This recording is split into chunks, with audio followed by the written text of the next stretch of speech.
Hey, how you guys doing? This is SEIJIHITO here to bring you another live stream. Technically dealing with the videos probably be a little bit shorter than usual, probably as quick as a flash or whatever it is that people say. So we're going to look over a few videos and see what is going on directly out here. And I want to say this, right? I brought you guys a video before on a platform where it was. I might just so happen to re-show it directly up here because a lot of people didn't watch it anyway. So I'm probably going to re-showcase it directly up here on the platform just because. But I brought videos up here specifically talking about the issue with the government assistance and different things of that sort. And yo, what's up, James? What is up? What is up?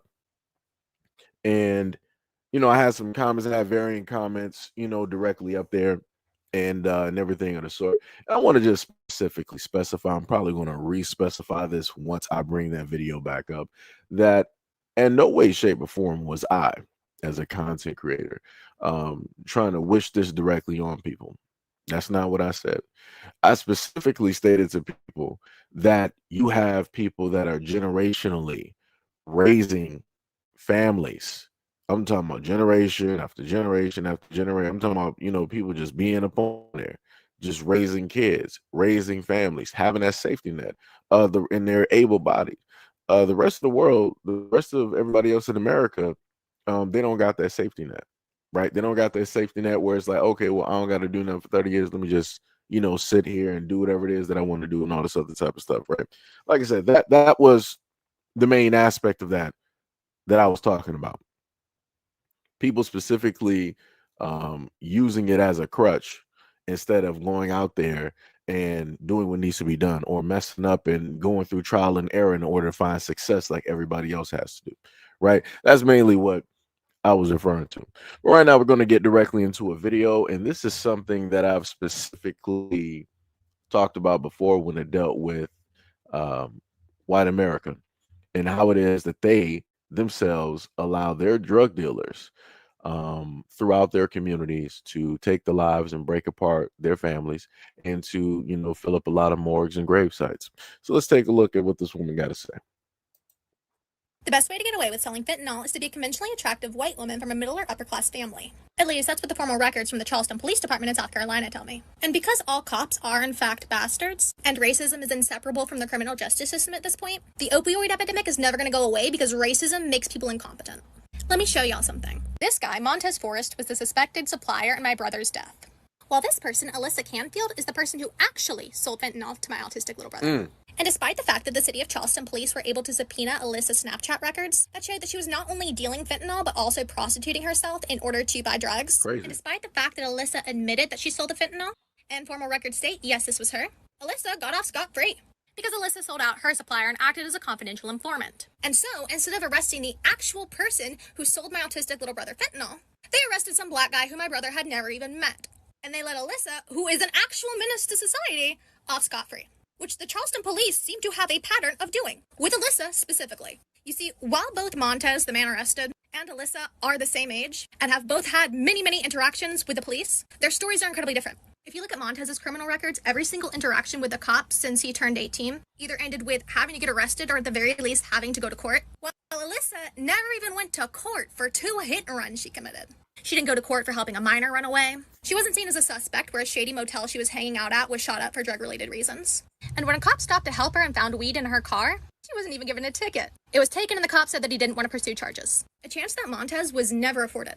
I guess they don't want little white girls in the school-to-prison pipeline. But here's the thing, white women are one of the most dangerous demographics out there. Because they're not suspected, they can fly under the radar, and they can reoffend over and over and over again. Just like Alyssa did when she was arrested for drugs again last fall. And yet, thanks to her mother, Sherry, who is a pharmacist, by the way, Alyssa was bailed out, and another dangerous thug was returned to the streets. So we were able to hear that, right? And I'm trying to get the pictures directly together so that you guys can see what it is that she was referring to, right? So pretty much this is America, or at least white America, where even if it is one of their own that is dealing, willing and dealing, these narcotics and these heavy drugs directly out there, taking the lives of the people in their community, They'd be like, you were just misled. It has to be somebody else. It's not just specifically you. All this other type of stuff. Yada yada yada. They will opt to allow leeway for their own people doing the utmost wrong in their communities, and they know about it. They'll opt to free them and allow them be, so that they could just jail somebody who was black, right? So let's just look at the images here, right? So the woman, as stated in the video, got Alyssa, who was the actual drug dealer. She's the one that took the life of a young autistic kid, teenager, whatnot, or whatever. Because the lady didn't specify the age. She's the reason that the young individual is no longer here, right? They subpoenaed, went through her phone, found out the woman was prostituting, selling drugs, doing all of these things that she was not supposed to be doing in her own community, mind you. But yet they magically got this guy here. Like I said, I don't know what, his record may have been, whatnot, or whatever, but as the woman stated, it had nothing to do with that young man, even though both people are the same age, right? But yet, for whatever reason, they opted to jail one and not jail the other. They opted to allow her to be an informant so that she could go right back out into the community and still do the exact same things that she has always been doing, enabling, instead of getting her directly off of the streets. It's crazy how that works. It is very insane how that works. And like I said, a lot of white folks don't want to talk about that though, because whenever anything happens, they really try to, it gotta be somebody black, gotta be somebody black. I know it's somebody black. My black senses are tingling. Somebody is here, right? They're always looking around or trying to imagine a black person somewhere, somehow, that has to be a part of the situation.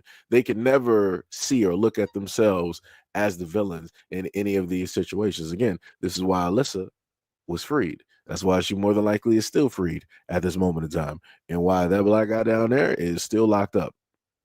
It's crazy work how that happens though. But like I said, for the white folks out there, the stuff that you guys in a sense allow to happen, that you guys allow to take place, it is what it is. It is what it is. It is what it is. Somebody said whites use blacks and blacks use whites. How so? Explain to me how I, as a black man, use white people. And I'm just making buku bucks. I'm talking about millions of dollars. Explain to me how that works. Show me that. Show me where I, as a black man, am using white people in order to make buku bucks and to solely lock up white folks and their kids and to free my own people. Let me know where I'm doing that at. Show me something. Because it's real easy to try to say that black people are using white people, but again, I'm looking for proof. Like, show me where I'm doing that. Show me where I'm locking up fields of little white kids directly out here for little to no reason, and then I'm just setting all the other black men free. Let me know where I'm doing that.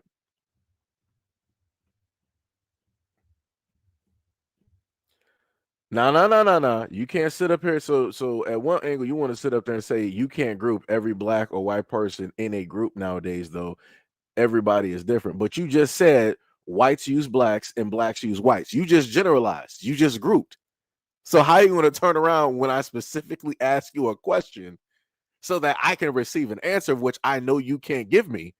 How are you going to turn back around and say that you can't generalize, you can't group everybody? You just did that in your first initial response to me.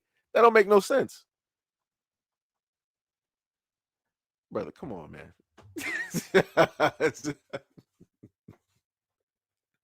Yo, come on. Come on. Ricky said, always race chat about the issues, always race. I mean, what is America built on? Historically speaking, let me know.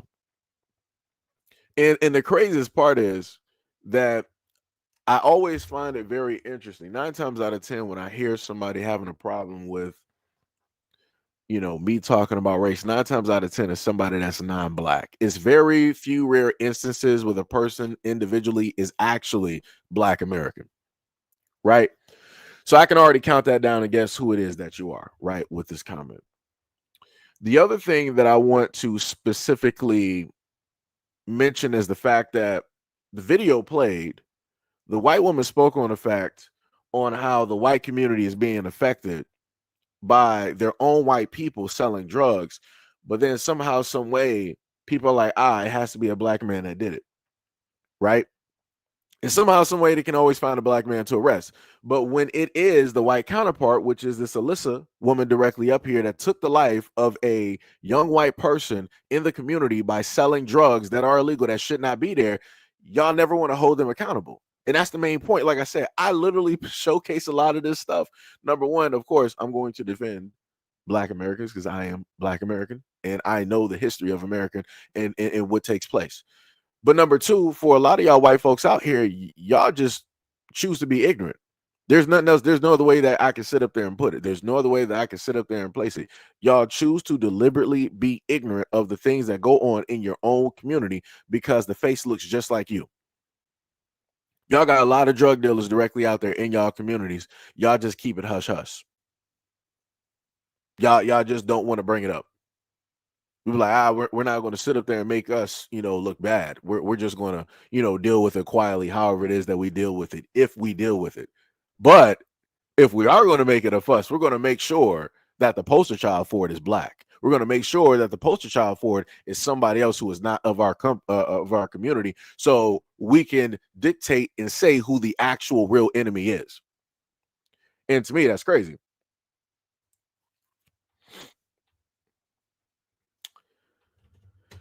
Let me see. Somebody said Gurney. Mutual thing. Yo, Bushido, what is up? What is up? What is up? Bushido Brown said, how's it going, my brother Seji? Always good to catch a live. So it's going all right. Going all right. Just getting started. Rip Watts said it's unfair, but we as Black people have to recognize the traps in life. No, that's true. That is a very true thing, and that's something that I've gone over before. But you can't save everybody. Some people, I guess, are born to be directly in those traps. Other people will escape and never go back to that same trap. It'd be like that. Can't save everybody. Grimy said, you're prejudiced about it, though. Whites are worse than Blacks nowadays. I mean, everybody has a prejudice. See, this is the difference, though. I've stated countless times and have stood 10 toes down and said that I have a prejudice. And that is because of experiences. That is also because of stories that I've heard from living history, living libraries, meaning elders in the Black community, of their experiences going through segregation, dealing with racism, dealing with white folks, dealing with the police, stories of which that a lot of white folks don't know nothing about. I mean, technically, they actually do, because a lot of their family members were all across the United States, especially when a lot of Black towns and cities were getting burned to ashes, right? Or during the events of, like, I put it to you like this: if you don't know who, let me see, let me put it into another way. For Grimy, right? Go do some work. Go do a little bit of looking up some research, and let me know the individuals who are to blame for taking out MLK and Malcolm X. Who are the main factors that have been shown to have taken out those leaders? Go back and show me the main factors and the people who burnt down the Black towns and cities all across the United States. Even when Black people decided that, you know what, you guys want segregation, no problem. We just want to be separate but equal at the same time. We don't need to sit up there and actually try to integrate with you guys and all this other. Let me know the groups of people who decided that they wanted to go around the United States and they wanted to annihilate those Black towns and cities once they were erected. And it seemingly it's the same people. So for me, I can afford to actually have prejudice, and that's because of history. It's not because of anything that I'm making up in my mind.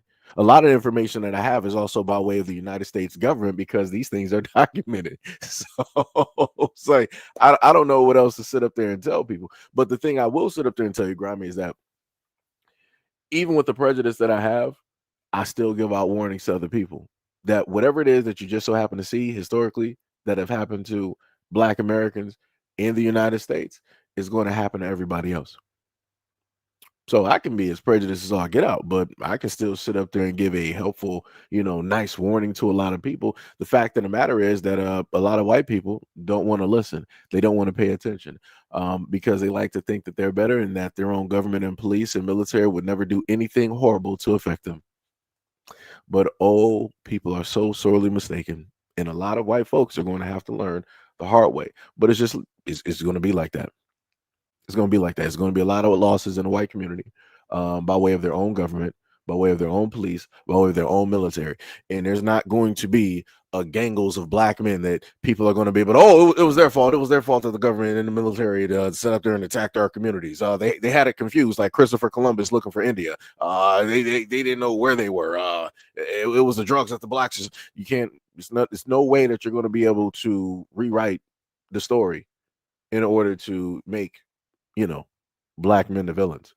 Like I said, it's running. The story is running pretty tired. It's been running for way too long, and the narrative is getting very tiring. So now a new chapter is going to show up, and it's going to be the same chapter that has always been there, just in a sense, hidden and rewritten. And the actual people who are the causations and the catalysts for a lot of destructive things to take place in the United States, are going to show their face. Because the one thing that I understood specifically about America is that whenever white folks talking about that they're arming up and preparing for a war, they ain't worried about Black folks. They ain't worried about Black folks. You got white people that live amongst white people, amongst white people, amongst white people, where there is not an earshot or a sight of anybody Black.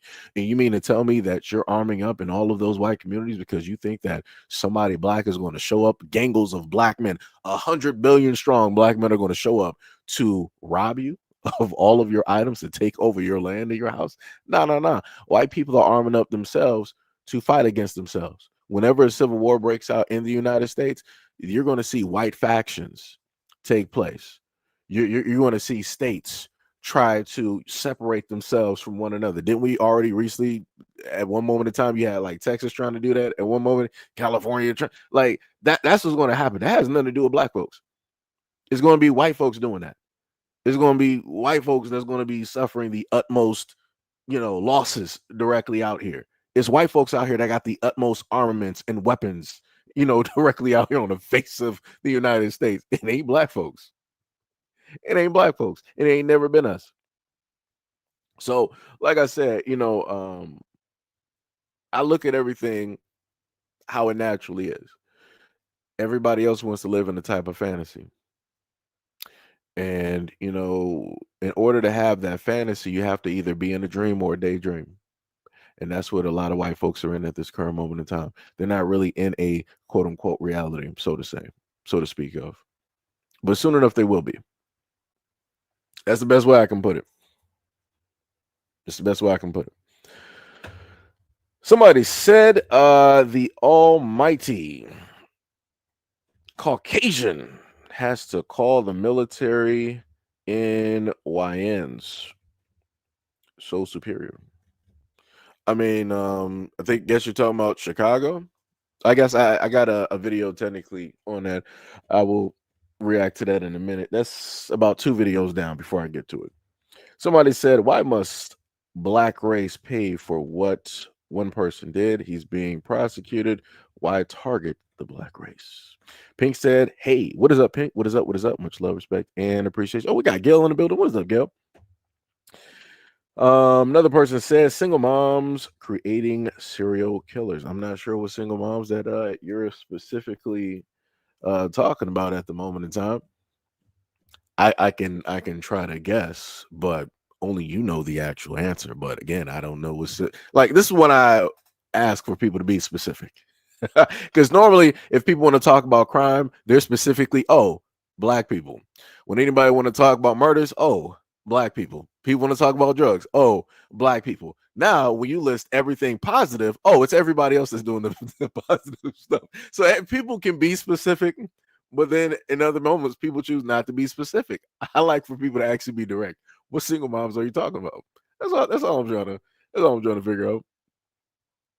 I would just like people to actually be direct. I'm pretty direct when I say stuff. White folks, white community, Caucasians, Caucanites, whatever it is, I'm pretty much direct. I'm pretty much straightforward. Right. There's no reason to try to be indirect or to beat around the bush, when you happen to write a comment. I see it too many times over the years that I've been doing social media. And I'm like, y'all too grown to be doing this. Everybody's quote unquote adults, right? Be direct. But anyways, let's go to the next video. For American farmers is zero empathy. We want them to fail. That's what you're saying out there. That's what Americans are saying right now is well, next time you'll vote the right way, or that's what you get for who you voted for. That to me, I want to say it doesn't sound very American of people, but here lately, that's all we're doing is complaining. The last thing I want is an American business to fail. I don't know how much more we're going to see for the next 3 or 4 years. Last thing I want is an American farmer to go under, because us as Americans didn't want to do anything to support them. I don't care what side of the fence you're sitting on in this. The last thing we need is our land to be gobbled up by our corporate people to lease it out to another country so that they can come in and do what they want on the soil. Think about it, people. For decades, we've been told that we can't feed kids free lunch because that's socialism. We've been told that we can't give partial credit towards college scammy loans because that's socialism. We can't have universal health care. Your Nana can't get the cancer treatment that she needs because Medicare for all would be socialism. We can't feed and help the homeless because of socialism. Everything that doesn't benefit you is socialism. We've been hearing this about everything that would be good for society for decades. And the second that you need a helping hand, it's a necessary thing. It's not just, guys, this is actually good for everybody. That's why I need that money. I voted for you. You voted against me. I voted so that you could stay in business and get the help you needed. You voted to hurt people that didn't look like you. And that's why I hope you have the day that you voted for. And I hope you get everything you voted for that we told you was going to happen. This is the America you wanted. You said it's not very American. You voted for this. You voted for this, and now you're getting what you voted for. And I'm sorry that you're not smart enough to have actually looked into what we told you was going to happen. Have the day. So he's going to say, have the day that you deserve. This is the thing that I set up there and told to a lot of people directly out there. Now, again, this is coming from a person. I don't have a dog in any race, even though I've had a lot of people try to say that I'm conservative or some type of Trump supporter, whatnot, whatever, yada, yada, yada. I've literally, during both times, have heavily criticized Biden, criticized Trump, criticized both. So it's like, people try to put you into a box so that they can be in fight back mode. But like, I know what type of person you are. Rah, rah, rah, rah. When people can't do that, now they're just lost. Their points don't even make sense because they're only geared towards one way or another. They can't see anything else, right? And I've commonly stated to people that at the end of the day that the government does not care about none of y'all. I don't gotta tell this to black people. I really don't. It's mostly for the white folks directly out there. Will y'all still think that the government has the best interest directly for you when it's ran by nothing but rich people, and y'all enable these people in office to be rich? So why do they have to do anything for you? They don't. They literally have generational wealth while you're still working as white folks as slaves. You're slaving for every single corporation. Y'all up here at Burger King, y'all at McDonald's, y'all at Little Caesars, y'all at Chick-fil-A, right? Wherever slavery is located, white folks, that's where y'all sitting up there working. You might have the cushiest office job. You are still a slave. And it's hilarious. And then a lot of white folks voted directly for, because I remember when Trump first was in office, and a lot of white folks sat up there and voted, and they were talking about like, oh yeah, we're going to sit up there and send black folks back. It's like, yeah, this is our country. You don't belong here. Go back to Africa. Those are Trump MAGA supporters. I still have those videos. It's amazing how a lot of white folks forget, but Petridge Farm remembers. We remember everything. Like I said, the internet is forever. But and a lot of people wanted to say that, yeah, the vote didn't have anything to do with race. It did. It did. Like I said, I would love for a lot of white people to actually admit that, yo, you voted for. I could sit up there and say during the time, right, when Obama first got in office, I voted because he was black. I surely did.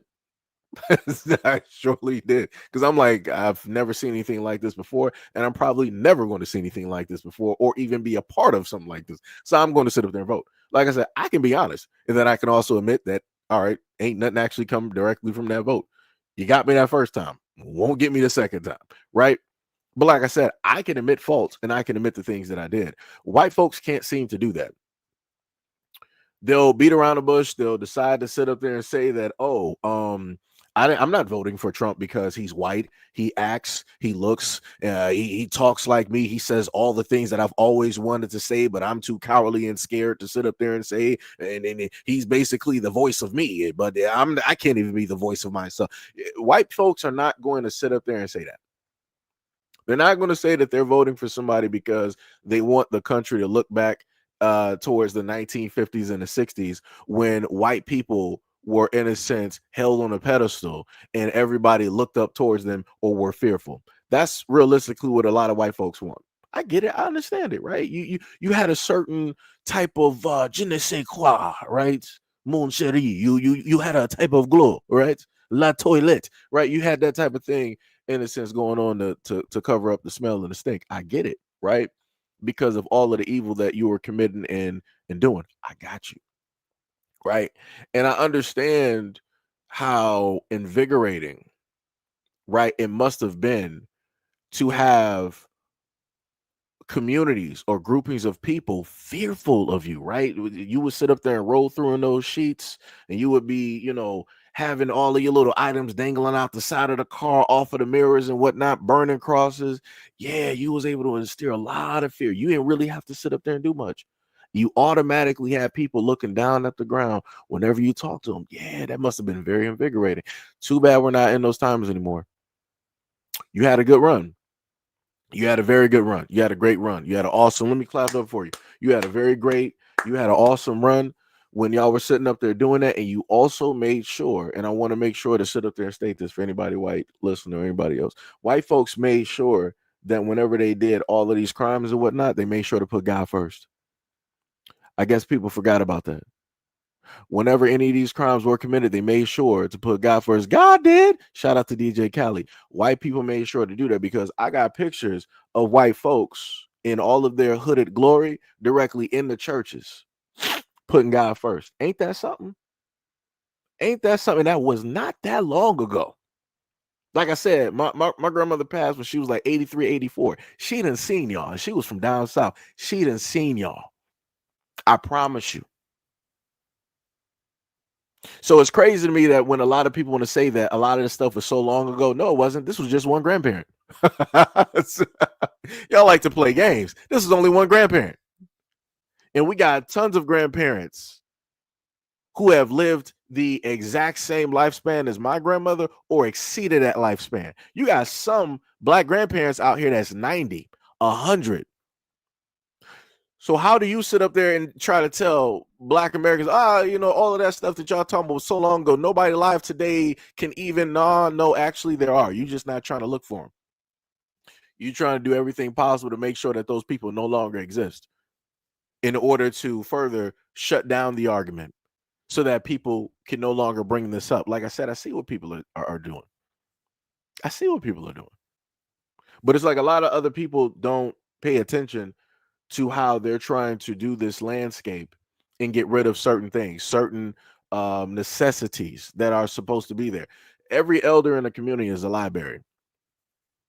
What do people normally do when they go to a library? They research, they learn, they grow, they get wisdom, they get smarter, more knowledgeable. And as you get more knowledgeable, you understand certain types of things about history and how those things are bad. And you can start to, read in between the lines and make certain connections and be like, yo, everything that they did here, they're trying to redo right now. We can't allow that to happen. So what do you do when you don't want people to be smart? You start to burn the books. You get rid of the libraries. You destroy the libraries. Who are the libraries? The elders who are directly in the black communities. How do you get rid of the elders in the black communities? A multitude of ways. One of those ways is by health. One of those ways is by sickness. One of those ways is by food. One of those ways is by medications. So like I said before, I'm not sure where everybody else is, when it deals with a lot of things, I can specifically see the variety of attacks that are going on. Where when it deals with one demographic, the elders are in a sense going to the ancestors.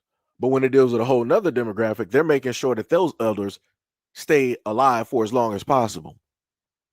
It's amazing how that works. It's very interesting, right? Medical medicine, how, it can be a blessing and a curse depending on what color you are. It's crazy, how that happens. But again, that's something that white people don't like to talk about either. Case in point to bring up, that's technically how MLK lost his life. In a hospital. Color me surprised. And I do mean literally color me. Because in that instance, the people I'm pretty sure that were working on him were white. And then MLK himself was black. And seemingly he's gone, but everybody else that was there was alive, still alive, or had kids and grandkids and still lived a full life. Almost reminiscent of Emmett Till. How magically the black kid was, pinned for a crime he didn't commit. And then he's no longer here, but yet the woman who, pinned him for the crime was able to live a long life. She was able to have kids and grandkids. She saw technology change and all of these great, but a lot of people like to say that all of that stuff was so long ago. No, it wasn't. A lot of those people are still alive. Still alive. Matter of fact, a lot of those white folks that took part in a lot of things, they're in homes at this moment in time. And you know that they're in homes because if you actually talk to any Black American that works in those homes that deals with the elderly, they can tell you a lot of stories, especially how those elderly white folks like to use racial slurs. It's amazing how when you have patients that are Caucasian going through dementia and Alzheimer's, they can forget faces, they can forget times, they can misconstrue things. Everything is like a spaghetti knot. But the moment in time that they happen to see somebody Black, they can always remember racism. You would almost think that that's built in. It's just a factory set that's, as soon as somebody's born, racism, bloodline, fiber of your being. It's in your hair, in your eyes, in your lips. It's amazing how that works. Like for the life of me, nobody can explain that to me. Not a white soul out here can explain to me, how is it possible that your elders out here can forget everything, time and space and stuff. They can even probably forget religion. But whenever they see somebody Black, they can factory default reset into racism, into racial slurs. But I guess it's easy to sit up there and say that racism and everything like that doesn't exist when you keep it hidden somewhere where everybody else isn't going to specifically be, even where you're not, because you don't even want to deal with those people, even though you know that you are from the same bloodline and the lineage as those people. But you want to separate yourself, not to highlight who it is that you actually are. You want to try to masquerade. You want to try to camouflage. That's some crazy work. That's diabolical. Very interesting how that happens. But anyways, getting back to the whole thing, dealing with Trump, like I said before, a lot of people are going to have to suffer. And I do mean everybody. It just is what it is, right? I throw my own hat directly up in there. I'm not sitting up there saying I'm above or below anything. I'm saying that clearly everybody's going to have to sit up there and suffer, especially white folks. Because like I said before, a lot of y'all voted because y'all wanted America to go back to a certain timeline of which a lot of y'all never even experienced. Y'all not even from. Y'all just heard stories. Right, the same way that y'all tell us, like, oh, why y'all keep talking about Black people? Why y'all keep talking about slavery? You were never there. You were never born there. You're not even from that time period. A lot of white folks that want everything to go back to the 60s and the 50s and the 40s, y'all was never even actually there. Especially, I'm talking about you're like 25, 20, 25, 30. Dog, you was never there, son. What you trying to go back to and experience the time you were never a part of? You think this is about to be like Happy Days? You think this is about to be like Pleasantville? Nah, buddy. It ain't gonna be nothing like that. But the craziest part that I love so much, right? What was the whole thing of basically the people that put Black people into captivity shall they themselves be placed into the exact same captivity? And for the white folks out there, I want y'all to understand, right? When you're put into captivity, it's not going to happen because of Black people. It's going to happen from the muscle.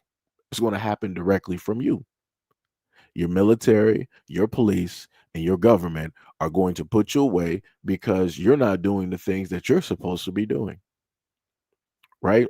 And y'all are going to be the main ones that's going to try to get everybody else up in arms. We need a freedom force. We need to do this. We need to do. No, you need to do it. No, because there's been too many times in wars that black men have gone to war, black women have gone to war, and we've came directly back to the United States. And you know what we had to do? Boy, you go to the back of the bus, go to the back of the restaurant. You're not eating in the restaurant. No Negroes allowed. No coloreds here. Right? That's what y'all did. Even though we fought for the most ungrateful country on the face of this planet in any universe, we fought and we won and we came home with our lives, pretty much almost unscathed, which is unbelievable. But then we still got treated like filth. While in other countries around the world, we were given medals, we were given parades, we were treated like citizens, we were almost looked at as gods. That's some crazy work. And you think that the moment in time that a civil war, that this whole thing collapses, you think that everybody's supposed to come together and help you fix it? A problem of which you caused? Nah, buddy, you got it. You 100% got it. You 1000% got it, because this is everything that you wanted. You wanted a government that speaks like you, talks like you, looks like you, quote unquote, has your best interest at heart, and all this other type of stuff, right? You did everything to strip away whatever women's rights that you could, but also for the white women out there, y'all did everything possible to make sure that white men would stay in power, including giving up your own rights. Can't make this stuff up. But like I said, it is what it is.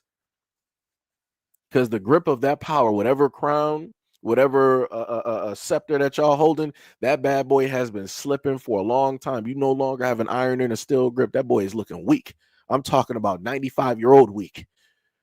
And due to white women sitting up there, pulling up to the scene and voting. That's the only reason that y'all still got the little bit of power that y'all got, currently at this moment in time. But like I said, y'all like to play a lot of games. So as you like to play games, you're going to win some very stupid prizes. And this is currently at this moment in time while your population is still dwindling, while you guys cannot seemingly reproduce. And again, that has nothing to do with black people. That has everything to do with y'all, how miserable you are, how it is that you guys can't even come together just to keep your civilization, to keep your population alive and actually going and thriving. And it's not just here in the United States. You can look at Australia, you can look at Europe, wherever it is that European people are sold. You can just so happen to go there and look. And you can see that the population is basically dwindling. And you can't blame anybody black for that. That is all you. I, as a black man, can't sit up there and stop you guys from procreating. I don't actually care. Have as many white kids as you want to sit up there and have. But even with that freedom, y'all still can't even do that. Y'all still can't even see eye to eye. Even y'all supposed to be working on the exact same team. Y'all work on the same team when it deals with racism, but when it deals with everything else, y'all just all over the place. Y'all know what to do. Up is down, down is up. Y'all cross-eyed out here. That's some wild stuff. And because of that confusion, y'all then place that same confusion onto everybody else. And look at where we are. But it didn't have the same detrimental effect as you thought it would have, right? Because the moment in time that y'all was like, hey, we're going to come up with this plan to put drugs directly into the black community, y'all knew what the detrimental effect was going to be, right? Because it's not something that's specifically affecting you. It's something that you're using in order to affect a specific group, right? You might have worked on it in a lab and all this other type of stuff, came up with the plans, the formulas, and all this other type of stuff. But you knew that when you dropped it here, it was going to have this effect, right? But then the after effect, the unforeseen effect, was inevitably that the same drugs that you put into the black community was going to come right back to you. And you thought that, out of all the times that we've done things to affect, black people, that obviously if we're the initial affection and we give it to other people, it's obviously going to have the same detrimental effect, if not worse. Nah, that's not how it worked. Whatever confusion that y'all got going on is y'all confusion. And it's being immensely detrimental to you and only you. It might cause, a little bit of problems here and there with black men and black women, but it's not doing it to the effect of like where we're going to start looking at a negative birth rate. Nah, y'all looking like Japan and South Korea right now. It's looking real bad. Soon enough, I don't know how many generations it would take, probably what 50, 100, something like somewhere at a moment in time, like people gonna be reading about y'all in history books. You're literally going to be a unicorn. You are already, I'm not sure if anybody white is listening, anybody Caucasian. Y'all are literally a minority out of this whole world. You guys are already a minority. The plague that y'all had at one moment in time already swept y'all clean once before. I'm not sure why y'all keep playing and dabbling in magics that you don't understand, but it's whatever suits your fancy. This is why y'all built the CDC on United States soil. And then y'all come up with movies like Resident Evil 28 days later, 28 weeks later, 28 years later. Y'all are really trying to foretell that whatever y'all got directly in those labs is going to have an effect on this planet that we're not going to be able to cure. Good job. And again, I just want to know. I just want to know. You can't blame black people for that. We don't control the CDC. We didn't make that. We would never dare. We would never dare in a million years to ever do something so stupid. You got a warehouse full of the most dangerous chemicals, toxins, parasites, and whatever else that you have concocted like Jurassic Park in 1993. Y'all got whatever y'all got in there in one area on soil. Stupid. Did anybody not see Resident Evil when the T virus cracked and it started going through the air ducts? That's all it's going to take. Let one of those great vials of whatever chemicals that they concocted, where they've been doing this for 20 years, let one of them bad boys break. It's over. It is over for the world. I promise you. If you've never played Plague Inc., which is basically a mobile game, which WHO and other entities have used in order to specifically try to figure out how how plagues and different things of that nature will affect different areas around the world. Yeah, it's a pretty fun game. Download that and actually play it so you can see for yourself. I actually played it at one moment in time during the live stream. Yeah, it's not good.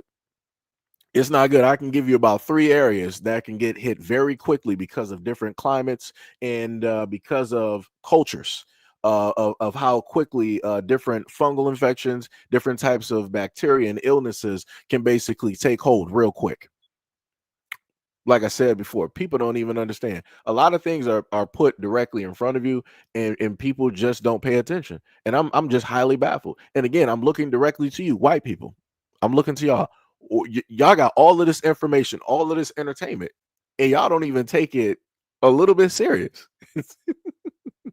Y'all literally got rich white folks out here telling you like, yo, we got a variety of plans out here of things that we might enact, things that we might do, things that we're theorizing about, but we're going to make it into a movie and a television show format to see how it is that you guys will react directly to it. We're going to try to put a little bit of pre-programming, psychological conditioning directly in there to try to see, what triggers and what doesn't trigger. And if we don't get the specific response that we want, then we're going to go right back to the drawing board. That actually sounds very similar to something that just recently happened. I'm not going to really list what it was because, for YouTube reasons, some people in the comment section who've been here long enough to see my videos, y'all know exactly what I'm referring to. Y'all know what timeline I'm specifically referring to when that took place and happened. Because I said during that time that everything was happening, I was like, yo, is anybody paying attention to the fact of how the government is trying to, make things urgent? And then the people are just like, we don't care no more. And how things basically kind of died down. It's crazy. Matter of fact, let me just put something. I can say something that's a little bit clear. Like we had the whole thing with what was it, Ebola and like monkeypox. There's been a variety of times that for whatever reason we've had things show up, quote unquote, in the United States to quote unquote trigger, so that a response would basically take place to test certain things. And the reason why I'm saying it this way is because I've showcased experiments have been done on Black communities in the United States. Currently, you have a documentary about experiments that have been done by way of the military and the government on Black communities in order to test and to see what a reaction would be like if a bio agent was basically released on American soil, and how it is that they would be able to fight back and counteract that type of thing, right? So if realistically in American history, by way of the United States government, many others, stating that this is something that happened, that should also tell people that, yo, other things directly out here is pretty much the exact same thing. It's the exact same story. It's just tweaked just a little bit. Instead of it being very, in a sense, finite and specific, it's going to be generalized, right? So, like I said before, I done seen quite a few things. What were they talking about at one boom at the time? We had people talking about like some flus. We had the monkeypox. What was it? Like I said, it was a multitude of things coming from all over the place. And I'm like, in the monkeypox thing, that just like disappeared. It was like here today, gone tomorrow, and it was like automatically from out the blue. It was like, oh, we got monkeypox here, no problem. We got a cure for it. Bow. Let's just hand out these these what's the names, these medical, what's the names directly for it, and magically disappeared. I'm like, wait a minute. Y'all said that this was, and I even did a video directly on that showing fields of people in line. It was, of course, only affecting one specific demographic. But what I'm saying is that it was here today, gone tomorrow. It did not, I don't even think it lasted a week. I really don't even think it lasted a week, because I think I only did maybe about 2 or 3 videos when it dealt with monkeypox. And I want to say on the third video, I stated how quick that disappeared. And I'm like, nobody finds it interesting that these things can show up and then they just disappear. Huh? Like nobody questions anything no more. Like what happened to the critical thinking that that everybody talks about? Like what happened to that? White folks. Well, I'm looking directly at y'all. What happened to the critical thinking? Y'all supposed to be the high IQs directly out here. What happened to that critical thinking? Right? Going back to what I said before, y'all really think that the United States government got the best interest for you? If that was actually the case, they would make sure that your populations would be the highest. I mean, not the population. They would make sure that your birth rates would be the highest out of everybody else. They would sit up there and be making y'all like Captain Americas out here. Every one of y'all would be having a super soldier serum. Y'all would be having like 4 to 5 kids a pop whenever relations will be taking place. But that's not what they're doing. That's not what they're doing. If we actually take a look at all of the foods and stuff that we're sitting up to eating at this moment in time, they will do everything possible to suppress the ability for reproduction in both men and women. It will do everything to make sure that your longevity is not long at all, that is very short. Because it's crazy that not that long ago, just a few generations ago, people were able to live like easily make it to like 90, easily make it to 70, 80, 90, and then trailing on to 100. Now it's like people are just fading at 60. White folks, you got to explain that to me. How that happen? Black people are not in control of the food industry. We're not in control of the farms. Y'all got that. I done seen all of the white families directly out here when it deals with the farmlands, and y'all sitting up there going to and from, and y'all huffing it, and dealing with the cattle and herding and all of that, growing the corn and all this other type of stuff. But you know what else happened? Y'all got to deal with Monsanto. Oops. If you don't know about Monsanto, go check out Monsanto. Go find out what Monsanto was about. Go find out what they were doing back during the Vietnam War and all of these other types of things, the chemicals that they concocted and created during that time. And yet these are the same people now who are good at chemical warfare. They're now creating foods. White people, critical thinking, anybody? Just saying. Like I said, that's crazy to me. It's diabolical. And this is what I keep talking about. Whenever it is that things like this are mentioned and you can specifically finite, just be like, yo, white people, need some replies, need some answers. This is you. Any time now, say something. Nothing. Zero. Nada. Because they don't want to face the fact of how it is that they are having the most detrimental and negative effects directly on themselves, and not just on themselves, but everybody else. But that is the one thing that they look at as a positive. As long as they are not the only ones suffering, it is completely fine and dandy. No matter how many numbers when it deals with the white population have to be lost, that's completely cool as long as everybody else is losing numbers as well too. It only becomes a problem when they're the only ones losing while everybody else is gaining. Like I said, it's crazy. Diabolical in nature, but yet these are the same folks that I'm supposed to believe. Kumbaya. We're all God's children. We're all one. We're all created in the image of God and Christ. Okay.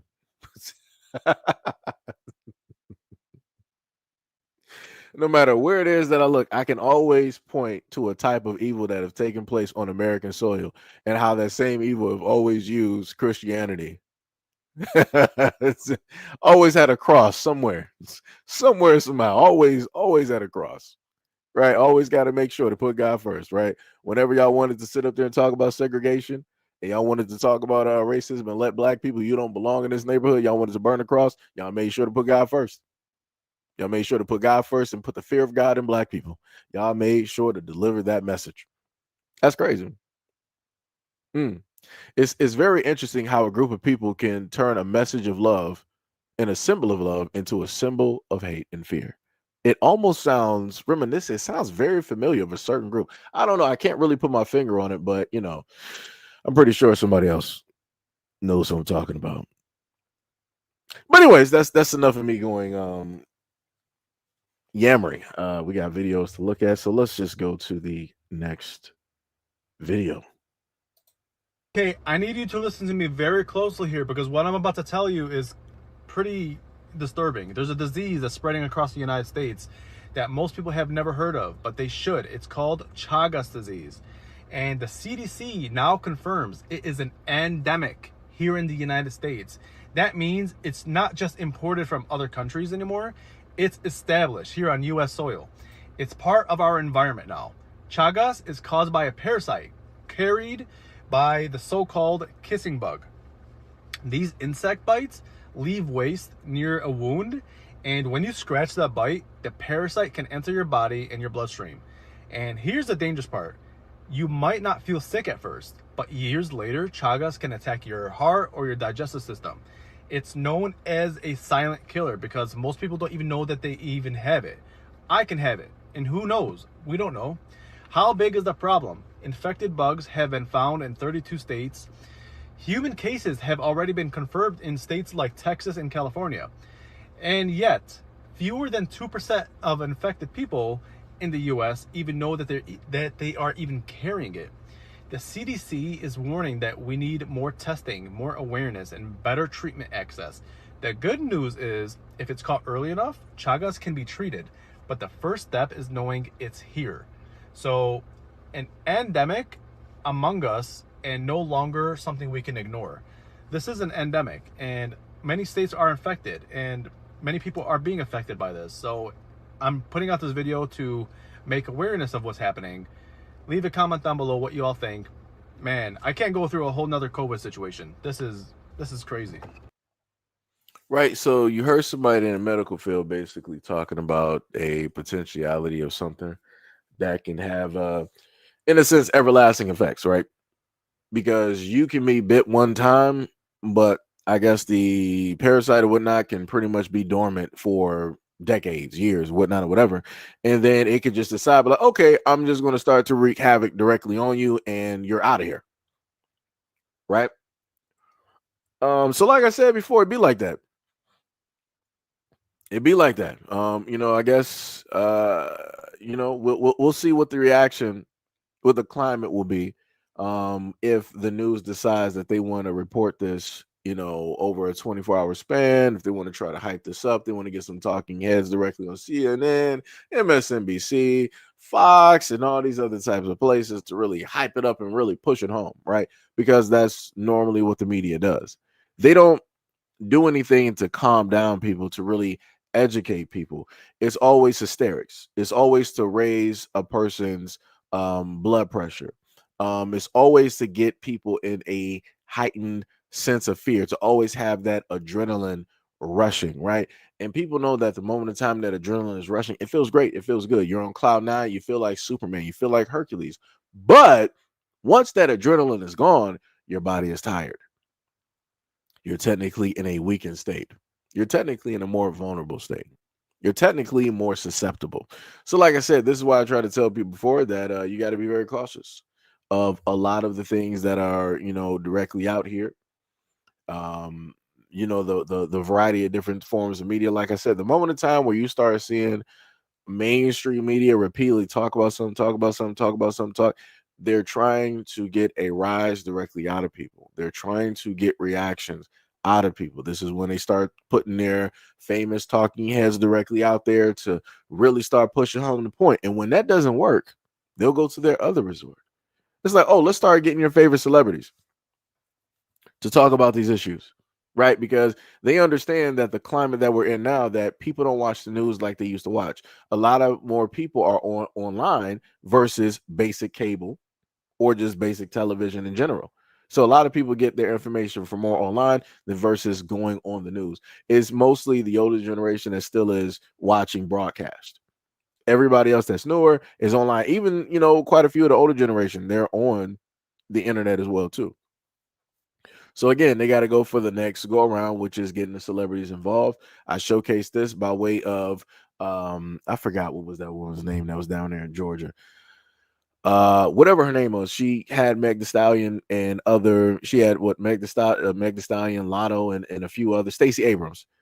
She tried to enlist them in order to help her get voted, right? Once the whole thing of going on the main, platforms, Democrats and all this other type of stuff was not specifically happening. She was like, all right, cool, no problem. Let me go and get the famous female celebrities that I can enlist and have them make my talking points. And that's specifically what she did. She specifically did that. And when that took place and when that happened, you saw a lot of people start to get hyped up. You saw a lot more people start to like, okay, yeah, this is that and the third. And they started parroting the exact same points. Even though everything failed, it didn't really go and do the things that it was supposed to do. Again, it's the exact same result of what it is that they were trying to do. When one thing doesn't work, they're going to move over to a whole other thing to see if they can get the response or maybe a better response. And then if that doesn't work, then they'll sit up there and go to option 3 or option 4, which is to basically nuke the whole thing. And they're just going to let everything go to just see what chaos can come from it and how it is that they can, be the saviors of it, right? They will create something that is problematic and release it, such as crime, such as drugs, and then they'll wait for the people to come to the government to be the savior. Yo, we need more police. Yo, we need the military on the streets. Yo, we need the National Guard. We need this, that, and the third, because all you're telling them is that you can't protect yourselves. You can't do for self. You can't fix your own issues. So you need big daddy government to step in and do it for you because you can't do it for yourself because you're nothing but a child. Again, I'm looking directly at white folks. This is what y'all do every single time. Y'all talking about y'all need the National Guard on this. Y'all need the military on that. Y'all need more of this and more of that. But I'm like, ain't y'all the same ones who sit up there and say that y'all are knowledgeable, y'all are pretty informative, right? Y'all are able to protect yourselves and y'all communities. But yeah, you sitting up there asking for the government to step in and start bringing in tanks and all this other type of stuff. It's starting to sound like South Korea. That's crazy. It's diabolical. But again, it's the South Korean president decided to, that dude at the time decided to do it, or whoever the dude was at the time that I reported, he decided to do it.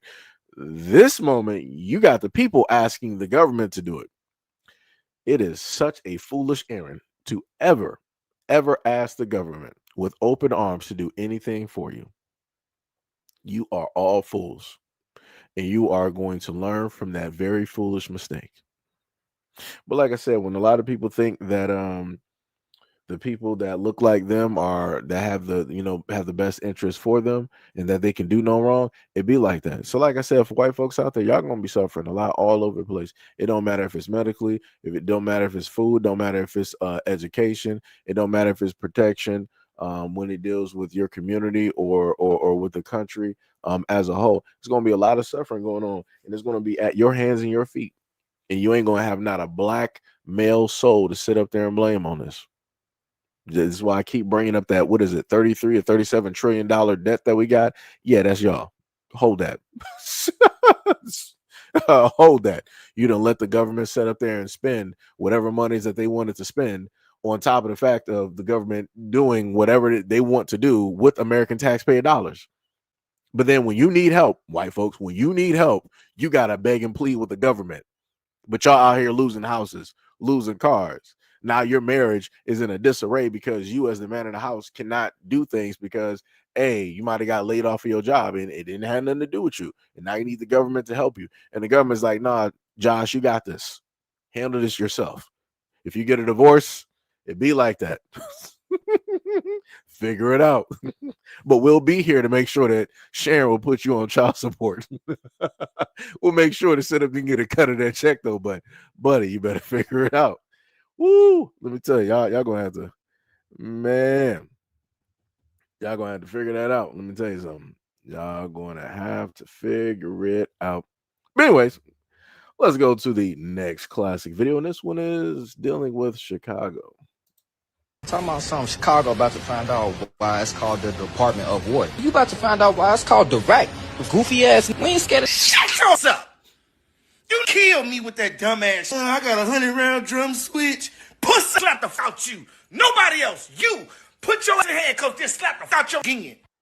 You really think your 100-round clip gonna do something, huh? You really think that dumbass switch gonna do something? You won't even know there's a threat. You for stupid. All you did your whole life was steal, so you don't know where the real guns come from. Stupid. You got to be a stupid to go and threaten the goddamn military. What the fuck is wrong with you? Your face is on here. You won't be one of the people that do a thing, boy. Let me just highlight that. This is what I want to showcase stupidity, because I could have sworn he looked dead at the camera. Yeah. Whoever's guy this is, if this dude is a Chicagonian, if he is from the RAC, if he is from the Chi, with all due much love, respect to those directly out there. Like I said, I know y'all got shooters. I don't want no problems. When y'all have people like this around y'all, and they put like a giant marker directly on you that didn't even need to be there, I need you to understand that y'all are directly at fault for associating yourselves with somebody like this. He said something that didn't need to be said. He literally made a threat to the United States government, to the military itself, talking about that the government's going to find out why it's called the RAC. This is why I sit up there and say that people need to stay in schools. I'm like, did you not understand that the government, the military, that they would normally experiment on black folks throughout these United States, that they've burned down towns and cities to the point that we don't even have any artifacts from those places. They burned them to asunder. There's nothing there but a field. And you're going to get online and sit up there and talk about that you're going to be able to fight the government with your illegal firearms that you procured in an illegal way, which means that you don't even have the money or the possibilities to even procure any more armaments or bullets without doing something illegal. Like, Jesus Christ. And then on top of the fact, I do also want to list that the police and the government do put guns directly in black communities. So I'm like, brother, I'm like, oh my God. Oh my God. Oh my God. Oh my God. Yo, this younger generation, dog, I don't know what y'all doing for the younger generation out here. I don't know what type of time y'all on the wrong. Y'all don't even gotta watch right now. That's how wrong your time is. You don't even gotta watch. You don't even got a sundial. You got 3 suns in the sky and not a shadow to tell what time it is. That's where you are. You're on Tatooine at this moment in time. Like, brother, why in the world would you get online on the internet, the government's internet, and sit up there? And you do know that we have AI to get your face, correct? You do know that they got databases with your face. I'm pretty sure at a certain moment in time that this dude who probably got the same nose and the same forehead and the hairline, I'm pretty sure that we can have AI just go through some stuff real quick online and they can give me some matches. It would not take that much time. And we can start to pinpoint the schools that you went to in elementary, in a high school. Why? Why would you do this? Why would you do this? Why? Like this is by far the dumbest thing that I've seen somebody do online. And you think that you hard? This is exactly why he's by himself. Because you might have some other people that he rolls with, but those other people know, like, yo, that was just like, nah, that you making it a little bit too hot. And he surely did. So, like I said, to those out there that is rolling with this man right now, oh, it's curtains. The government is y'all going to be some of the first ones to feel the heat. If at any moment in time that the United States government goes through Chicago, they pulling up to that area. They're pulling up to that area and they find and looking for any and everybody that is associated with that man. It be like that.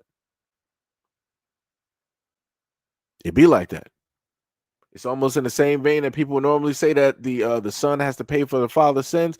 A lot of his friends are going to have to pay for what he just did at this moment in time, and the government will make sure of it. Like, that's crazy. I don't know what people think. I don't know what people think. Like, that is crazy.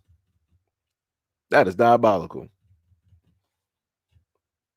Mm, mm, mm, mm, mm. Oh yeah, Sham, I know what you're talking about. You say you don't like the way that he said black. Yeah, because I know what he meant. I can already, as soon as I read the statement, I already knew what he meant. I'm like, yeah, okay. Whenever you start seeing white people start saying like the blacks, you blacks, you already know what it is. You already know what time it is. And I keep telling people like, yo, I don't know why y'all sit up there. Hold on, let me just highlight the ignorance real quick because we like to do that sometimes. For the white folks out there, or for anybody else, like, dog, I don't know why y'all roll up to this platform and y'all think that y'all just gonna be able to run amok. Do y'all not know I got shooters out here? And I'm talking about moderators. They will sit up there and pack you right on up real quick. Anybody can get banned, indiscriminate. The Shadow Realm has no names, it has no colors. The Shadow Realm is about equality. It's about everybody. You can be LGBT me, BLT. You can be straight. You can be bi, tri, whatever it is that you want to do. You can be a what is it? A hedragon or whatever it is. Hexagon, hedragon, whatever it is that you want to be. Zebra. You got a place right there in the Shadow Realm. Be stupid if you must, be stupid if you want to. And one of my moderators or I myself will oblige, and we will chauffeur you directly to the Shadow Realm. Like I said, y'all just not learn. I do not understand. The craziest part is I only did this on one channel today. So that's why it's looking a little bit light, which is pretty much cool and fine. It's like a small little cafe where people just, come and listen to a little bit of comedy, knock back a couple of drinks and then just go home. It's like it's like that, like that, It's pretty nifty.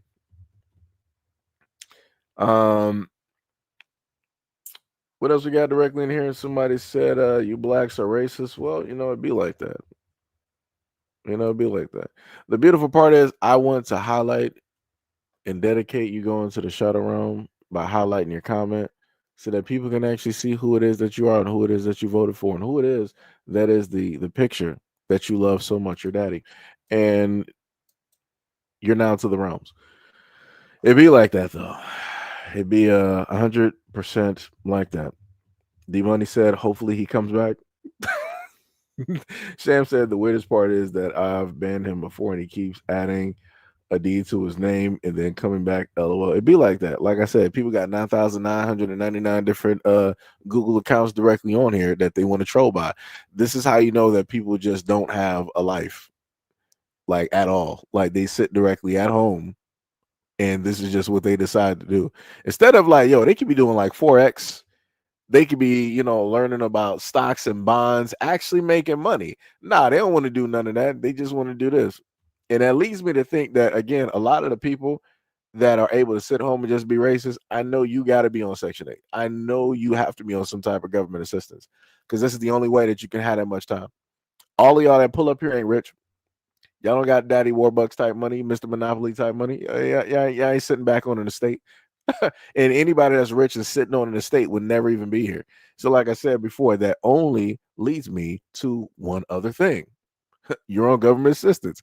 And that goes back to another thing that I stated. A lot of white people are going to be losing out and suffering because a lot of y'all are able-bodied and y'all can actually go to school and go to work and get a trade, but you opt not to sit up there and do it. You want to take the easiest route, which is live off of the American tax dollars. But it be like that though. Y'all gonna learn. It is. It is all good. Let me see. Now we're going to go to the next video. So now we go back to the our standard issue conversation that we're going to have. So we're going to listen to what this African man has to say to Black Americans when it deals with racism. I love this type of stuff, right? So let's take a listen. There's a lot of things we can use as an excuse to hold us back, to not to reach our potential. But it's up to us to look past that. You know, like me coming from Africa, I came here to better my life, my family. I'm the only one here. And since I have been here, there's a lot of bad things that happen to me. There's also a lot of good things that happen to me. Us African or African American, we need to like look past like racism and like just focus on our own goal. Like, what do we want to achieve? And we need to stop using the word racism when we don't get something or when something don't go our way, and just keep trying. So we heard that, right? So let me just go back there before we go to the next part. So we got this African, right, that is telling Black Americans, and this is on Jubilee, telling Black Americans that, yo, we need to, it ain't no we, brother. It's not no we. And I'm using brother in the nicest form of term possible. There is no we.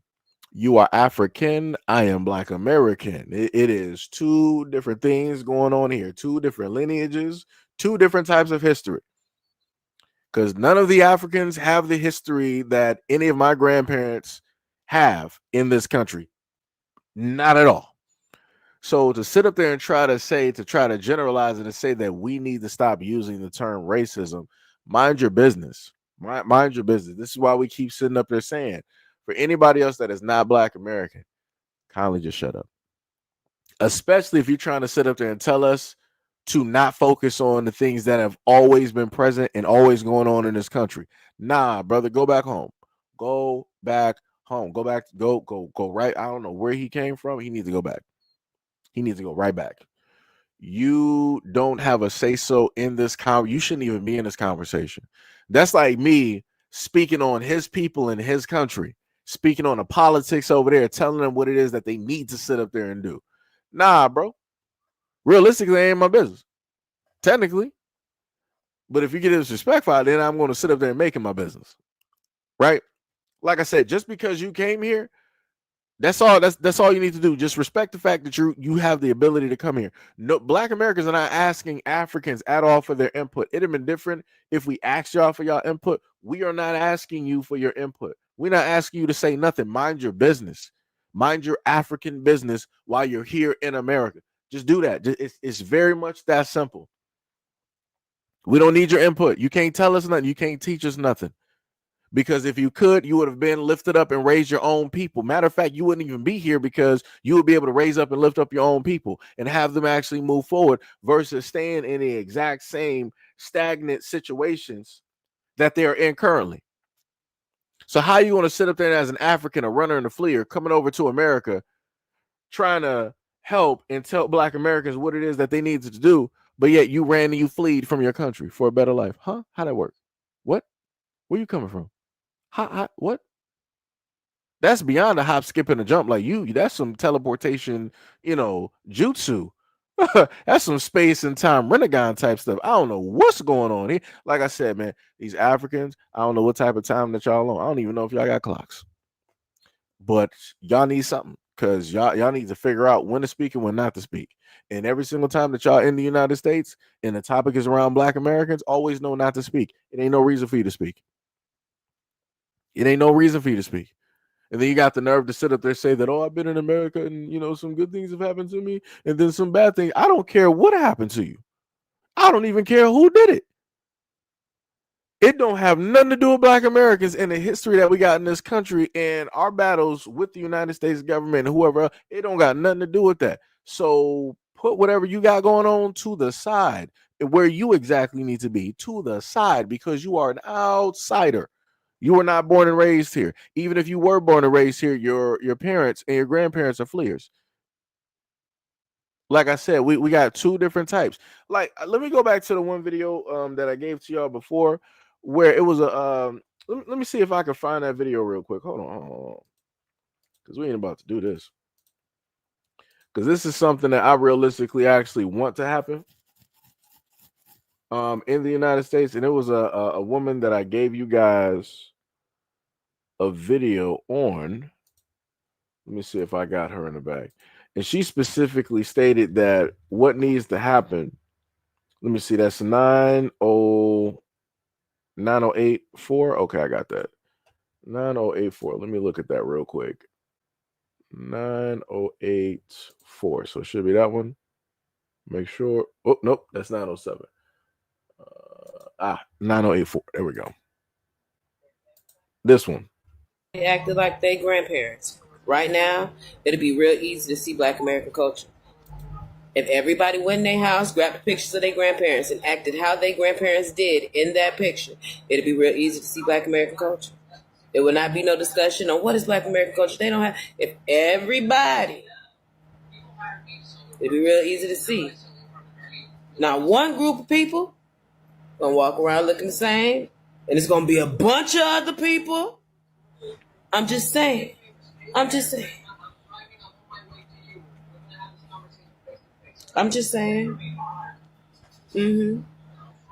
Because I never forget the picture that I saw of my great grandma. She looked like she was about 21, 22.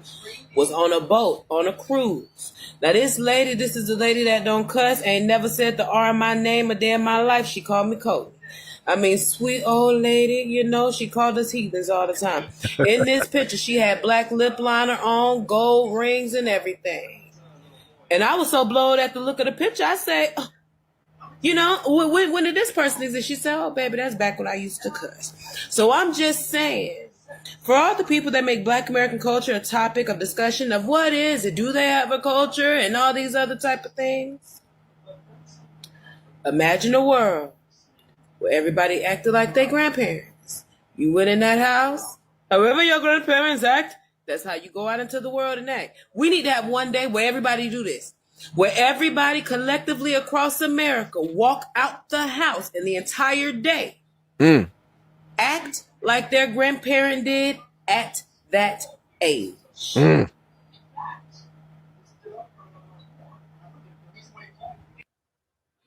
That's bars. We going to see who is who real quick. I got pictures of my grandfather on my phone. It's going to be real easy. It's going to be real easy.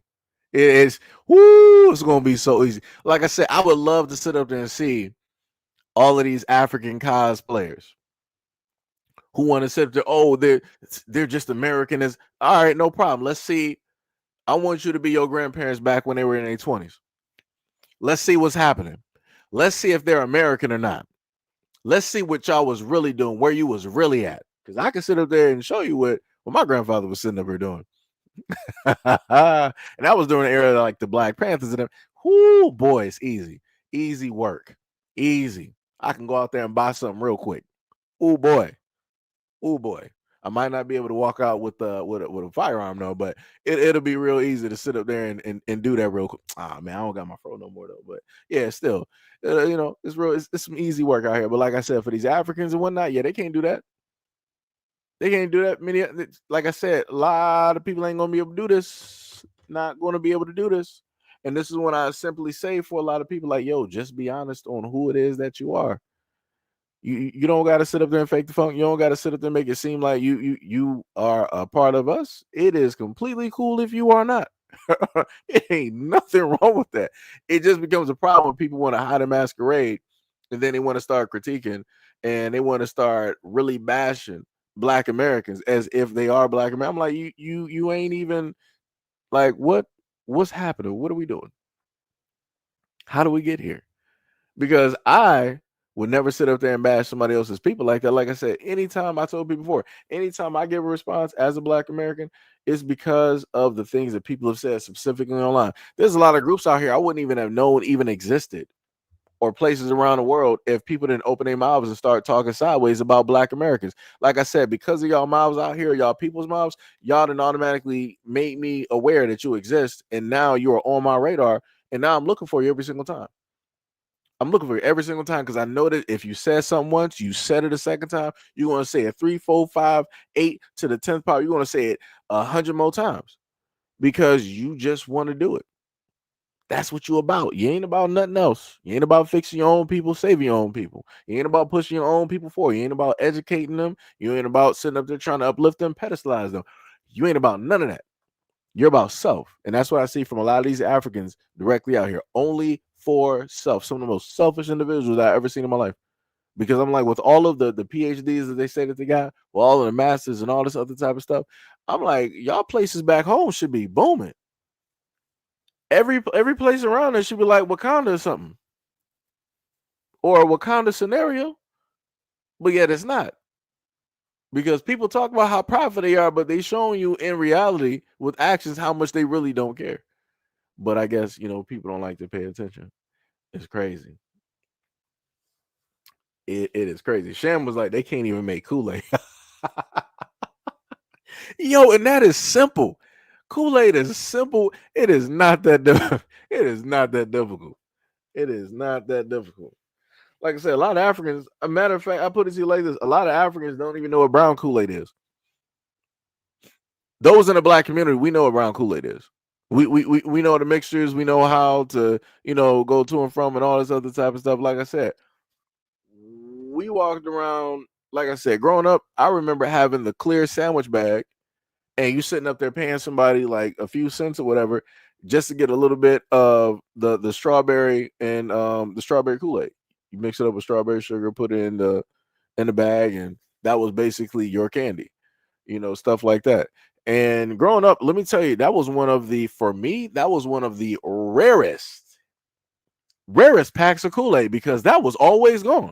People would always make sure to leave black cherry and cherry Kool-Aid. I'm like, man, I don't like those. I hate those flavors with the passion. Hated those flavors. I'm like, they made sure to always leave those flavors. But then strawberry number one was always gone. I'm like, all right, cool. No problem. So then when they started coming out with the tropical colors, when they had the blue, the lime, the tropical orange, and all this, oh, it was good. It was over. I ain't had to worry about strawberry ever again. I was like, y'all can have it. I got these other ones directly out here. And then on top of that, you also had the what was it? They had like an invisible Kool-Aid where you would mix it. It was either clear or it was gray, and it was like a mystery color.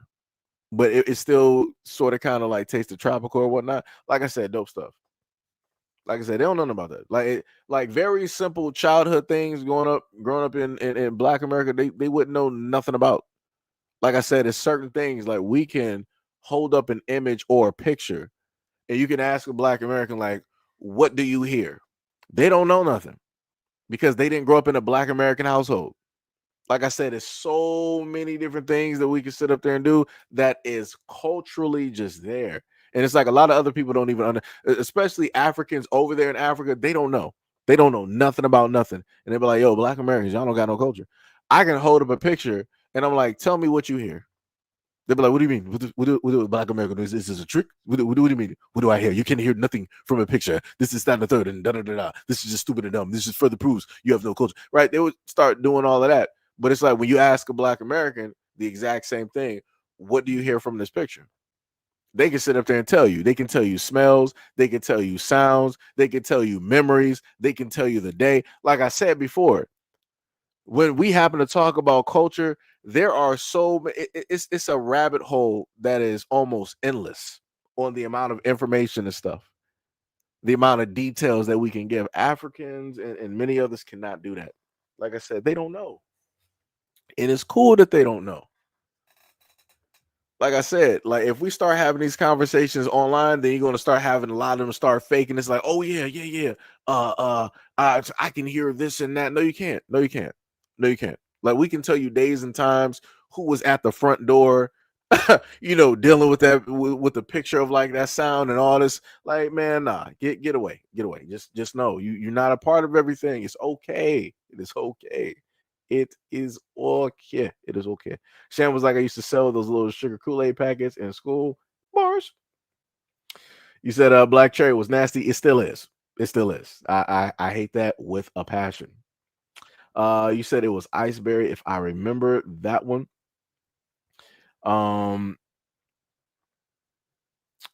What was it? Jay Hawthorne said your family got to be Native Black. You from Mansa Musa Kingdom, long before slavery and Native American Native Africans. The Nexus, what is up? That'd be dope. I mean, if I got like the Mansa Musa like lineage, that'd be great. I'm like, yo, let me just get like a fraction of a percent. Give me a few gold bars and let me work. Give me a few gold bars. Give me some gold coins somewhere from some ships or something. The Nexus said the transatlantic slave trade wasn't widespread in Africa. Many Africans captured and sold their own people in slavery, feeding European demand while enriching themselves with blood profits.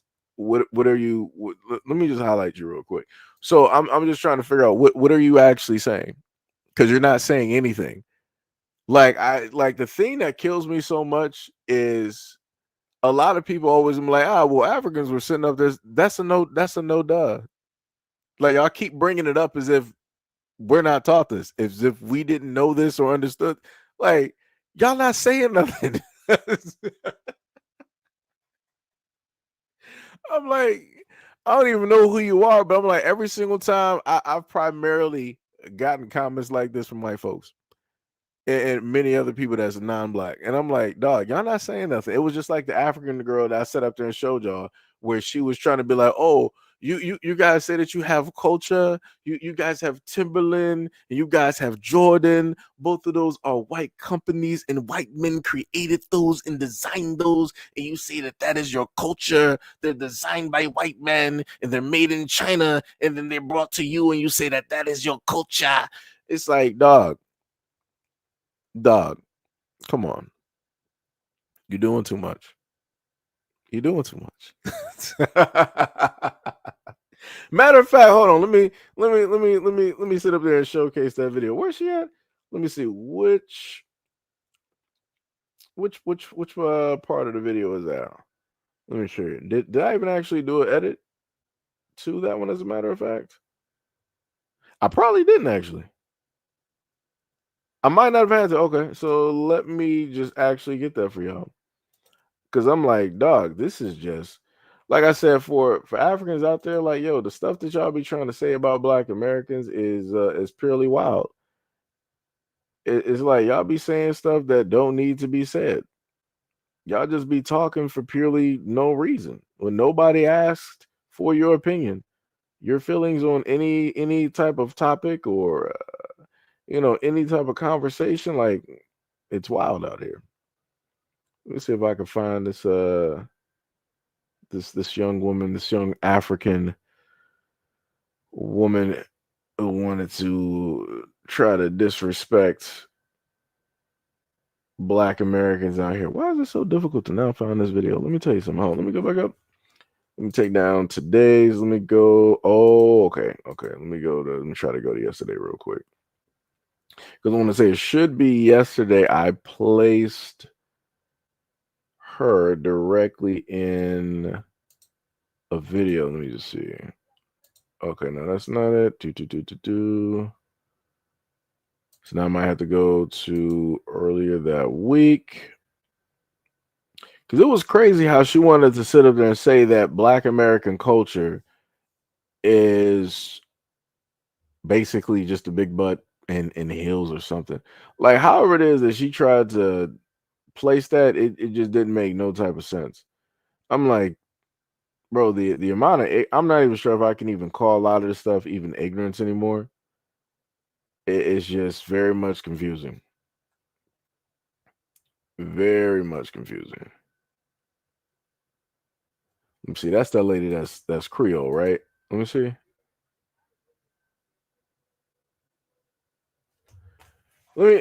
While I'm still looking for this woman, let me just highlight and showcase this while we're on the topic of people just saying stuff. Hold on, let me just showcase this.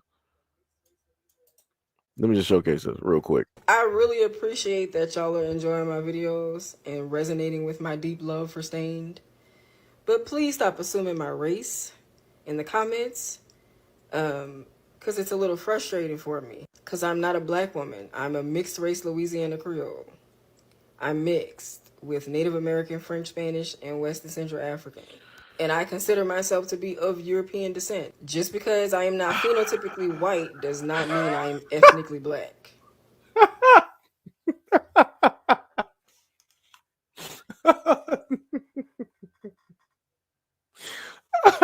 She just basically said that she's a white woman without being white. That's man, this yo. To anybody out there that's Creole, hey,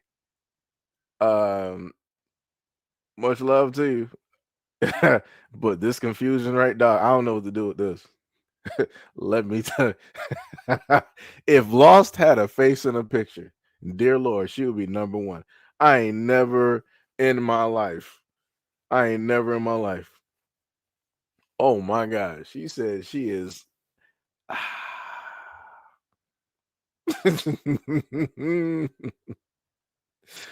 Oh man, I swear to goodness, if I didn't have some of these clips and things, people would not believe it. I swear to you, if I did not have some of the clips and the videos that I have, people would not believe it. People just wouldn't believe it. People would not believe it.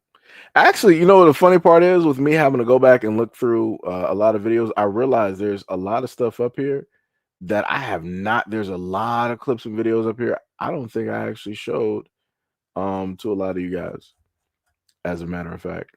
And that leads me to now know that I have a lot of other videos that I need to post for you guys.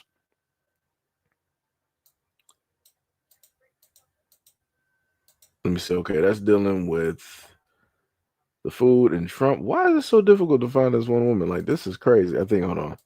It might be in this video.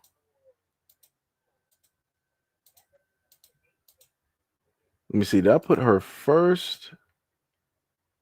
Yeah, it was her. Okay, so let me just put this. So let me take her down, and then let me go back and get this video. Okay, so now I know where it is.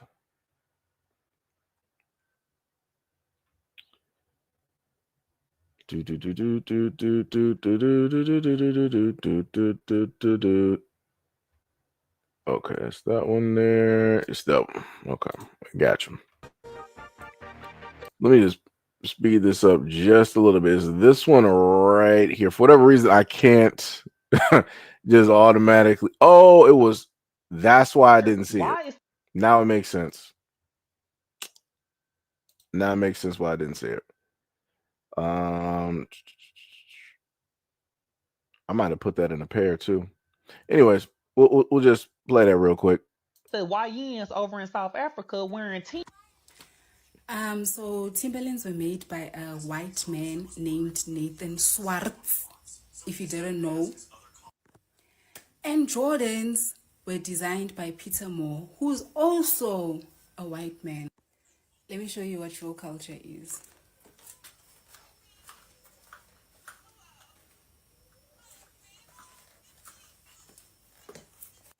So basically, your culture comes from white people and it's made in China. Then it makes its way to you. What a shame.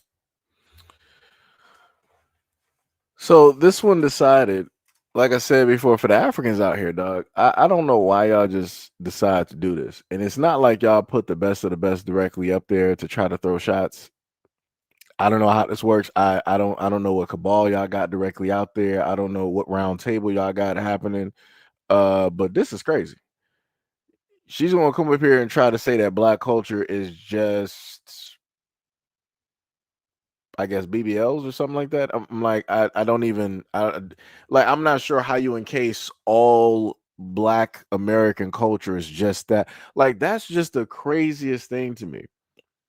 And the funniest thing, right, that she wanted to try to case black American culture in that way, right? Let me showcase this other video. Let me get this clip, and we're going to listen to this African dude sitting up here doing his own rendition of I don't know what this is. We'll figure it out, right? Let's just listen to this real quick.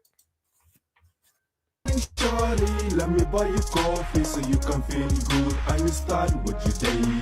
Tell me what you want, cappuccino or latte or a African culture, right? I don't mind what you say.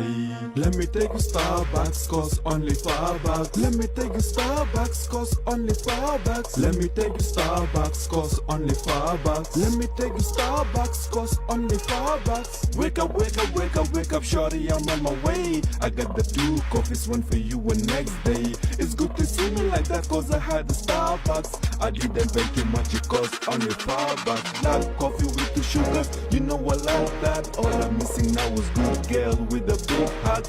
If you're the right one, let me take you Starbucks. So we heard that, right?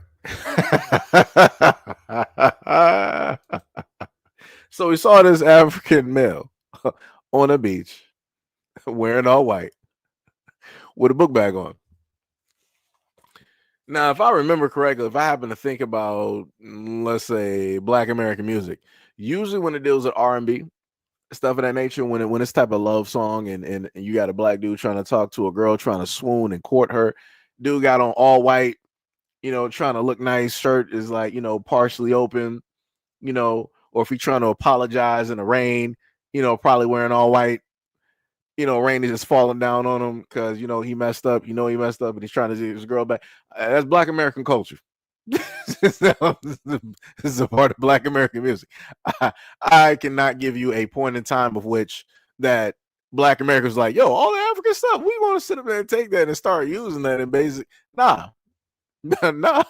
Like you literally are like using like some Fruity Loops beats or whatever is popular during the time to make that beat. And that was like the typical beat that you would have in like some 2000s, type of stuff. Like it was very simple. It was not nothing too complex. Anybody can rap directly on it.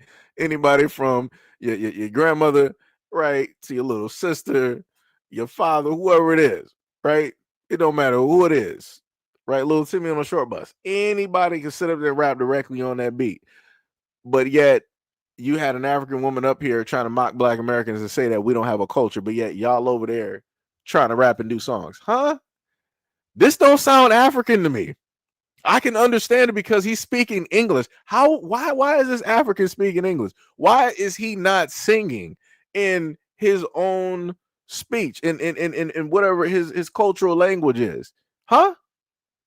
What? Why is he not in his natural African garb of his people? That looks very westernized to me. That looks very westernized to me. That's crazy. That is crazy. Pink said play it again. Good morning, shorty. Let me buy you coffee so you can feel good and you start with your day. Tell me what you want, cappuccino or latte or a hot chocolate. I don't mind what you say. Let me take you Starbucks, cause only $5. Let me take you Starbucks, cause only $5. Let me take you Starbucks, cause only $5. Let me take you Starbucks, cause only $5. Wake up, wake up, wake up, wake up, shorty, I'm on my way. I got the 2 coffees, one for you and next day. It's good to see me like that, cause I had the Starbucks. I didn't pay too much, it cost only $5. Black coffee with the sugar, you know I like that. All I'm missing now is good girl with a big heart. If you're the right one, let me take you Starbucks.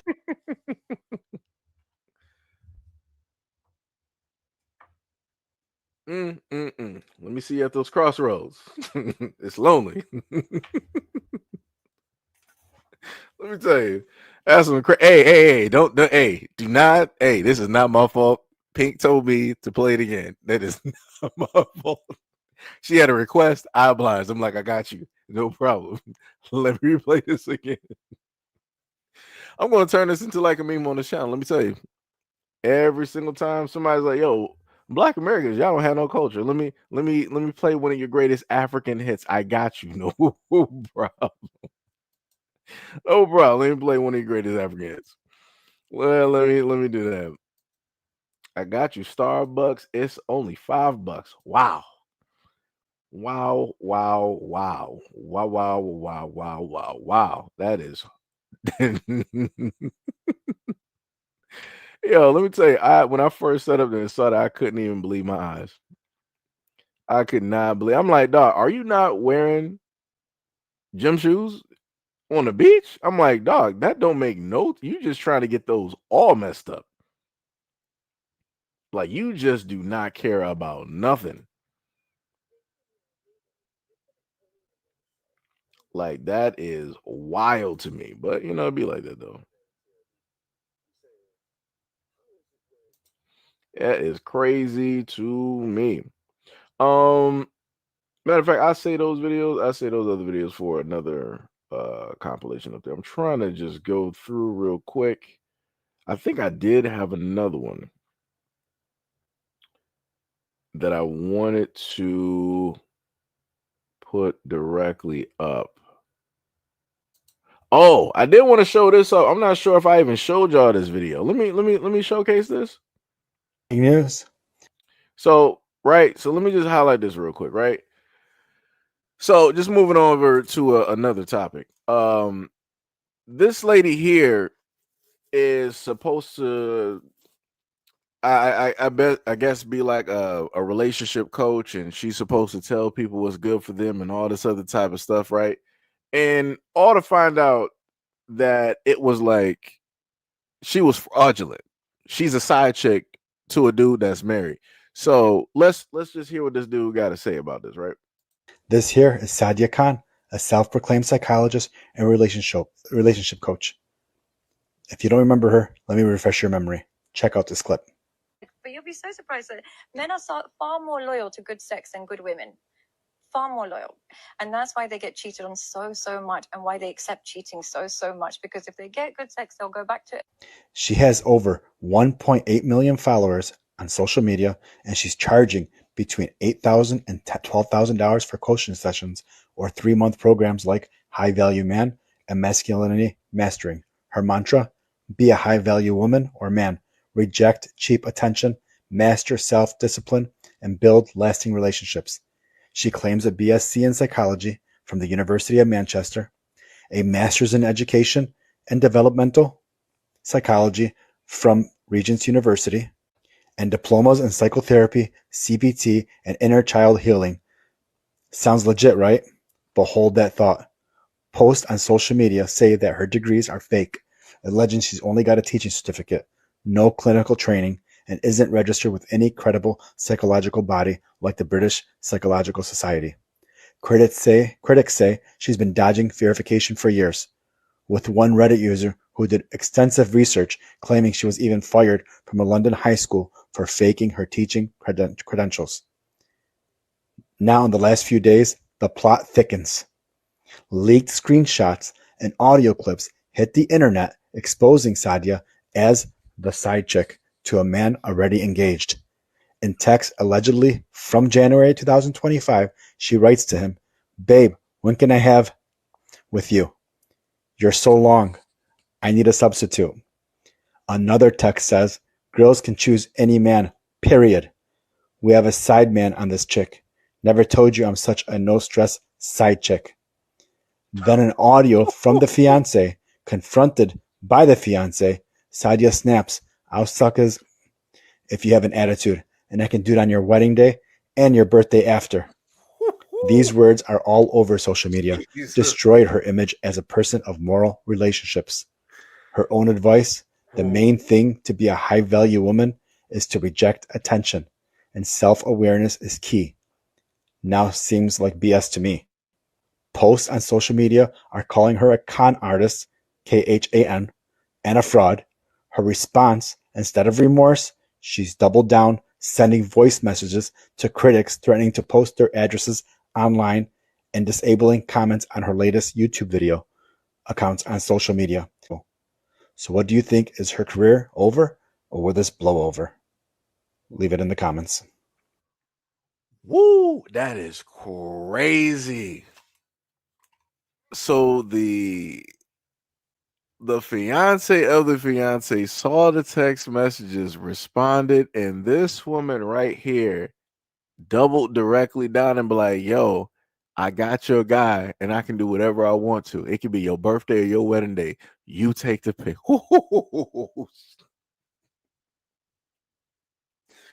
Oh, Jesus Christ. And she is a proud side chick. Like I said before, I just want to reiterate. I just want to reiterate. So if y'all ever hear me happen to state that women have control over the men that they decide to date, this is what I mean. They ain't look wise, there ain't nothing wrong with her. There's no reason for her to be sitting up there dealing with a dude that's already in the deals. Like he's a fiance about to get married. She don't have to deal with that dude. We've already established that the dude is obviously a cheater, right? He has options. He more than likely is a rich dude, got money. That's what comes directly with that whole thing, right? So we get that part. She could be with any guy that she wants to be with. She said herself that she is a side chick. She's proud of that. So this is why I say before that a lot of women out here pick and choose the guys that they want to be with. And I mean just that. Because at no point in time could I just be like, yo, I'm just going to be directly with that woman right there. And that's it. Nah, it's going to be like, you say you're going to be with who? No, you might be talking about somebody else. Who else is around here? Who else is near me? Because I don't see who it is you're talking about because you can't be talking to me, right? That's the type of thing that will happen, right? Because at the end of the day, a woman will be like, all right, I'm going to let you in the house or I'm not going to let you in the house.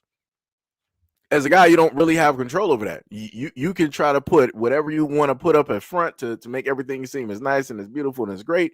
But if she ain't buying it, she ain't buying it. And that's just it. It ain't no sale today, right? So, like I said, I don't know, but that is crazy. That is crazy to write that to somebody. But obviously, I guess she must have been right because she felt emboldened enough to to sit up there and say it. Because what did she sit up there saying that in that one talk that she gave, that because of quote unquote great sex, those guys will sit up there and keep coming back to that other woman? What did she sit up there and just confirm or in a sense insinuate when it dealt with those text messages? The exact same thing she spoke on. So I guess she's saying that she's better than the wife, and that's why the fiance, well, she's better than the fiance, so that's why the fiance is coming directly to her. And like I said, it's crazy. That is crazy. That is diabolical. Oh my goodness. Sham said her career is over and ABBA and Preach demolished her. And the funny thing is, Sham, I saw this woman before when this was like some years prior. Before all of this, I saw her like some years prior, like making her rounds on a lot of these podcasts and stuff. I'm like, yo, she got some pretty sound stuff, and she's going directly at men. I'm like, all right, cool. Let me, she got some. She can sit up there and do something. And then to find out that she enables married men to cheat or guys who are engaged to cheat, I'm like, this is crazy. I'm like, you're a quote unquote a high value woman, and you're in a sense going for a low valued, realistically type of guy just because you can. And it's like your whole main thing I thought was to, be happy for other women being happy, but you're just a destroyer. Like that is, that's crazy. Again, she can have probably any dude directly out here, and she decides to do this. That's crazy. Shan was like, that high value stuff is nothing but a scam. Hey, it be like that. Like I said before, a lot of people would rather believe in the lies because people don't want to, in a sense, deal with reality. So it's easy to sell a lot of people out here lies because that's what people choose to believe in. Like a lot of people out here don't want to live in reality. A lot of people would rather live in some makeshift fantasy or whatever it is, just because that's better for them versus dealing with the reality of what is right now. So this is how a lot of people like this woman here is able to lie to a lot of other people and sell them the tallest tales and the greatest lies possible. And yeah, like I said, all to find out that woman was sleeping with somebody else's fiance while trying to coach women on how to be high value or better women. It's crazy work. Can't make it up. cannot make it up. But anyways, let's continue to the next video. When our grandmothers was calling us fat and telling us we need to back away from the table and telling us the hard truth, that's when we had structure. When y'all started normalizing bullshit and y'all started caring about people's feelings, that's when we lost the plot, bitch. Just look at history. Look at the black people before us. Just look at history. Never in a million years would I have ever thought that we would have a fat activist. What y'all are promoting is not just obesity, but you are promoting destruction. How the hell are y'all coming up here with all these think pieces telling black people that we need to get organized? And you're talking about battling white supremacy when you don't even have the physical capabilities to do so. Just really think about that. Y'all come up here loud and fucking wrong, big as a motherfucking house, in your 20s, asking for a fucking seatbelt extender, okay? And thinking that you're going to accomplish anything. You're not going to accomplish a motherfucking thing other than maybe a heart attack before you turn 40. Your physical aligns with your mental capabilities, okay? If you're running around here just stuffing your fucking mouth with junk and not being aware of your caloric intake, I'm sorry, I don't want to hear nothing you got to say out your motherfucking mouth, because it's given you don't give a damn about yourself. So it's nothing that you can tell me up here on this app. The black women before us, and I'm speaking to black people, so I don't want y'all saying, oh, well, it's YT people that's obese or other people. Why don't you focus on them? I'm not focused on them because I'm a black woman. So mind your fucking business. The black women that came before us looked 3 to 4 times younger than we did at this age. They were beautiful. They were energetic. Look at these women now. Look at them now. Say what you want, but this is not my fucking representation. Right. So we heard that. I even myself at a moment in time sat up and had conversations with, because I'm just gonna push this to another side, because I know that it's a pretty sensitive topic for whatever reason, if you decide to guide it towards women. So I'm just gonna put it directly towards the guys that I know. I've had many conversations with guys who got weight.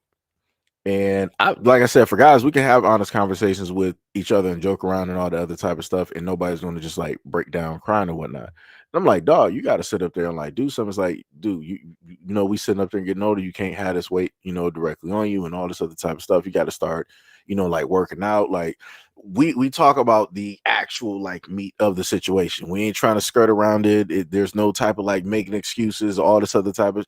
It's like, dog, you need to sit up there and fix this right now. And if you don't, you're going to be like in your 60s in a home somewhere. And like I said, I've sat up there and talked to people and told them that. Like, I'm talking about specifically the guys being directly straight up, because I'm like, dog, I'm going to tell you the reality of it right now, because I don't want that to be your reality in the future. So it's like, if you in a sense feel like your feelings are hurt because I'm telling you this now, all right, fine, so be it. Cool. Let your feelings be hurt. Get over that shit and start, walking. Start walking around the track. Start, going to the gym. Start eating healthy and shit. Like, because if not, dog, you gonna be like in your 60s and you ain't gonna be doing nothing, bro.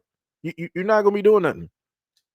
You're not going to be out there sitting up there still seeing women and doing this, and like, bro, your joints, your back, your knees, all of that is going to be bad, bro. You're going to sit up there and be suffering from heart disease, high cholesterol. You're going to be going through hypertension. You're going to be clutching like Sanford and Son, like, oh, Louise, I'm coming to you. The Lord is about, right? You're going to be sitting up there doing that, and you're not going to have nobody by your side. You're going to be alone by your side in a home somewhere because your family ain't taking care of you. If you got kids, your kids ain't taking care of you, and you're not going to have a significant other to sit up there and take care of you.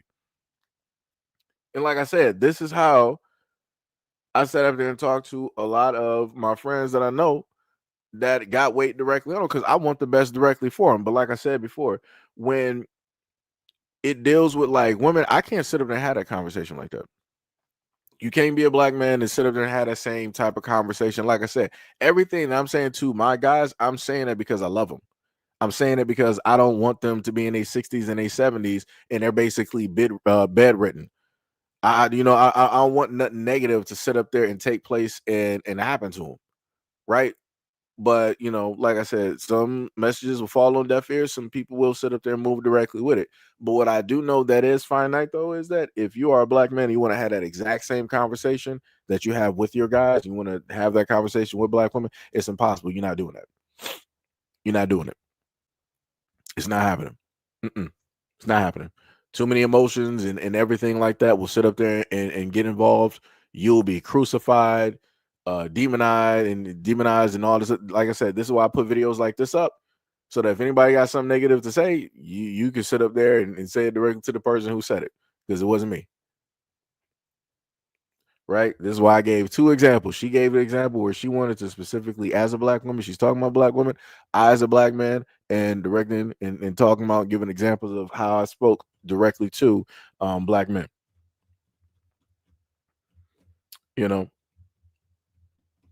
Just saying. I'm just saying, like I said, it is not good at all. Like I said, especially for guys. I can't speak for women, but I know for black guys, like dog, we cannot afford to be overweight, dog. It just is what it is. We cannot afford to be overweight. Cannot afford to be overweight. You cannot, as a black man, afford to be overweight. There are too many. Like I said, I can't speak for women. Whatever they got going on, obviously they, it's whatever. But for black men, shortest lifespans out here, you cannot afford.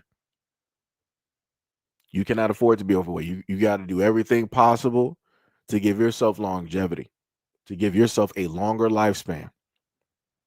Like I said, I can't speak for nobody else. I can only speak as a black man. Like, yo, we cannot afford to do this. We got too many things that we got to worry about and try to sit up there and fix. And like she said before, it's like, just think about it. Just think about if at a moment in time that we had to sit up there and have like a lot of black dudes out here, we needed like defense. And the main defense that we got out here are like big, overweight, obese black dudes. Brother, that wall is falling down. That wall is not going to be standing for much longer. Just standing takes energy. I'm not sure if people realize that or not, but standing by itself takes energy. We just don't feel it because of the weight that we have at this moment in time, right? That may be comfortable. But for people that are, I'm talking about like tons. You got some black dudes out here that are like, yo, 600. I'm like, bro, whoo, standing is a job for that man. That is a Herculean feat right there, because your joints is not supposed to be dealing with that. Your ligaments ain't supposed to be dealing with the muscle is not supposed to be dealing with that. It's not. Like I said before, if any black dudes out there take what I say as being problematic, the problem is you at the end of the day, because you and your feelings. Like I said, I ain't talking about people with like extenuating circumstances and all this other type of stuff. Leave all of that emotional stuff to the side. I'm talking about you are basically able-bodied, healthy. You don't got nothing wrong with you mentally. It's just you holding yourself back. Like I said, I ain't talking about no extenuating circumstances, because I hate when people try to bring that up and try to label all that type of stuff as an excuse. I don't got no time, dog. Like I said, the most I can do is try to sit up there and speak and say some stuff. If people don't like it, it be like that. Talk to God about it. Whoever you kneel down to and pray to, talk to them about it. Because at the end of the day, God is not going to help you out of the situation that you put. Like when you basically encapsulate yourself in that, dog, you did that to yourself, my man. God ain't do that. God ain't force feed you. God ain't give you McDonald's and Burger King and all that. Like, bro, you got to sit up there and switch up that diet. Stop having like 14 instead of drinking water. You got like 14 2-liter Cokes. You got a whole bunch of 3 liters in your house. Like, you don't got nearly a bottle of water. Matter of fact, your system has never seen a bottle of water, bro. You gotta do something. You gotta do something with yourself. You gotta do something better. You got White Castle coming through your skin, bro. You gotta do something better. This ain't it. Like, dog, your sweat should not be smelling like fast food, bro. You gotta do something better. You gotta do something better, man. You got to sit up there and do something better. Like I said, what the girl say? Fitness, he told. Nah, like if I were to even do that, I would just solely like direct my attention towards guys, because like I said before, I can deal with that. I already know that back and forth is going to happen. That's cool. And I could just simply tell them like, all right, cool. It is what it is. Move out the way. I get somebody else that can do it. Cause obviously you can't. Like I said, cause I don't got time. When it's like, if you have to like deal with women, you got to do this whole thing of like being like sympathetic and empathetic. You got to be emotionally supportive. And I'm like, dog, I don't have time for this. We got a job to sit up there and do all this emotional shit. You do that shit later when you got time on your own time. We got a job to do right now. We're trying to get you from the beginning to the middle to the end so that you can get to the weight that you want to sit up there and be at. Like I said, I don't know what to sit up and tell people. Like I said, this is why I told people before that if I ever at a moment in time decided to like actually like, yo, I'm just gonna start like working out and stuff, and then from that I'm gonna try to start helping out other people, I gotta sit up there and just focus on guys. Cause like, yo, the way that I talk, I literally I have to just focus and specifically be trying to fix guys. Cause like I said, too many people will be crying. I don't got time. I don't got time for excuses. I don't. Because like I said, the only way that I got an excuse on, if let's say if I wanted to work out today and if I don't, I'm holding myself back. If I don't do push-ups, it's because of me. I'm not listing any other type of BS or whatnot. Like, I'm just sorry. It's just going to the point of everything that she stated. We're at a point in time where too many people are full of excuses. And they use those excuses as a crutch in order not to do something, to hold themselves back from what it is that they really want in life. Like I said, it's crazy. Yo, Nikki, what is up? What is up? What is up? What is up? What is going on? What is going on? Tippy said, I drink nasty lemon water now. But I mean, that's good. That's a start though. It's like, that's what you do. Like you start, changing those things and and everything of that sort, and it's all good. What did Mo say? Mo said at Seji is not a health expert. He only once believed push-ups were orange. See, this one I can actually highlight because I actually skipped it. This one I can actually highlight because Mo didn't say nothing strange this time. Like I said, it's it always be your own people, every single time. It always be your own people. But like I said, any of the guys that I know in a lot of my the guys that I know that I grew up with and and stuff of that nature, they were either taller than me or have more weight or a combination of both. And like I said, even at a young age, we're talking about high school, I'm like, dog, you gotta, you know, start getting in shape, so that things will be more manageable. Like the way I looked at it is that if you start conditioning and training yourself when you're younger, it's going to be an everyday routine. It's going to be like breathing. It's going to be eating. It's going to be like sleeping. Like it's going to be like nothing. Versus somebody who just started doing it and like later on years, they're like huffing and puffing. It's like I can't do this and that. Yeah, because you ain't never do it. So it's easy for you to give up. It's easy for you to sit up there and say that I'm not going to do this. I'm just going to, yeah, because you ain't never do it to begin with. So that's why I tried to tell people earlier on that I was around that, start working out and start doing this now so that you know what it feels like. Because I keep trying to tell people, I'm like, the moment in time that you work out and start feeling pain, that lets you know that you're alive. The moment in time that you can no longer feel pain, it's over. It's over for you. It's like, just wrap it up. The end is nigh. The end is right there, dog. So, like I said before, the pain is always a good thing. You know that you're alive. You know that you're able to, still move. You're able to still walk around. You're able to still, feel the muscles. You can feel them, grow and get tired and all. That's good. That's beautiful. You want to be able to have that same feeling when you're in your 70s as well, too.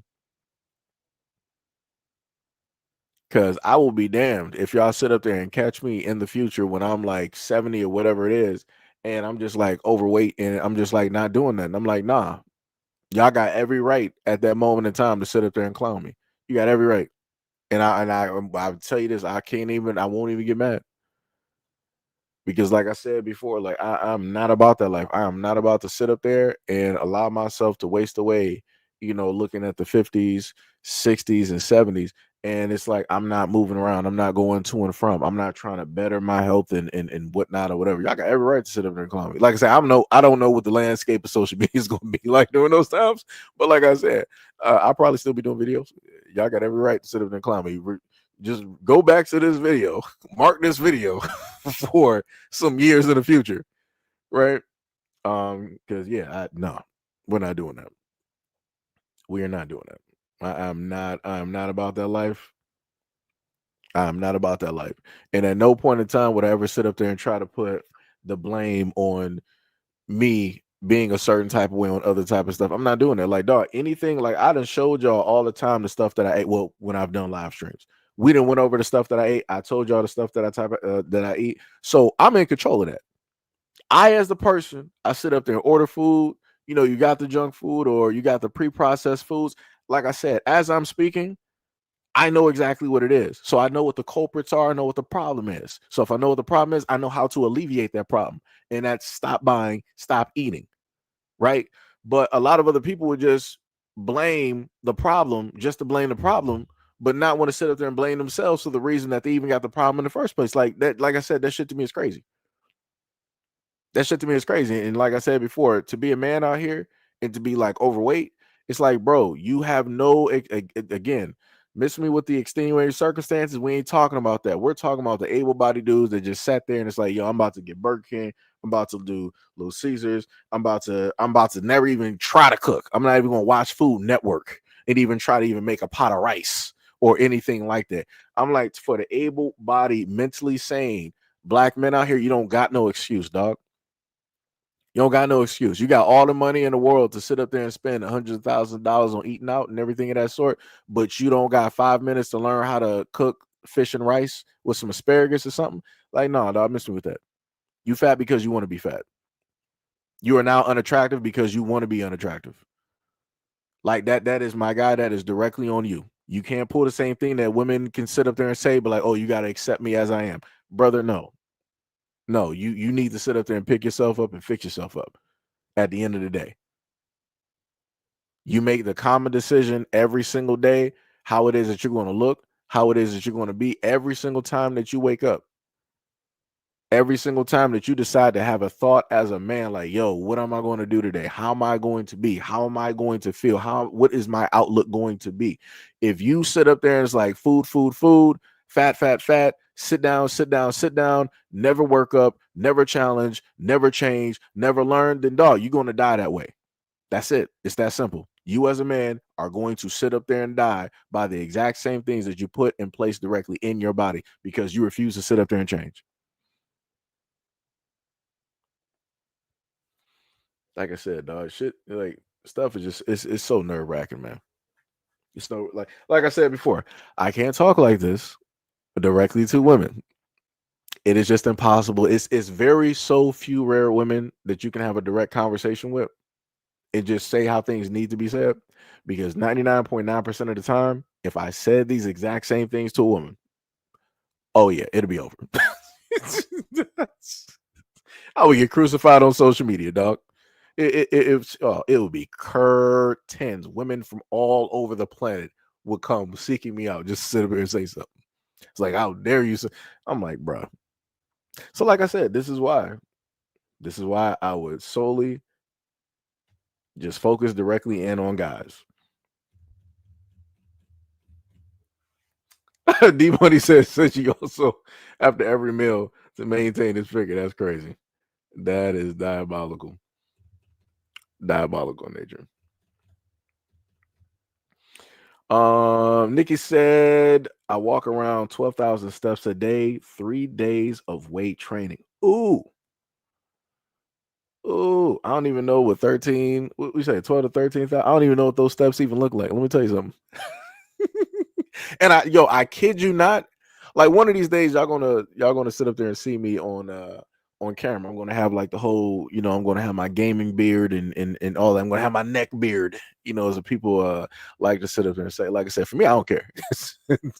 I am how God made me. Like I said, I don't care. But y'all, for a lot of y'all that's been here for live streams, y'all done see me in a variety of y'all just never saw me with braids. I think braids at Twitch, I never saw me with that, but y'all saw me with like the fro lineup, bald, with hair or whatever it was, beard, no beard, slightly looking Muslim, things of that nature, selling bean pies out here. But yeah, all the stuff that I tell y'all that I eat, I'm telling you, when you actually sit up there and see me, it's like, dog, where is the weight? Like there is nothing really in a sense there. It's not.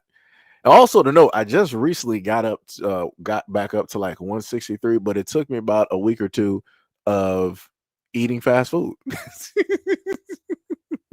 That's how bad that is. Like, yo, it's oh man. Like I said, I wouldn't change it for the world. I would not change it for the world. So this is not me sitting up there arguing with how it is at work, or what's doing it, or how it's happening. Like I said, I will keep this from now to the end of time. I am not arguing with it. I ain't even trying to switch it or change it for the world. I'm not. But yeah, it took me about a good while to get back from like 150 something up to like 163. Shout out to fast food. It's not the best thing possible, but it can put some weight on. Not as quick as a lot of people say, but it could, it could put some weight back. I feel like I probably slipped from 163. I probably went back down to like 160 possibly. I don't know. I have to check. I'll have to check. Tim was like, said you ectomorph. What weight you talking about? You naturally small talking about other people weight. You don't know what it feels like. Man, I wish it was your Shout out to DJ Khaled. God did. That's the only thing that I can. It's the only thing I can tell you. That's that's the only thing I can sit up there and tell you. I don't know nothing. I don't know nothing about nothing. I don't know nothing about nothing. Nothing about nothing. From the bottom say eat sweet potatoes on the regular.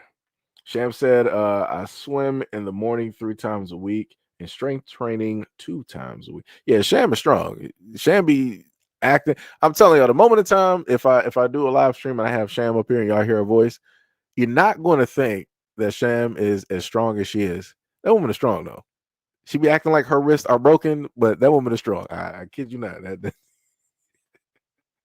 That woman is strong. It's just the voice. Up until Sham gets like serious or she's actually getting mad, that's when you start to hear the tone change real quick and it's like, oh, somebody did something. I'm like, somebody did something. Somebody is about to catch it. Somebody is about to catch it. Tippy's like tall, muscular than me.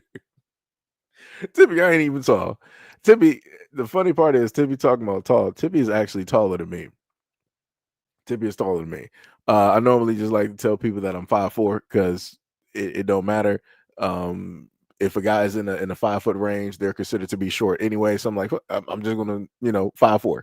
So that's the standard height. I tell everybody I am 5'4". Wolverine's actual height in the comic books, and like I said, it'd be like that. Tippy's actually taller than me though. Realistically, dealing with like actual height. Actually, Sham and Tippy are both taller than me actually. I think Gail is the same, close to the same height. I think. I don't know. I think I remember from some live streams. We were talking about heights before and how tall everybody was at a moment in time. Straight Up City said, "Is Wendy's fast food?" Yes, yes, it is. As a person that has bought Wendy's, I haven't bought it in a minute, but yeah, it's fast food. To me, at this moment in time, I haven't bought Wendy's because the burgers started to smell like feet, and I'm like, yeah, nah, I can't do that no more. I'm like, yeah, that's let me know that I probably had too much of it because that happened with me with McDonald's when I was younger, and I'm like, yeah, I can't have those burgers anymore. It's like, yeah, it's just that's too much. I guess that's like my body's telling me we got a limit. It's like, yeah, we've eaten too much of this and we're tired of it. No more. Timmy said 160. I thought you was 260 and muscle. LOL. Nah. Technically, I wouldn't even want to be two. The only way that I would want to be 260 is like maybe if I was like 6 foot something. And then I can be like 260 because it would, frame and everything, it's all right. But nah, I don't wanna, I'm not trying to really hit like no high numbers up there. Nah. I'm gonna be looking like the big slow. I ain't trying to do that. Like I said, I like being able to move. Technically, if you're like with the frame that I basically got at the height, you're not going to be fast. You're going to be able to take a lot of hits though, like body wise and whatnot. You'll be able to take a lot of hits and dish stuff out. But I'm not trying to be like a Frank Miller Batman where it's like, all right, I'm not athletic no more. I just got to sit there and be able to take hits. Nah. I ain't trying to get there yet. I ain't trying to get there yet. I'm not trying to get there. D Money said, I can't swim. I feel you. I feel you. From the bottom said whole milk is the fastest way to consume protein.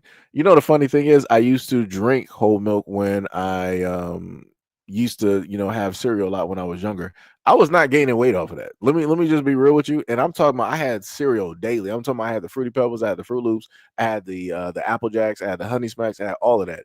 Brother, we were going through milk, and I wasn't gaining directly from that. Now, what I would end up gaining during that time, high school wise, is if I had like some loaves of bread, like if I was eating like 1 to 2 loaves of bread, like stuff like that, hot dogs and what, yeah, that stuff now in ramen, I would, start gaining a little bit of fat on my skin. And it's like, oh snap, I'm like, yo, everything is looking a little bit more, like defined. I'm like, stuff is looking.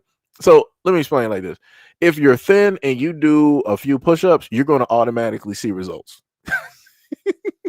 Just because of the way that the body works, and how you basically don't have fat content up there. How I know that I do have fat content is because I don't get as cold as I used to.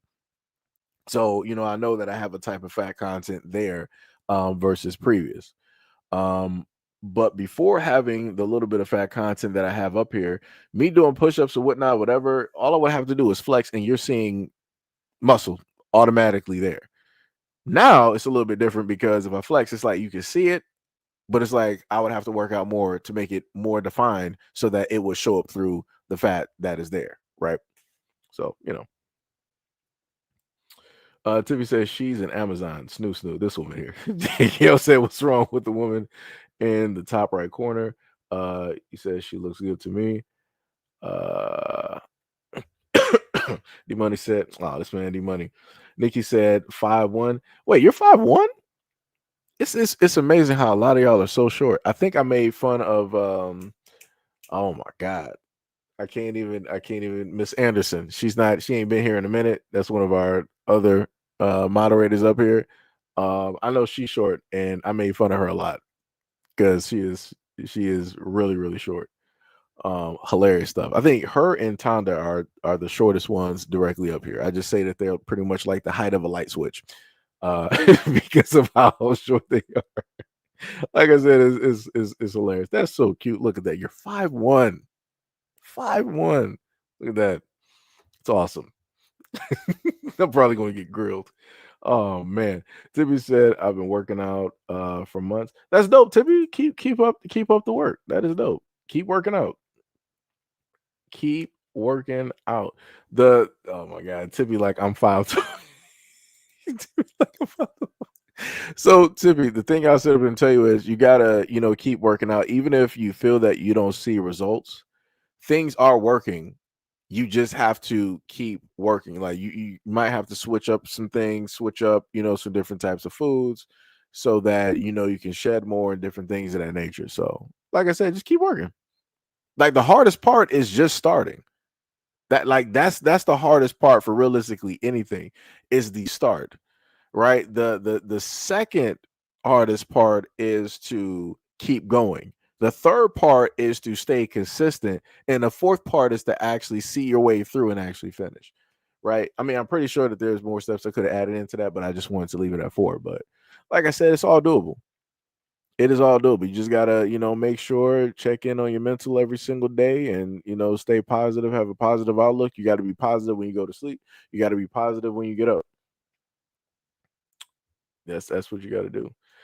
D Money said, Seiji, do you need security? Let me tell you, whenever if there's a moment of time that I can get a portion of any of these others like streamer type of money, and I'm just like going out and doing stuff like that, yeah, I will sit up there and hire some security. I will sit up there and hire some security. But again, I would also make sure not to put myself and other people that are around me in situations of which we would really have to be concerned or worried about, a lot of stuff. Because like I said, I care because I know at the end of the day, my life is my life, but it's like other people that are around me, even if it's like security, I'm like, yo, they got families and people that depend on them. So I'm like, I'm going to do my best to make sure that we are out of situations that's not going to, jeopardize their life and their safety and stuff like that. So, Love the Soul said 5'11", 240. Wait, so Love the Soul, are you a? Because I can't tell by the name because I've tried to tell by names before, and people are like, no, actually, because I saw a dude up here named Brittany, and he was like, don't mind the name, I'm actually a guy. I'm like, okay, well, that threw me completely for a loop. I did not foresee that happening because I don't really know a lot of dudes named Brittany. I might have heard like some far reaches of some rarities of that happening, but yeah. So I'm not sure. I'll come back to that one when I know if what was it? Let me make sure I'm at Love. Oh, okay. Maybe I might. Basically, I'm gonna just shorten it as like Love Soul. You know what I'm talking about? Let me know if you're male or female. Then I'll come back to that comment. Um, Let me see. What did Tippy say? Roman Reigns is 265 and he's fast. I mean, but that's because he's like 6 foot something though.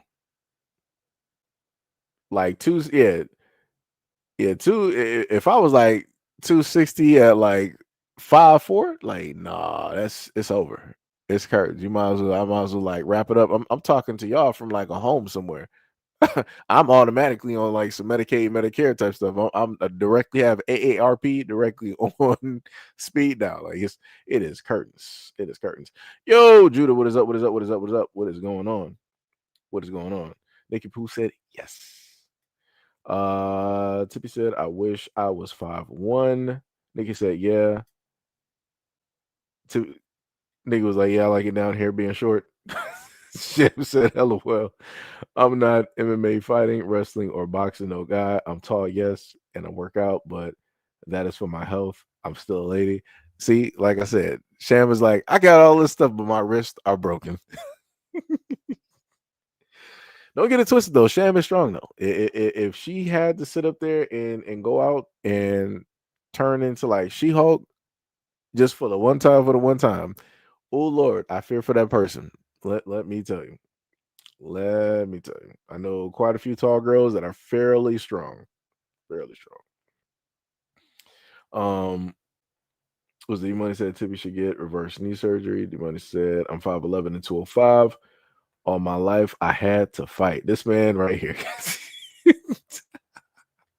But this is the thing though, like you're basically at like 6 feet. So it's like you're in a sense superhero like realm, like weight wise. Cause like Batman and Superman, they're in like the 200 and like 30s, being like 6'2" and 6'3" or something like that.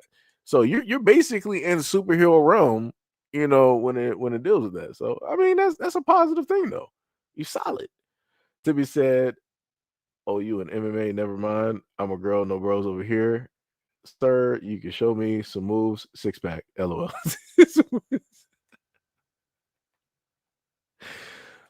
Love and Soul said, nah, I'm a dude, bro. See, yeah, that's why I ain't saying that.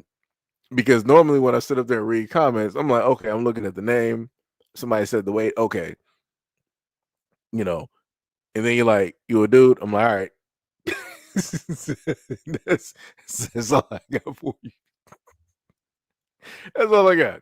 That's all I got. This is why it is very, it is imperative for people to ask questions before saying anything. Because sometimes people set themselves up. Let me tell you. Yeah, you go. Let me tell you. I've been doing these internet conversations for a long time. It's stuff out here in the streets.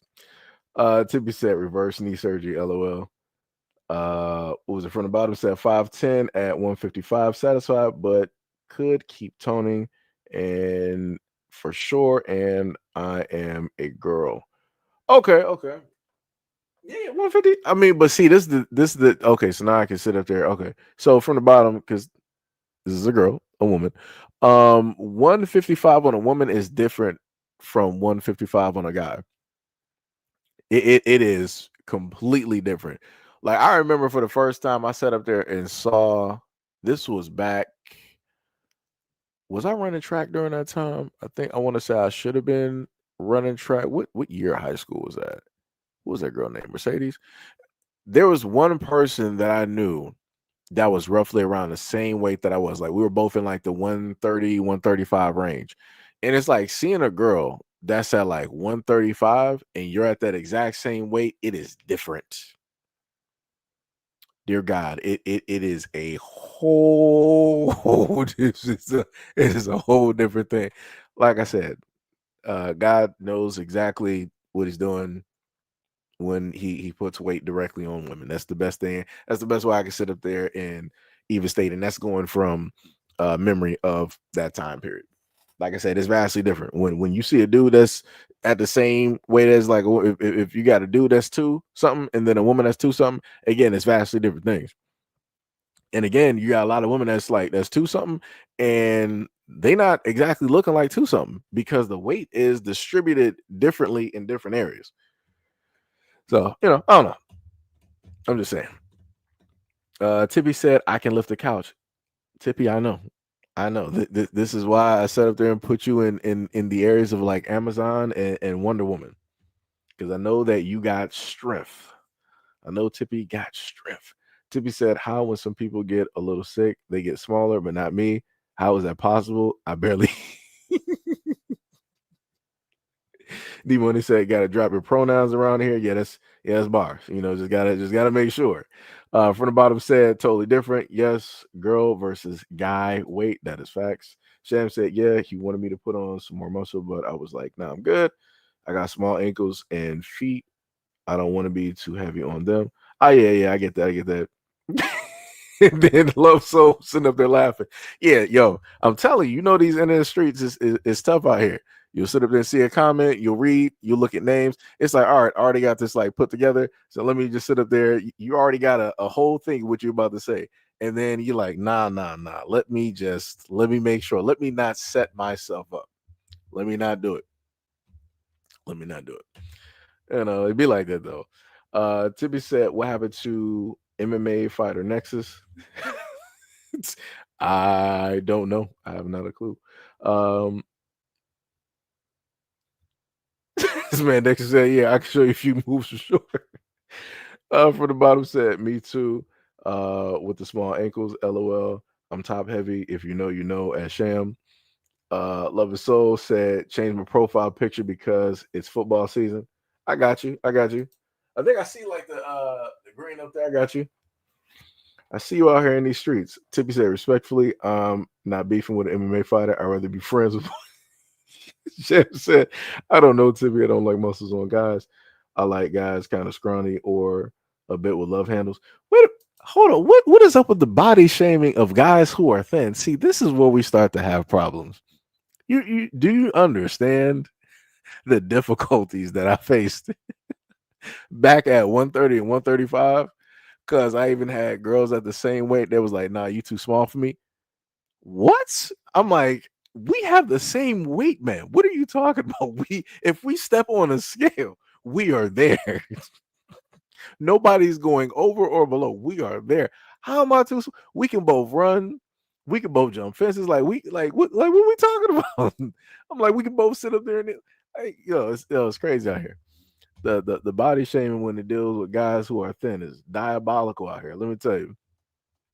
It's diabolical out here, But it be like that though, I ain't offended. It just, it's tough out here. It's tough out. Hearing it all my life. Like D Money said, all my life I had to fight. All my life I had to fight for this weight by ordering food for 2 weeks just to make it back up here. It's a crazy work. Sham said, you gotta love the soul laughing. From the bottom says scrawny or big, LOL. Sham said, but they're sexy to me, so I don't know. I like those kinds of dudes. Sham said, I'm 5'4". Okay, I thought I'm sorry, not Sham. Gail said I'm 5'4". I thought you said in one of the live streams you was like 5'6". I think it was. I thought you said like 5'6" or 5'7". I think it was. I could have sworn because it was a live stream probably about like 3-4 years ago. Somewhere in there. Gail said, oh no, actually I read it wrong. I read it before. Okay, so Gail said a 5'4" guy that is 250 pounds is very attractive. Okay, I got you. See, I'll be telling y'all sometimes I read a little bit too fast, where it's like I read the first part and then the rest of the part I just pre-write in my brain. So yeah, that happens. it'd be like that.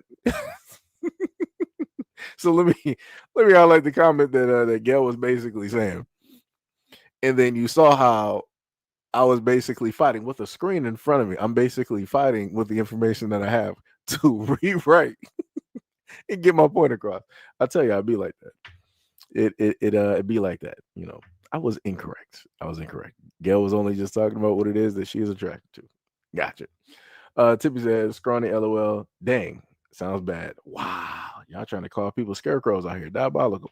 Love the Soul said, used to be 163 at my lowest, but I enjoyed food a little more. Thankfully, I have pushed past 240. I got you. Sham says she's talking about a guy. Yep. I had to later on correct myself later, Sham. It'd be like that. D Money said I was 180 at my smallest, but I was sick at the time. I got you. So now we're gonna go off to another video. You just said you was using chicks to get you a car, bro. Remember that? Cool. Watch out. No. Go ahead and leave. No. Get from in front of my. Go with the car. If I call the police, You gonna call the police? What is you in front of my door doing? You're gonna call the police? Yeah, I'm going to. What you calling the police for? Whoa there, buddy. They was giving me hell in the comments talking about he should have went in the house. He the main problem. He this, he that. She came to my house trying to demand to meet my lady, right? I said, no, you can meet her at another time. You don't run things over here. She had a fucking tantrum and tried to ruin her car and fight me. Come on now. Y'all got to stop being enablers. Resume. Scary ass nigga.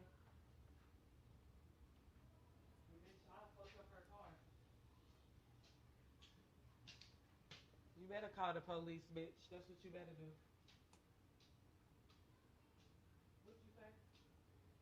Bitch, she's scary. Bitch, I'll fuck up her car.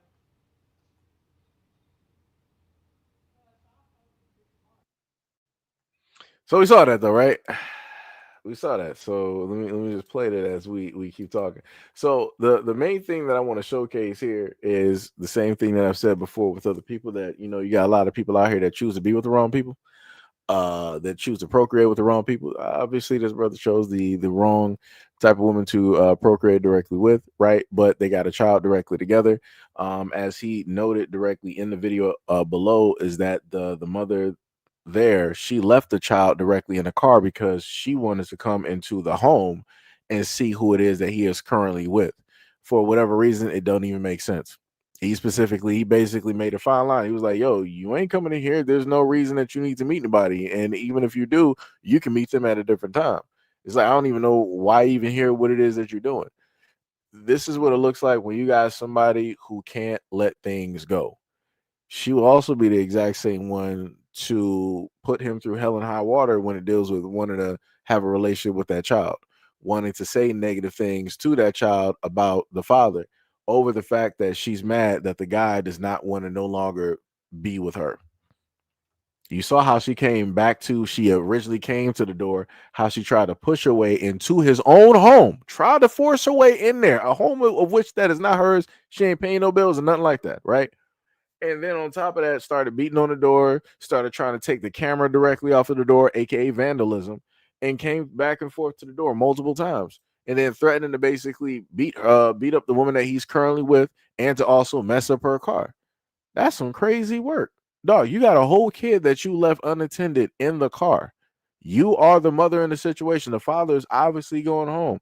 He ain't trying to sit up there and deal with you. He might not have been dealing with you for a very long time. Why would you as a woman leave a child unattended in a vehicle of which you are not at this current moment in time? Like that, again, to me, that is wild. That is wild. Yo, what is up, Jab? What is up? What is up? Much love, respect, and appreciation. Much love, respect, and appreciation. Like I said, that is crazy to me, dog. That is crazy.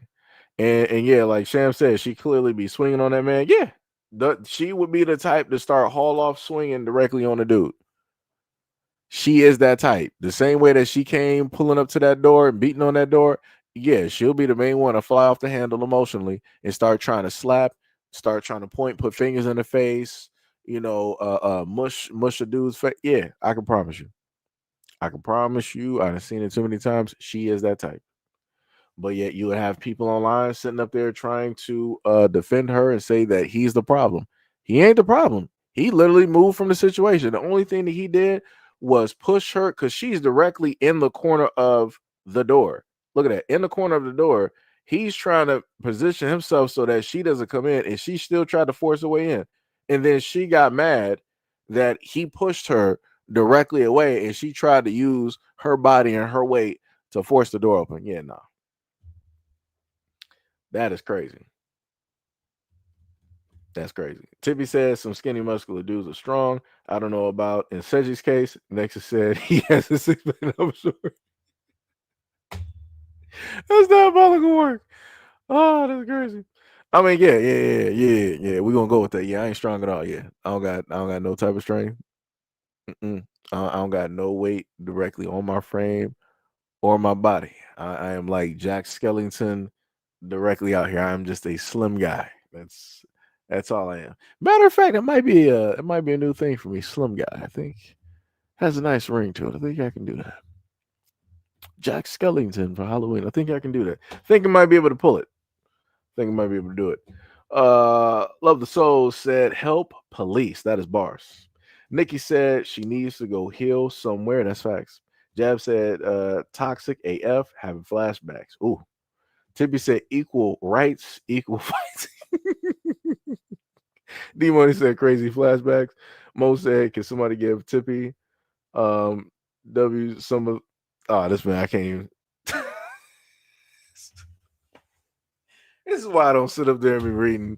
Mo can sit up there and do great at a moment of time. Mo can sit up there and just be on a roll. But I got you with these, got you with the comments and stuff. And then this man heads right. Goes strictly right. Whole different field. Diabolical. Diabolical work. Let me tell you. Can't even read Mo's comment. That man out here. That man is out here. Let me say. Let me see. We got 3 more videos left. Actually, do I want to save the crash out for later? I think I will. Let me see. I got like 2 crash outs. Yeah. We'll go to this one. Because this is another problematic situation. So, from the point of view, it said, this time, this gremlin thought my 19-year-old self wanted her husband. So let's take a look at this, right? So obviously, when you hear the voices, you're dealing with older folks directly up there. So these is probably like people like in their 60s and whatnot, right?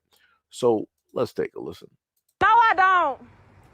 Tell her what you got to tell her. Cause you gonna break it. I have to work with him, so what do you mean? You got to work with him. Just please let me know what I'm supposed to do. Please let me know what you want me to do. We work in the same establishment. Let me know how that's gonna work.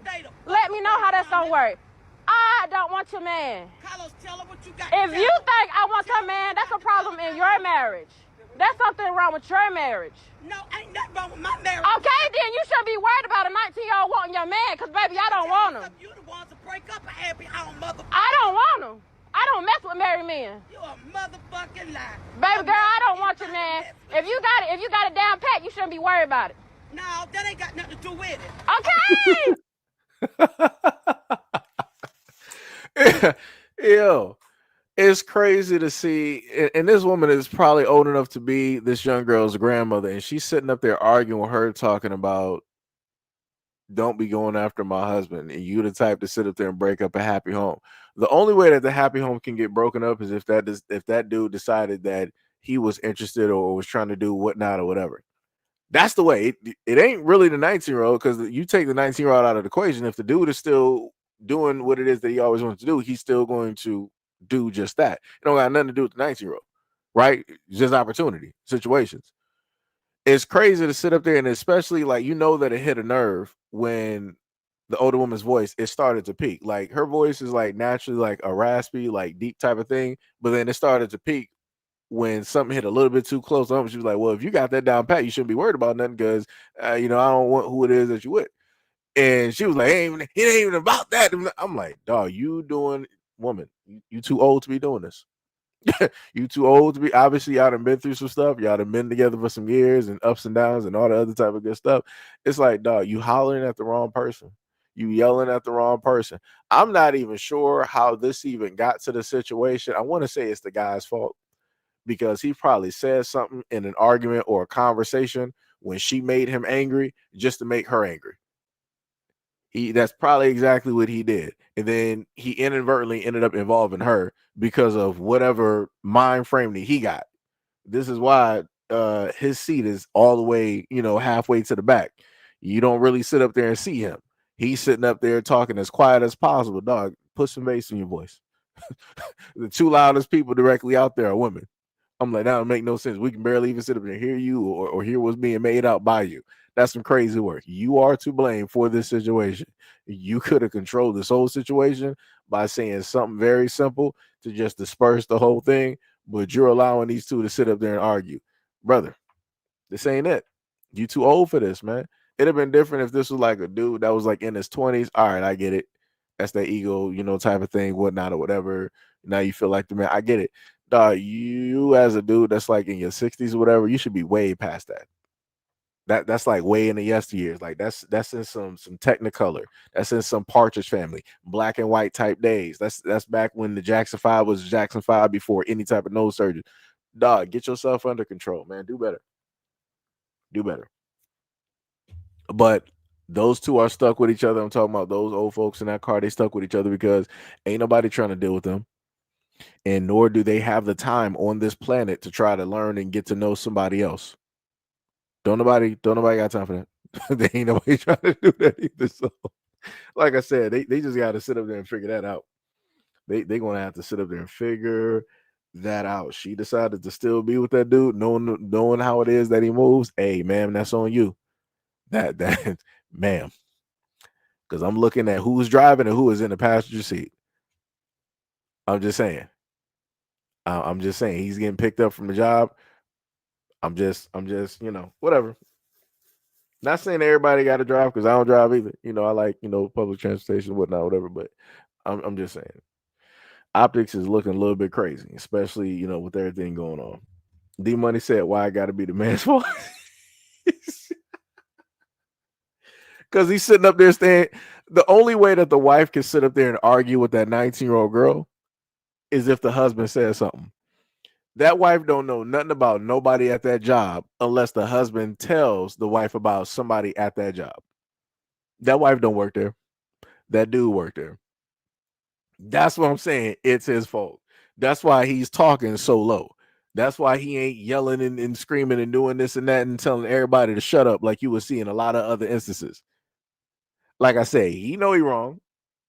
That's why he's sitting so quiet. He know exactly who he got to return home to, who he married to, and what he got to deal with. He's sitting up there trying to cut some losses somewhere. Sham said, "Shoot, I didn't have time for that in my 20s either. If you're going to cheat, just leave me. Trust you're not hurting me. If you want to be elsewhere, I don't have time for drama." Tippy said, "I think because older men preying on younger women and saying 30s and 40s are old and are past their prime, they feel like they feel they're in competition with them." Or I think because older men preying on, I think I get what you're saying. But I also sit up there and say at the same time, like Tippy, like I said before, when I was like 19, the oldest woman that I even like knew or was even like with was like 30, like 5, and that was like when I was like 19. So this is why, like, whenever the conversation happens where people want to be like, "Oh, these older guys, they always go after these younger women." Like, nah, you got younger dudes that are with older women all the time. The only difference is men, there's like a type of status or whatnot or whatever that comes directly with that. It's like, yo, you must like still got it, something about you that can still, encapsulate these women out here. There's nothing like that for like women in a sense. It's not really that same type of like society in a sense. Really, like in general, like both sides look at like, all right, if an older dude is still able to get attention from like young women, there's something still about that guy, right? So guys are like, yo, that dude is like, yo, you still on, you still got it.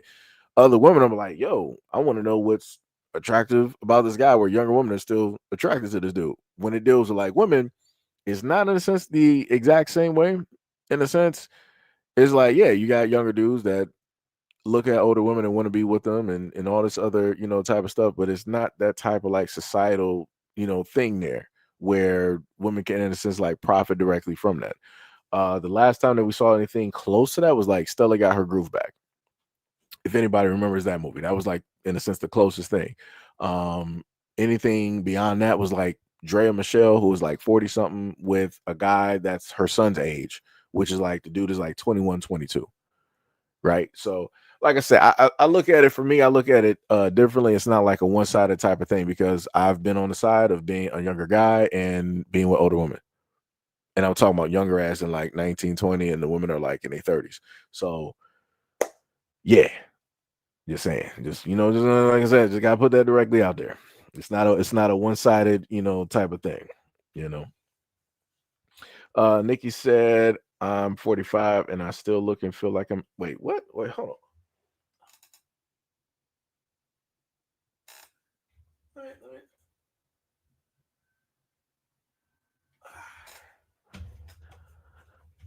Well, black don't crack. Let me tell you something. Black does not crack at all. First of all, I want to say to Nikki, first of all, 40 is not even old. That is nowhere close to old at all. I'm not even sure why you even said it like that. That is nowhere you can still go out here. Like I said, you was doing what, like 12 or 13,000 steps. Yeah, you still young. Like, it'd have been different if you were like, yo, I'm 70 out here. Something like that'd have been different. Like, what? You still young. Like, you come on now. Come on. Talk about some I'm 45. What? You basically still 30s. Like, for me, the way I look at it, like 30 and 40 is like it's a melding, like it's still in the same thing. Like, it's different once you start saying like 60s, 70s, 80s, and as like I said, you still young. What you talking about? You can still run. Like, your ankles, your knees, and everything, like joints is good. You're not out here talking about, oh, a storm is coming. I feel it in my bones. Like, you're not out here, saying that like that. So, I'm just saying. I'm just saying.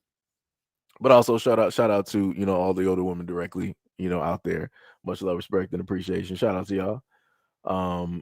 D Money said, facts, majority of the women I've dated were older than me. Yeah, like I said, like, people make it seem like older women like just like don't nothing be happening there. So that's what I'm saying. Like, for Tippy, irregardless of like the older dudes sitting up there saying that they don't want older women, a lot of those dudes don't really got a choice just to sit up there and be real. A lot of dudes talking, they're not in shape. They're not running around in like tip top Herculean superhero shape. Like, they are over shape. I'm talking about Oopa Loopa. I'm talking about overweight. Like, all of that. So like they don't really got a selection and choice, right? It's more so the guys that are still, in a sense, I guess you could say, in their prime or in their youth, that have the selection and the choice to pick on, what women that they want to be with and all this other type of stuff. Like I said, I don't really pay no mind to those guys, because I'm like, dog, when is the last time you went to the hospital and had a checkup? That's your main priority that you should be worried about being a guy. You shouldn't be talking about the women that you don't want. You should want any woman realistically that wants you and that's going to be by your side, because, dog, you are not that far from death. That's the best way you're not that far. And especially if you keep going the way that you're going with your health, you are especially not. He is right there. Knock, knock, knock. Scythe is sitting up there peeking through the crack of the door, and all you see is like one skeleton now looking at you. And the whispers of a hoodie coming through the cracks of the door. Like, bro, it's like, like I said, a lot of dudes, a lot of them dudes never had a reality check. Like I said, you got a lot of people out here that are hurt, that are scorned because of, a variety of things out here in society, a lot of which they have direct control over. But it's a lot easier to be mad and point the finger at everybody else versus pointing the finger at self, right? So you got a lot of people that don't want to, look in the mirror. Tippy said, I'm young with an old soul. I don't want no old dude messing me up. I think all young women should wait until marriage. If those old dudes not looking just for relations, LOL, leave younger women alone. Nikki Boo said, thank you. Love the Soul said, definitely not. Tippy said, 40s is young to me. Yeah, it is. Nikki said, Tippy said, we passed our prime. Sham said, I don't know. I'll be getting hit on by younger guys at the gym, but I think they think I'm young because I got a small voice. I mean, probably that too. But also, again, you work out, like you're in shape and everything. Like I said, for us, being like, guys who are like youthful, young, whatever it is that people want to sit up and call it, right? Um, you can still see the light that is there. You can still see the potential. You can still see the I guess what you could say, like the woman at her prime, in a sense, or at her peak. Like for younger guys, we can see older women and we can see what is there. For a lot of older guys, where it's like their vision and stuff is corroded and they're jaded and hurt by a lot of things in society and life, it's like they're just trying to just make a flat painting of everything because of the way that they look and feel about themselves. So they see that and then they throw it on to other people, like, yeah, this is how you look, and da da da da, you're not this and you're not that and all this. Like I said, it's like I said, this is when it comes to a point you just gotta ignore a lot of people. You just gotta move around those people. Don't ask them to move around, just move around those people, because they're sitting still. They can't afford to move. They don't know what moving is. If they do move, they're gonna break a hip or an ankle. Like I said, it's like, yo, you gotta move around those people and just let them stay statues the way that they are. Like I said, some people are meant to be in those places to be examples. You gotta let those people be those examples. You know, you just gotta let them people just be that. Tippy said, "Have y'all seen Ashanti, Kelly Rowland? They all look like they're in the 20s. Yep, they look great. They look great." D Money said 40 is OG status. Seji. I mean, I look at OG as like original, right? So it's hard to beat that. You got a lot of younger folks that want to try to appear to be or act as though that they are older, and they can't, and they're not, which is the craziest part. Like I said before, just look at the whole thing where out of all of the times that I've been alive, this is the most time that I've seen younger dudes out here wanting to have a fully thick flourishing beard. At no point in time before that was guys really chasing after like a full beard like that. Like dudes like, man, I'm shaving all this off. I ain't trying to sit up there and like look like no old man out here. Like I'm young, like da da da da, all this other type of, like, dog, dudes not, they'll have like a little bit of facial hair. They wasn't trying to have no full beard to look like they in their 30s and their 40s. Like now you got all these young dudes out here walking around like full beards. I'm like, dog, you 25. Just be 25. Like, like, huh? I don't know. It's just me. It's me. Tippy said, no, I meant that. That's what a lot of men say about women in the 30s and 40s. Okay, yeah, Nikki, that's what Tippy was saying. That's what she was saying. Love the Soul said facts. Sham said LOL. Crypto the God said the artist name. I'm not even sure what the person talking about. Nikki up here laughing said, okay, Tippy. Tippy said, I feel it's wrong for older men to ruin young women's lives. What if you get her pregnant at 22? He's 40. Some kids get older and dudes pass away. She's now a single mother. You made her to be. Wow. I mean, Tippy, like I said before, for me, I don't really feel a certain type of way about it in a sense because everybody make their choices. When I was 19, I sought out a woman that I was attracted to for one reason or another that was in her 30s. Like I said, that was me at 19. Me 19/20. She didn't sit up there and was like, let me pray on this dude. He don't know no better. What not? Nah, I knew he said I knew exactly what it was, and I knew what time it was. So, that's why, for me, I don't venture out and look at people who are like 19 or in their 20s as, oh, this person's just a victim. They're just a child. Nah. I made a lot of decisions in life on women that I specifically wanted to deal with when I was younger. And a lot of those times, those women were older than me. And so I know also in return on the other side that there's a lot of women out here that are 19 and 20 that specifically go after older guys because they want to be with those older guys. Because the things that I would always hear is like, I'm not going to be with no guy that's like 19 or 20, close to my age. I can never date somebody that's like it was so weird to the point where girls are like, even if you're 3 years younger than her, she was like, I can't date you. Right. So y'all both in y'all 20s, but she's 25, and then you're 3 years younger, and she's like, nah, I can't sit up and do it. I look at you as like a little brother. What are we talking about? What, like, how How do we get to the point of using some random stuff to just randomly disqualify a guy? You can't say that the dude is not attractive. You can't say that he can't dress. You can't call him broke or whatnot or whatever. It comes down to like, oh, you're 3 years younger. I can't do it. What? What type? I've never, like I said, the madness out here that happens, it's crazy. It's diabolical.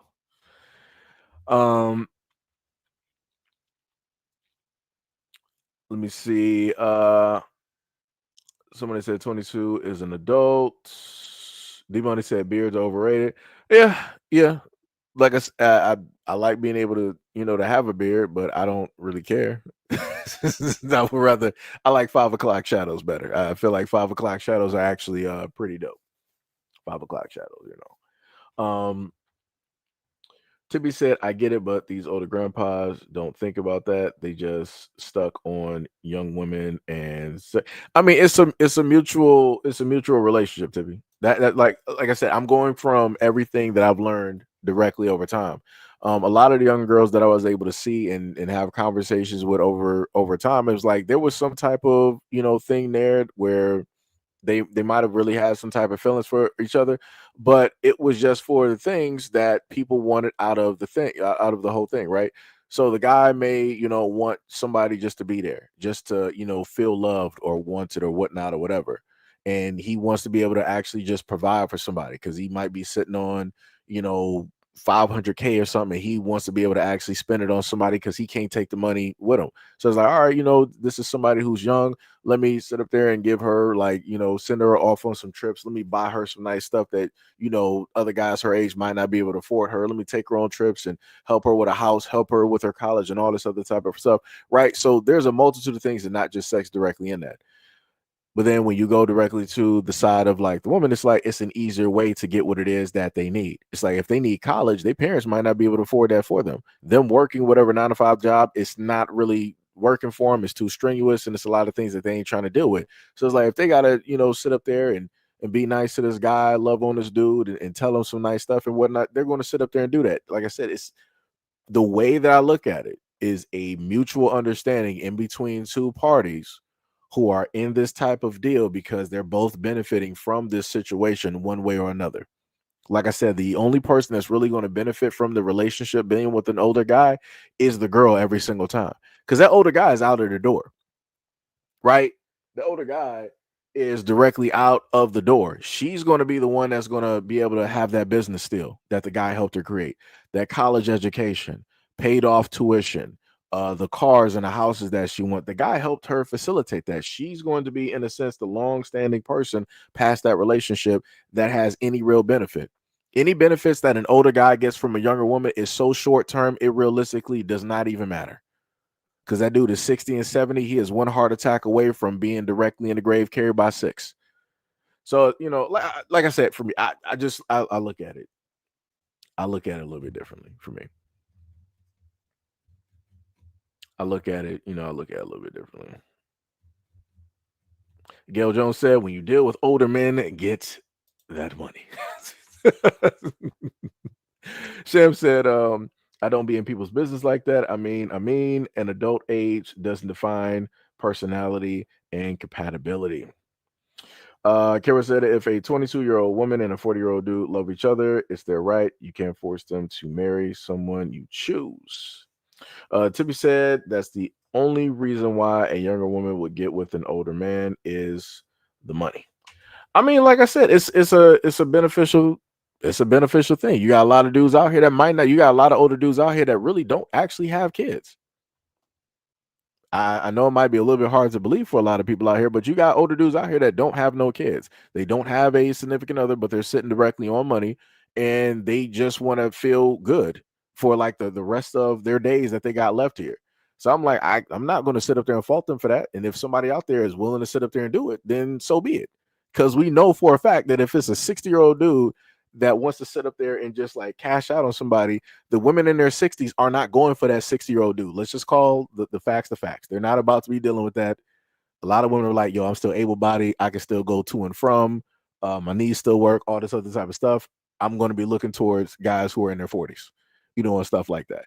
And like I said, that's cool. everybody got their preference. Everybody can do what it is that they want to sit up there and do. Like I said, I am not faulting, adults for what it is that they want to sit up there and do. I consider myself an adult at 19 when I decided to go on these internet streets and seek out women who are older. That was an adult decision that I made as an adult, as a 19-year-old adult, making that grown decision. Right. So, just saying. Um, Kara said, I watched a young YouTube girl. Her audience forced her to date men that she doesn't like because she dates other guys instead of the men her audience chooses for her, and they bully and harass her. That's tough. She got to, go out for her audience with that. Gail said, my older dude don't have kids. See? See, that's what I'm talking about. And you said he got me and my daughter spoiled. See, that's what I'm talking about. That's what I'm talking about. Like I said, it's beneficial. Like somewhere in there, you may have people sit up there and gravitate and get feelings and different stuff like that, which is great, which is awesome, which is cool. But again, there are things that specific people want. Guys, even no matter how old they get, they still want to be able to provide. They still want to be able to do for somebody, not just themselves, but they want to be able to share whatever wealth and money that they have. They want to make other people feel great, feel good. They want to make their lives easier. Like I said, I'm not faulting any dude for that. Like I said, that's just within like a man's nature, So, from the bottom said everyone needs their own money. I mean, that's true. Kara said, how young woman after old men's money? So if that's old women, she ain't for money. I'm a little bit confused on that one. I guess you're trying to say it in reverse. Timmy said, but that's the connection. I'm young with an old soul. LOL. And I don't think I would have any connection with someone who's the rock ages. LOL. If you're young with an old soul, you would actually have more in common with that person than somebody your own age. Just saying. Gail said, I'm about to break up with him, though. My daughter's slightly upset, and she's afraid of poverty. This woman. It's this woman. Carol said, so if you marry old women, that means that she does that he's not after. Usually when a younger dude is like with an older woman, it's just like, yo, it's fun, it's for different type of stuff and whatever basically comes with it. Usually like younger dudes ain't chasing after older women for money. Like I ain't never looked at an older woman and be like, yo, that's my meal ticket, right? Nah, I was just like, hey, if you interested, I'm interested. That's as simple as it basically is. Let's go out to eat, let's whatnot or whatever. Do you play video games? Stuff like that, like very simple stuff. Like I've never looked at an older woman and be like, yeah, I'm here for the money. I know you got a couple bands. Nah, I can get my own money. I can, do my own thing. Brandon V. World said, I forgot this dude was live. Helldivers awaits. Let me see. Kara said, when young women marry older men or old women marry young men, that's their business. They deal with it. So let it go and get your partner. Love the Soul said, facts. Kara said, we better stop. I guess that's supposed to be assumptions or assuming all the same or something like that, I guess. You said there are cases of young women after old dudes for money and not all are like that. Yeah, I got that. All right, so next we're going to go out to one of the crash outs. I'm going to save the other crash out for later, but we're going to go to this classic crash out here. Post. I'm currently crashing out. Sorry in advance. Women, do not get married and have kids unless you plan on and are capable of becoming a single mom. Because 9 times out of 10, 8 times out of 10, I don't know, statistically high, that's probably what's going to happen to you. Now, I love being a mom. I really do. And in fact, I quite enjoy most of the time being a single mom. This shit is not fair. The world is not set up for single moms. You will struggle. But men I told don't you care that. what job you have. I don't care how much you get paid. Especially in this economy right now, okay? The world is not set up for single mothers. It will be fucking hard. It will test you in ways that you didn't know that you could even be tested. You will have to fight for those kids Most likely. You will have to fight for those kids. You will have to wake up every morning and question, just real talk, if motherhood is really something that you want anymore, because these men make it so hard. They make it so hard to be a mom. They take away all of the tender moments of motherhood that you could have had, but you were stuck in survival mode. So you didn't even really get to enjoy it. I'm gonna have to make this a single video. Let me tell you. Trying to raise these kids, trying to do the best you can, and you get $250 a month. What the fuck? That is pennies. That is the gas money it is taking me to drop them off at their father's house and pick them back up. Note the nose ring. $250 a month, and my ex is a nurse. $250 a month. I'm sorry. So let me just freeze this real quick. I want to note that she got a septum ring, and she stated that she specifically chose to sleep unprotected with a guy that is a nurse. So he does have a nice paying job. She made sure that the dude works, but she didn't check on everything else to make sure that he would actually be a father, that he would actually be there, that he's the type to, just do. I don't know. Like I said, whenever I see this type of crying directly online, I don't know what else to sit up there and tell people. Everybody makes their own choices. Everybody makes their own bed. You crying directly online about it is not going to do anything about the situation.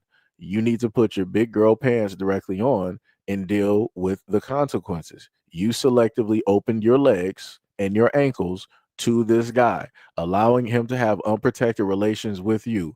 When everything fell apart, you fell out of that fantasy and you got to deal with reality. Now you want to go directly online and you want to try to tell other women what not to sit up there and do because you messed up by your own choices. And because you can't deal with the mess up of your own choices, you want the internet to have some type of sympathy or feel directly for you and all this other type of stuff, because you now realize that the world is not built for people to raise kids by single parenthood.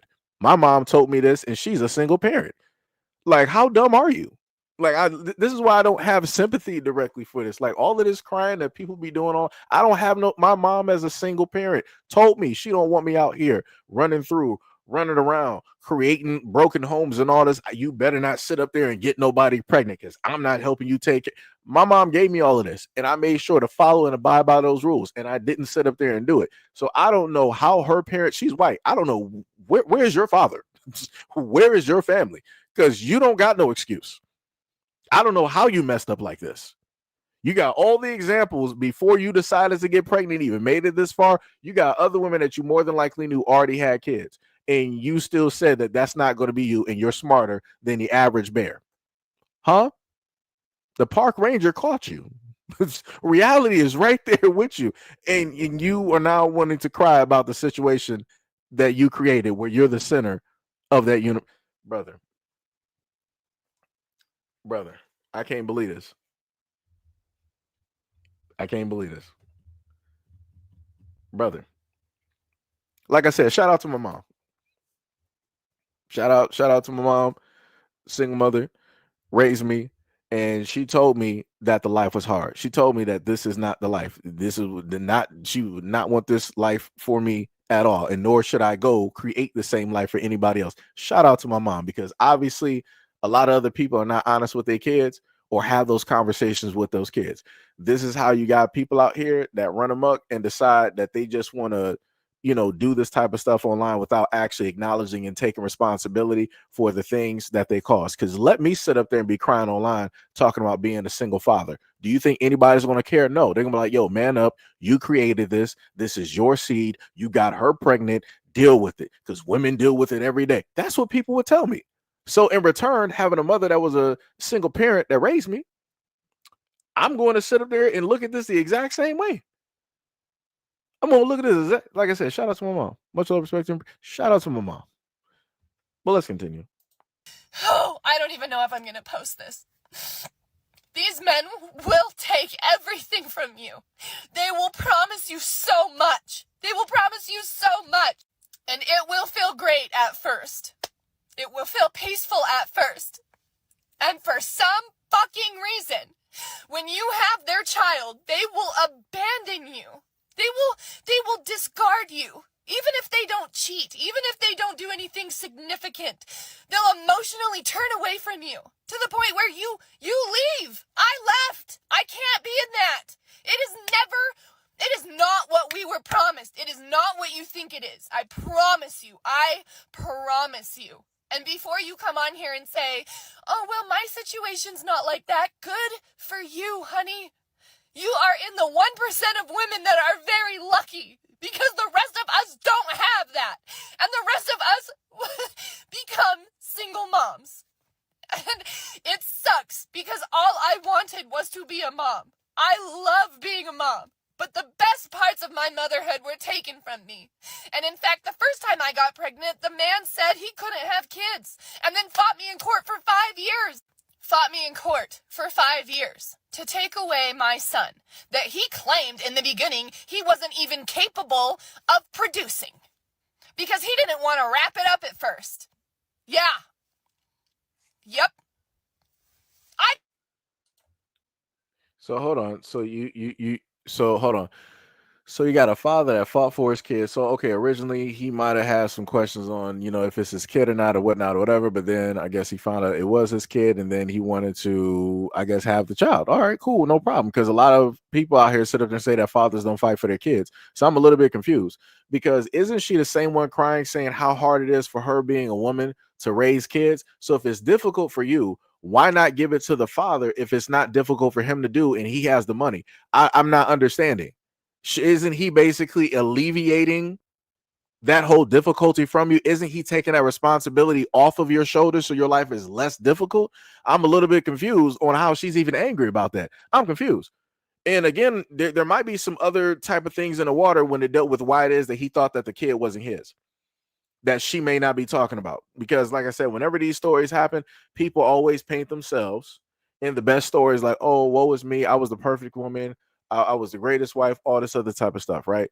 But you say everything negative and bad that the man did, but you never say anything horrible or bad that you did or even said to the guy to even lead him to believe. Because some women will be sleeping with the dude, and in the midst of an argument will sit up and say, oh, well, that's why this kid isn't yours, knowing the fact that the kid is actually his. So automatically sowing the seed of doubt in a man's mind, even though she knows that the kid is actually his. So like I said before, this is why I got to take some of the stuff that she's saying with like a grain of salt, all of these like tears and stuff before. Like I said, dealing with Carolyn Bryant, these tears don't faze me. I don't got no time for it. Like I said, a lot of her tears then got a lot of towns and black cities like swept away. I don't got no sympathy for this. I don't. Like I said, she chose to be, she said the first guy didn't believe that the child was his, but then he turned around and fought, and she got mad that he was fighting her in court for 5 years for that child.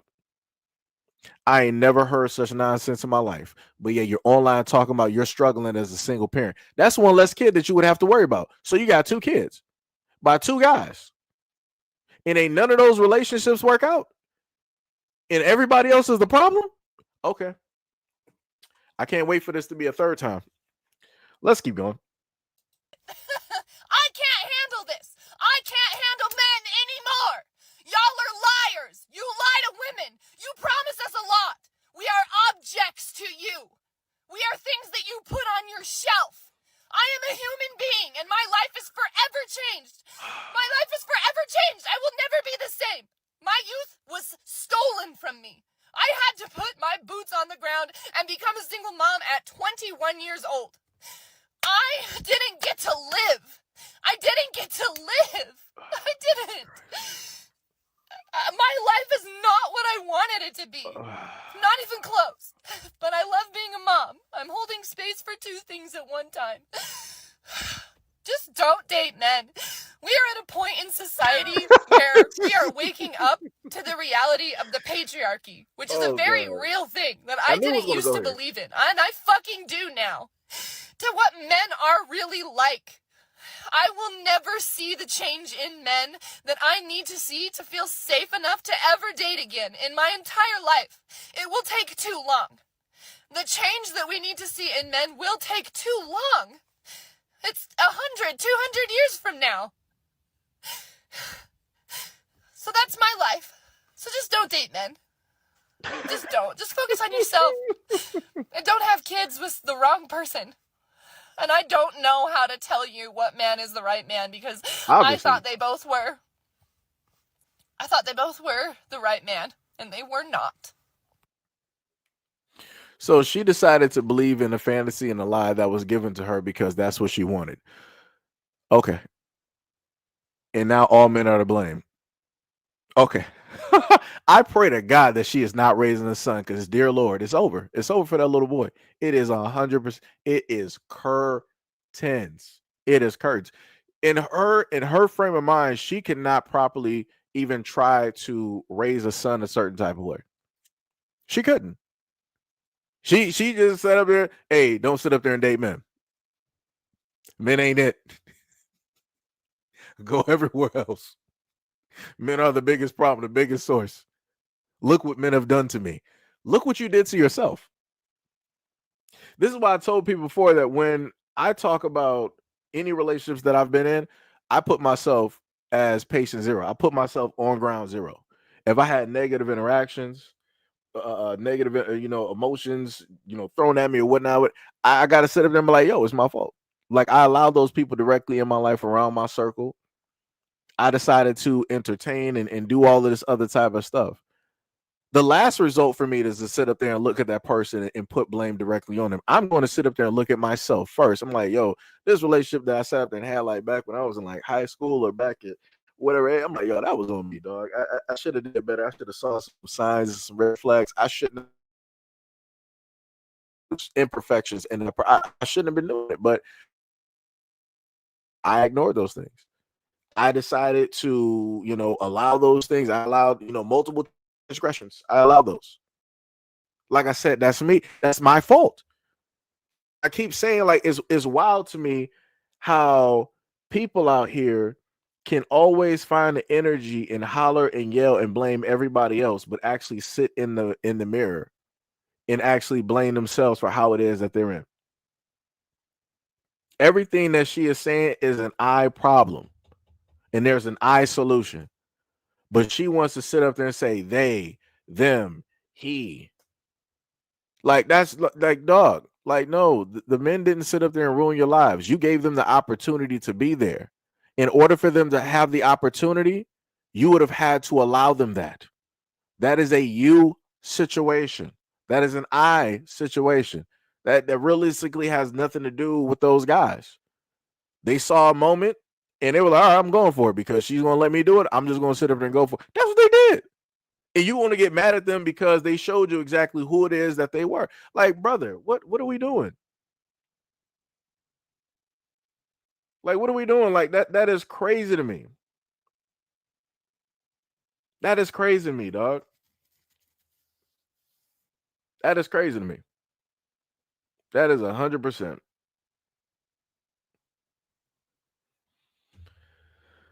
You said somebody said a lot of older dudes go after the minors. I mean, but she said she was 21, 22, so I'm not even sure where that even fits in the conversation.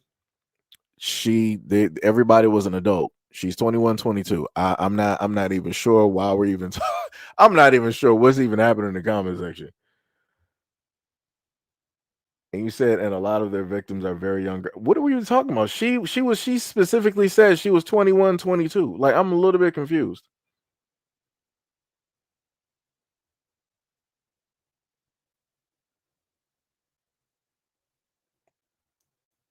Dog, I don't know for who is that again? Carrot dog. I don't know what you're talking about.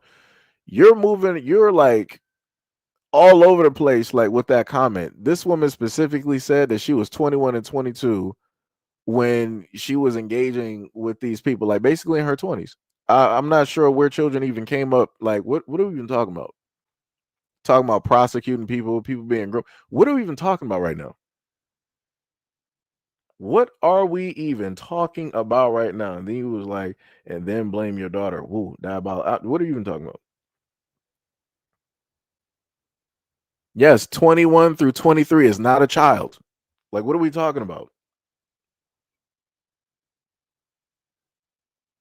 I'm just trying to.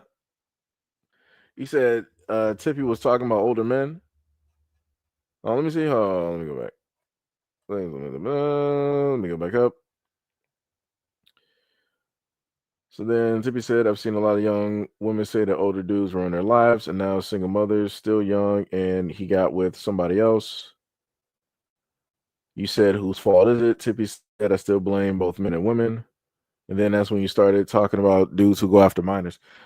Even still with like Tippy's comment, like that don't even like younger women.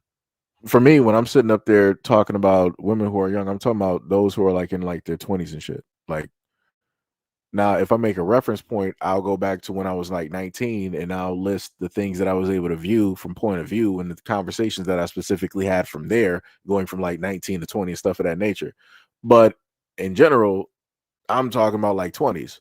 But when people say 20s and they happen to see a dude that's like 30 or 40 going for somebody that's 20, people try to make it seem like people in their 20s are just children, as if they're like 7 years old, or as if they're 12.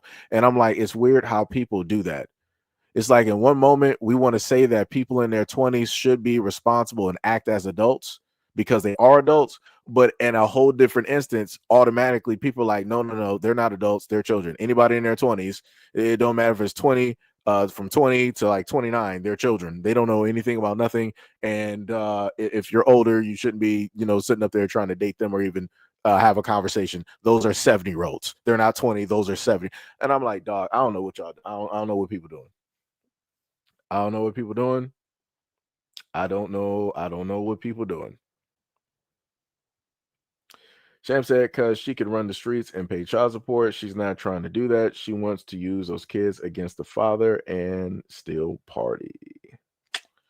Tippy said 21 and 22 is still immature mind. Still young, not a child, but still a couple out of high school young, messing with 40-year-old dudes. Tippy, let me put it to you like this. There are adults right now that are in their 30s and their 40s, and you would swear that they're 15. You have adults that are right now. Matter of fact, let me push that up higher. You got adults that are in between their 30s to their 60s, still acting like they're 17. Explain that to me. Explain that to me. Like, how are we going to categorize that? How are we going to even categorize that in like a mental like landscape when you got 30 to like 60s acting like they're teenagers or in their early 20s, doing the most immature stuff, doing stuff that they don't got no business doing, out here being reckless, doing this and doing that and all this other. It's I don't know, dog. I guess it's just for people to figure out. I guess it's for people to figure out.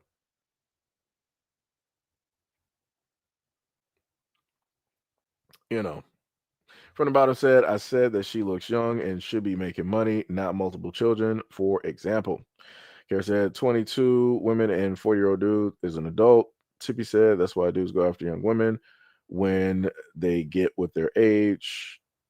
You said it's not a crime. Jab said we just saw the clips of older women accusing a 19-year-old of taking her man. I mean, hey, hey, hey, hey, like, hey, I don't know what to tell you. Hey, I don't know what to. And I had a lengthy conversation about that. And I went directly at both sides. Hey, it be like that though. Like I said, I talked about Drea Michelle. She's 40. She's a 40-something-year-old woman dating a dude that's literally exactly her son's age, 21 or 22. Hey, ain't nobody really going out there wild. I showed off if anybody knows who Rev Run is, his little son D. I showed off the fact on IG that when he was like still like young, I'm talking about probably just got out of high school, there were grown women in their 30s and 40s talking about like, oh, yo, he looked good and da da da. I wonder when he get out. I'll sit up there and wait for him and all this. Like I said, I done showed off so many different things where women would have been disgusted if men did it. And it's like I said, it's at the point I almost don't even care no more because nobody is going to just like initially just see it as, I guess, what they want to categorize it as. It always has to be that somebody's a villain and somebody's a good guy, or somebody is the villain and then there's no other side to it. So it's like for me, I almost kind of like give up on stuff at a certain point. Because I don't know what else to tell people. Like I said, I do my best to sit up there and show this from like both sides, but you know, people pick sides. So, you know, it's nothing I can do. It's nothing I can do.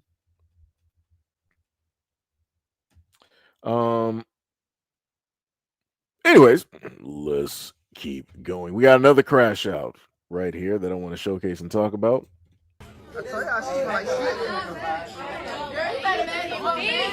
I think this is at IHOP. Oh my God. I told y'all she smell like she on. You dreamed on, bitch. I dreamed on you. I give you 10K a month. So I want y'all to pay attention 10K a month. to the guy with the tattoos on his face to the right side of the screen. Oh, shut up.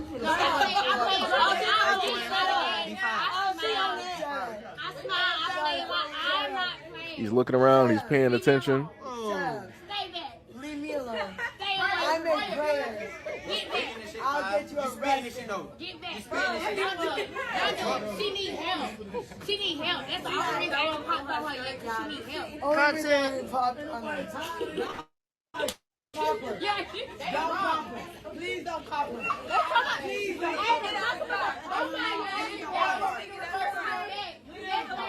So you see the girl saying back up, right?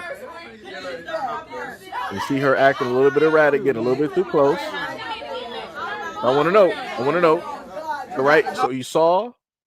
So throughout the interaction of about like a minute, almost close to a minute and 20, you heard some of the girls say back, right? Because she was getting too close. They didn't want her getting too close. She was being a little bit jumpy, a little bit too antsy, right? You saw the dude here with the face tattoos, right? He basically gave her like, yo, stay back, arm's length.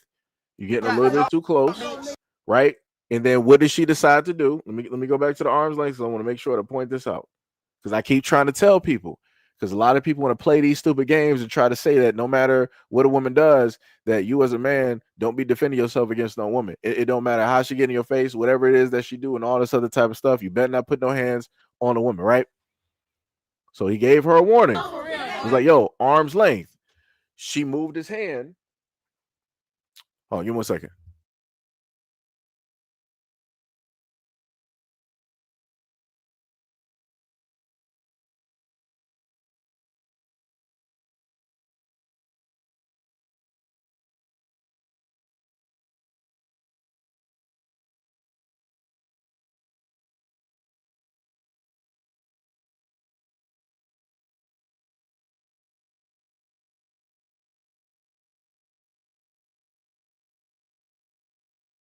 Right, so he gave her the whole thing like, yo, ma'am, stay back, arm's length. You're getting a little bit too close, just like the girls previous. It was like, yo, you're getting too close. Stay back, stay back.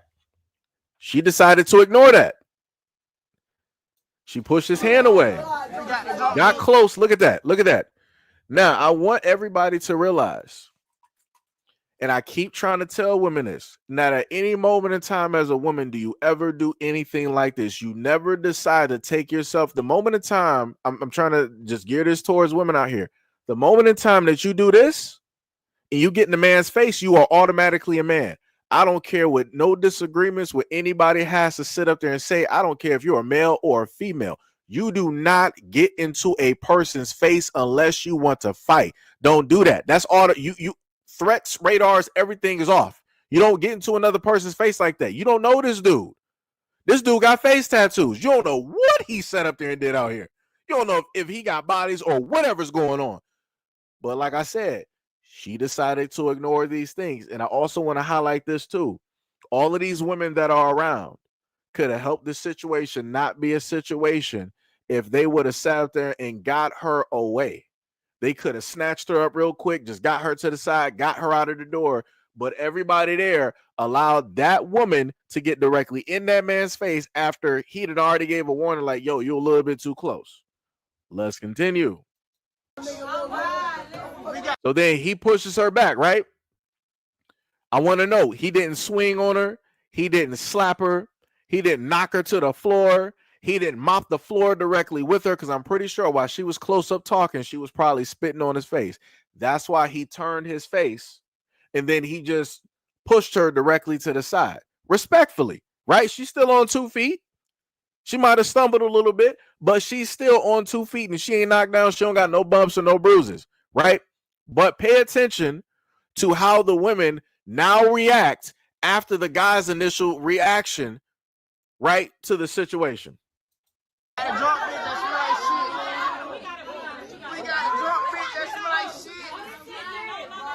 So I'm like, so y'all allowed this girl for about almost close to 2 minutes to get all up and close directly to this dude. Y'all knew exactly what it was, what type of time that she was probably on. Y'all didn't want to sit up there and react to none of that situation. But the moment in time that he decided that he wanted to sit up there and give her notification, she got up in his face. He was like, yo, get back. And now you got women talking about, yo, chill. What you doing? It's like, we got it. No, y'all don't. Y'all don't got it. Y'all don't. You wanted to react the moment in time you saw him react, and he's the one wrong for reacting. This is what I be talking about.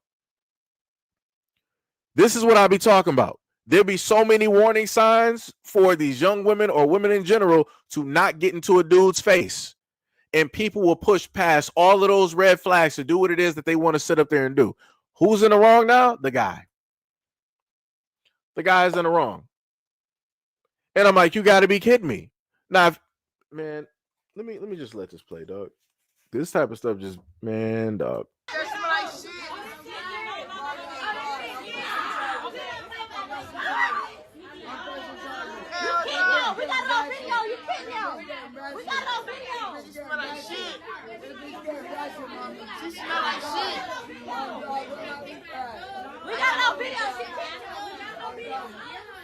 I got the whole thing on video.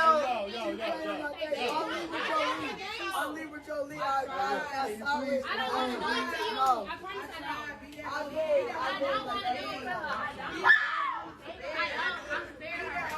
I told y'all she smell like shit. Where she at? Oh, she's right here. You can do it. Yeah. She smell like shit. I want to say shout out because the young dude is over there. I want to say shout out to that dude because he already realized what it was and he was like, "Yo, I ain't about to get a record, another record, or whatever it was.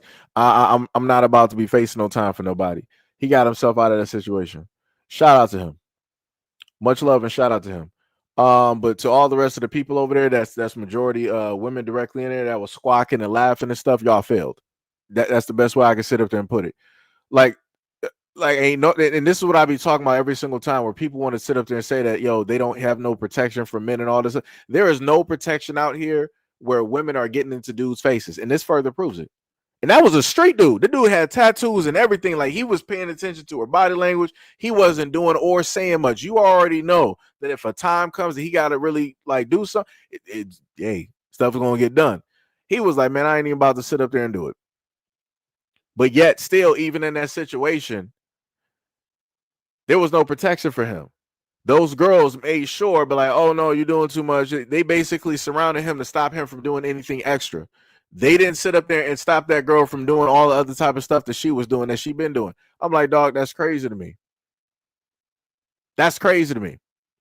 But like I said, I'm proud of that young dude for just getting himself out of that situation because wasn't nobody going to help him. They would have all just sat up there, and all of them are black. All of them would have just sat up there and just like watched them fall down, been arrested, and would have sat up there and said that he was wrong. And I promise you would have had some black dudes pull up online talking about, man, if that was my sister, man, that was women in my family, man. I got women, I got daughters, man. You won't be sitting up there touching no woman in my family like that around. Don't let me sit up there and catch. Don't let me sit up there and see. Don't even let me think of some. Like, magically, every single dude out here becomes the tough guy. Magically, every dude out here magically cares about women. I'm like, that shit is just baffling to me. But I'm like, care about the women enough to sit up there and teach them to stay out of a man's face. How about that one? How about that? Teach them, care about them enough. Don't show up when a response is needed. Teach them before a response is even needed. Teach them to stay directly out of a man's area and face. Do not be pushing up on a dude. Don't be trying to square up. Don't be trying to jump into a dude's face. Don't be putting your hands and waving them around in a dude's face. Because like I said before, I done seen this with a lot of women doing this, even in high school. And when they get knocked out, when they just on the floor slumped, I'm like, yo, it be like that. because you were doing too much. You wanted to show off. You thought that you were that guy, and you ain't a guy. You ain't even nowhere close. But like I said, some people got to learn the hard way, man. Some people got to learn the hard way. Like I said, if I ever had a daughter, she would not be ever getting into a man's face. She wouldn't be doing that. Like I keep telling people, I don't care what any disagreement that people got to sit up there and say. At the end of the day, the moment of time you as a woman decide to get into a man's face, you are now a man. You are now a man. Can't nobody tell me no different. Can't nobody tell me no different. Because like I said, if you ain't about that life, you ain't about trying to fight, don't get in a man's face. If you ain't trying to get swung on, don't get in a man's face. That's it. And for any of the dudes that got like some type of like feelings about that, y'all the real cowards at the end of the day, because you allow your daughters, you allow your sisters, you allow your moms, your aunts and grandmothers to get into men's faces every single day. And you're just sitting idly by, allowing them to sit up there and wave blades, wave knives, say this, that, and the third, get into his face, spitting in his face, pushing him, tearing his clothes, wrecking his car, doing all of this stuff, sitting in the background. I wish you would do something. Man, if you raise a hand, I'm about to, man, y'all the real cowards. Go to jail. All of y'all. Go to prison, go to jail. The whole family. Like I said, there's a lot of stuff directly out here in these communities that we don't need. People like that, enablers, both of y'all, male and female, get up out of here. Go straight to prison. Y'all ain't worth nothing. Ain't worth nothing. Should be under the jail. Like I said, this is why we got so many lost lives out here in morgues, sitting up there, sitting 6 feet deep, while earthworms are just like, going through a brand new body. It's because of stupidity like this that people just allow to happen within the community. Like, man, dog, brother, man.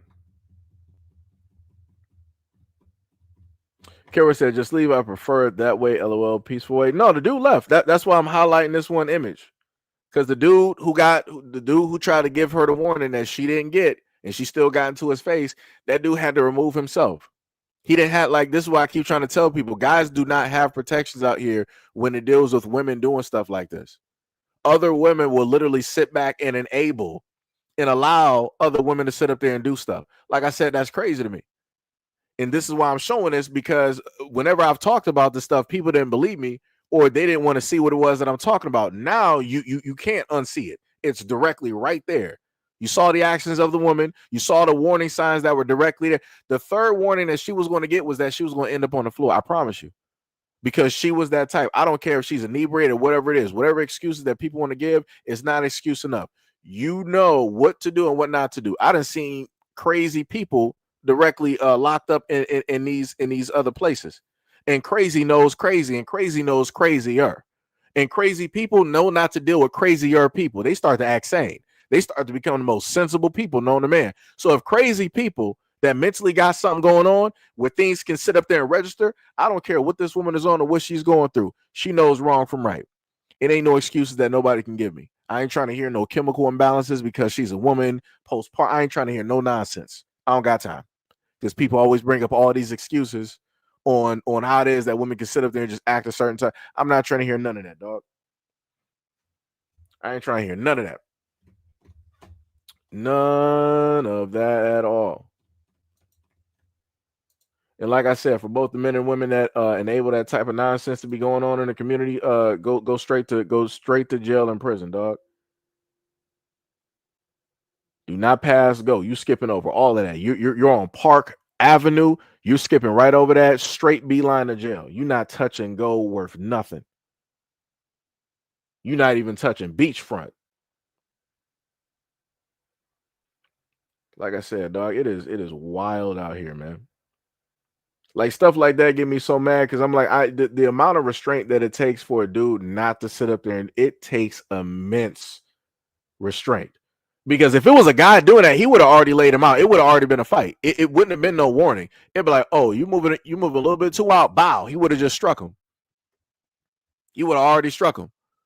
But like I said, this also shows a lot of people the amount of patience that men have dealing with women. If this was a man doing this, it would have already been a fight or somebody would have been dead. Because it's a woman, This dude was as patient as he could possibly be up until he couldn't. He was like, "Yo, it's going to reach to a certain point. I'm just going to fire off on her. No problem. Let me just get myself out of here. The food ain't even worth it. Let me just this to ruin my appetite. Let me just move somewhere else." Like stuff like that gives me hope for what we would consider or classify as like ignorant folks directly out here. He was the most sensible. That young dude right there was the most sensible dude out there out of that whole situation. Everybody else in that whole establishment was trash. 100% from the adults, the grown adults that were there to his peers. Everybody else in there was trash. He was the only one in there that acted completely sensible and sane. Like that's wild. And that's the dude with the face tattoos. You would expect him to just be like wilding out and doing, this, that, and the third and all this other. Hey, he got himself out of there though. Got himself directly out of there. So I do got one more video before I end this live stream. I'm just trying to find it real quick. It's dealing with the school system. And this is something that I've seen some women actually deal with before. Let me see. Is this the video? No, that's not it. That's not it. It's a car situation with the 19-year-old. I'm just trying to go through here because I got a lot of videos. Let me see. That's a Latin woman sitting up there talking about Black Americans. Somebody trying to get to the house. That was the white girl that spoke earlier. That's Rampage talking about his son.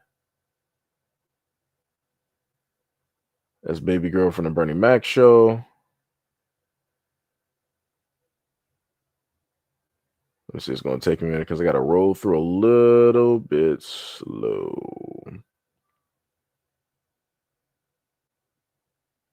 Let me see. But also, love and appreciation, to all of y'all directly here at the time.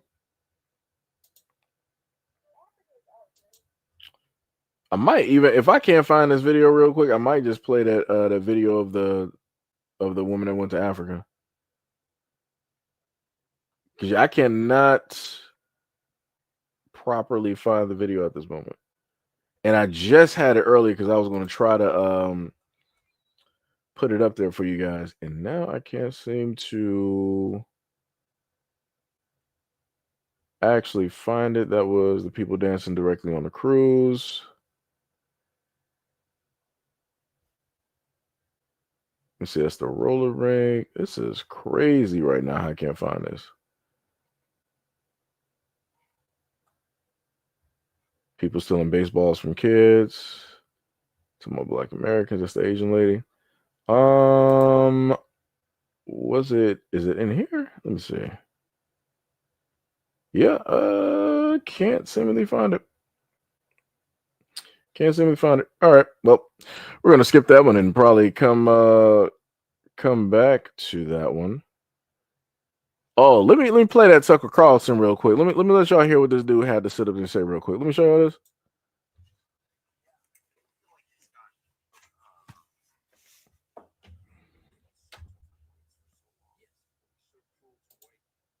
Yeah, I just feel like it's gotten, I don't know. They've been so tough on whites for so long. Yes, of course. So cruel to whites that I think like there's a crazy backlash coming. Without question. Yeah, well-deserved backlash. It's already happening. Is it? I think so. And, as...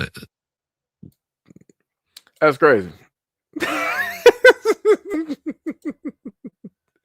This man Tucker was like, man, they've been so tough on whites for so long. What? What are you even talking about? What tough on whites? Where? How long has this country been in existence? Like how many years? How many wars that we've basically had? How many civil wars we've had?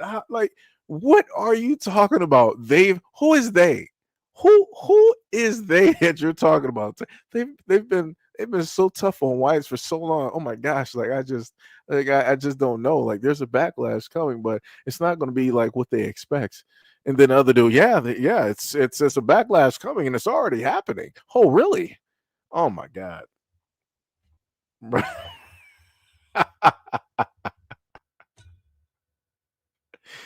Oh, yo, that's crazy. Oh my goodness. That is crazy. That is crazy. Gail said, "Hey, says you have you seen that Drewski shit?" Yeah, I saw that one.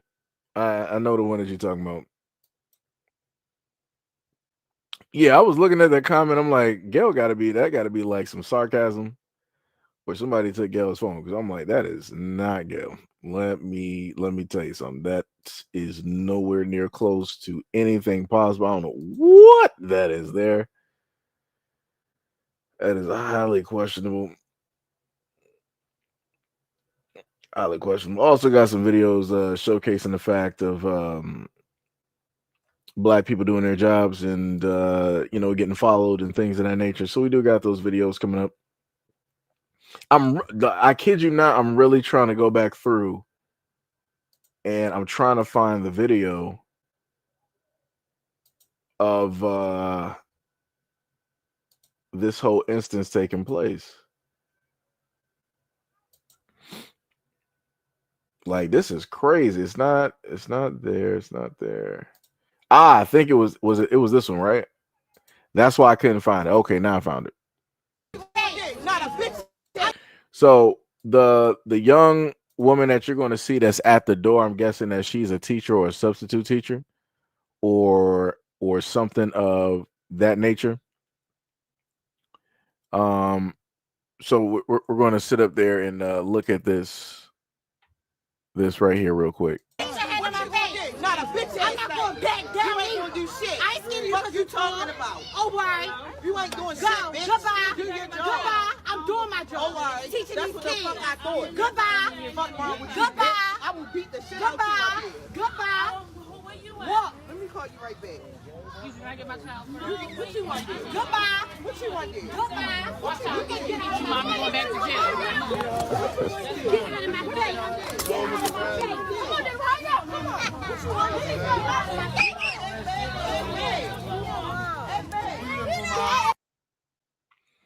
So I want to note that whenever stuff like this happens, whenever you got like women that's like this tall, right? Look at that height difference. You would have thought that the woman right there was like a student. You would have thought that was somebody's child. That's a fully grown woman right there, as short as she is. And then you see this taller woman. Obviously, you could tell that she got weight, and she's talking about she would sit up there and beat her up. I'm like, of course, it's obvious because there's clearly a height and clearly a weight difference here. And I'm like, it's crazy that you got this type of mouth with a woman that you know that you can more than likely actually beat. But when it's women that are of the same status or larger, you ain't really talking. You ain't really barking like that. And I'm like, dog, you at a school at the end of the day. You supposed to be just picking up your kids. Like, you come hooded up like a villain. Like, what is you doing? Like what is you doing? And then when the dude came directly in there to block the shorter woman from the taller lady that's trying to get at her, that taller lady didn't have that same energy though. Magically, her energy calmed down. I'm like, oh, that's a little bit weird. Shouldn't you have still had that same energy? Shouldn't you been trying to like go through that dude? But you know that there's a strength difference. You know that at the end of the day, that no matter how tall and how big you are as a woman, that dude with just a percentage of his strength will knock you directly to the floor. And I ain't talking about hitting her, just pushing her. Like I said, like I said, I try to show off things to get a lot of things directly out there to people to show that you got problematic things directly out here.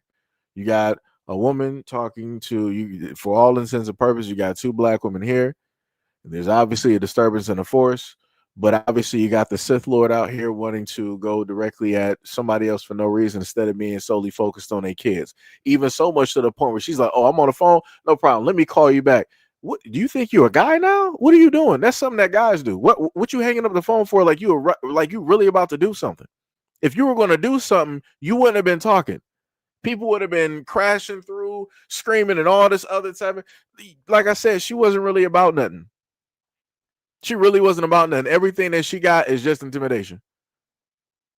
And then I have to go to the crazy route. I have to go to the other route that a lot of people have stated before. It's crazy how you got the woman. Let me just go back so we can sit up there and try to see some faces. Look at the skin complexion. lighter and darker. You can clearly see the skin complexion directly there, which leads me to think that it was more than just an attitude and whatever else that was going on that had to deal with that. There was other things directly about it. Like I said, that's crazy to me. That's diabolical in nature. These are things that a lot of people don't tend to highlight, want to, in a sense, really showcase and talk about the way that they need to be talked about. Because as I stated before, I didn't point out a variety of things of ignorance, and I'm talking about ignorance when it deals with black men directly in the community. Doesn't matter if it's like taking somebody else's life, fighting for directly no reason, trying to just sit up there and start stuff, doing a whole lot of nonsense that don't need to be done. I done covered and talked about this stuff countless times, even gave examples from my own life quite a few times. The things that don't get highlighted and talked about is this type of nonsense right here that happens directly amongst women. And this is why I sit up there and commonly say that whenever people talk about a sisterhood, I don't really, in a sense, believe in it to a degree because of stuff like this. I've consistently seen stuff like, especially in like beauty shops, beauty supply stores, or just even out there on the streets. Like, let's say, like I said, I'm from Detroit. Shout out Detroit versus, everybody 313. I've been at the Northland bus stop. Right? I've had to sit up there and go to and from. It don't matter if I had to take Evergreen, Greenfield, Dexter, whatever it is. I'd have been to and from directly or out of drive. I've been to and from directly on the buses. And I done seen a multitude of times black women out there having issues with one another, sitting up there barking and squawking and doing all this, that, and the third. And I'm seeing hair flying on the ground. And I'm like, dog, what just happened? Like me as a guy, I'm like, dog, I'm gonna let y'all have at it because I'm not about to miss my bus. I'm sorry. I'm not sitting up there doing it. Y'all taking up my time, and I'm not about to waste my time. Cause I'll be damned if I decide that as a black man, all right, you know what? Let me sit up there and stop this fight. I put my hands on the two women to try to break them up. I get blindsided from some random dude talking about don't put your hands on women. I'm good. I'm getting directly on my bus and I'm taking my seat, dog. I'm getting on my bus and I'm taking my seat. I'm getting on my bus and I'm taking my seat. Like I said, I done seen it too many times from high school to age that I'm not doing it. It's not worth me losing my life or somebody trying to sit up there and sneak and sucker. I'm not doing it, dog. I gotta make it home at the end of the day, dog. Y'all got that? I don't care how nobody feel about that. There's tremendous amounts of people. There's black dudes right now, man. You a coward out here, man. This. I'm like, dog, then go out there and risk your life for every single one of these situations. And hopefully you make it back home to your family, dog. May the gods be with you. Godspeed, Spider-Man. You got it. Get your super suit and everything, dog. It ain't me. I'm good. Too many close calls. I am so good. Y'all got that, bro. Y'all got that. I'm not doing that, man. Sham said, LOL. Ty said, just got home. What I missed? You missed everything. If you don't know where that's from, I might have to play that clip from Superman and what's that? I might have to send that to you on Discord. But yeah, this is pretty much the shout out to Boys to Men. This is the end of the road, you know.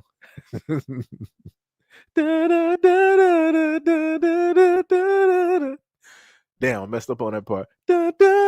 Like I said, breathing. It comes from the core, man. That part just basically cut off, and it was like, nah, I said this ain't for you right now. You are not that guy. It was like, man, you was gonna try to hum or do whatever with that note. That note ain't want to have nothing to do with it. I'm like, you right, you got it. You got it. That was on me. That was on me. I gotta do better next time. I gotta prepare my breathing. I gotta work from the diaphragm. I gotta have a better core, Ty was like, oof. Guys that what the same age, if not the one you love each other. Jab said, same here, Seji. Trying to break up a fight at work over a female and I get hit in the jaw. Yeah, it's like, dog, and that's the crazy part. When women know that you're trying to break up a fight, magically they know how to aim and throw a punch. I'm like, dog, I'm about to slam you. So I'm like, and this is not me trying to sit up and say I'm an advocate for DV. I am not. I'm saying I'm an advocate for people defending themselves and trying to break up. Oh, I'm not going to say I'm an advocate for people trying to do that because that's a risk. But y'all know what I'm saying, dog. I'm getting tired of having to put these disclaimers whenever I start talking, dog, because people too sensitive. Ty said, okay, you're talking to Sham. Sham said, I hate seeing people fight. Yeah, I do too. I do. I do. Tippy says, so Seji, you gonna let me get jumped and stumped out of something?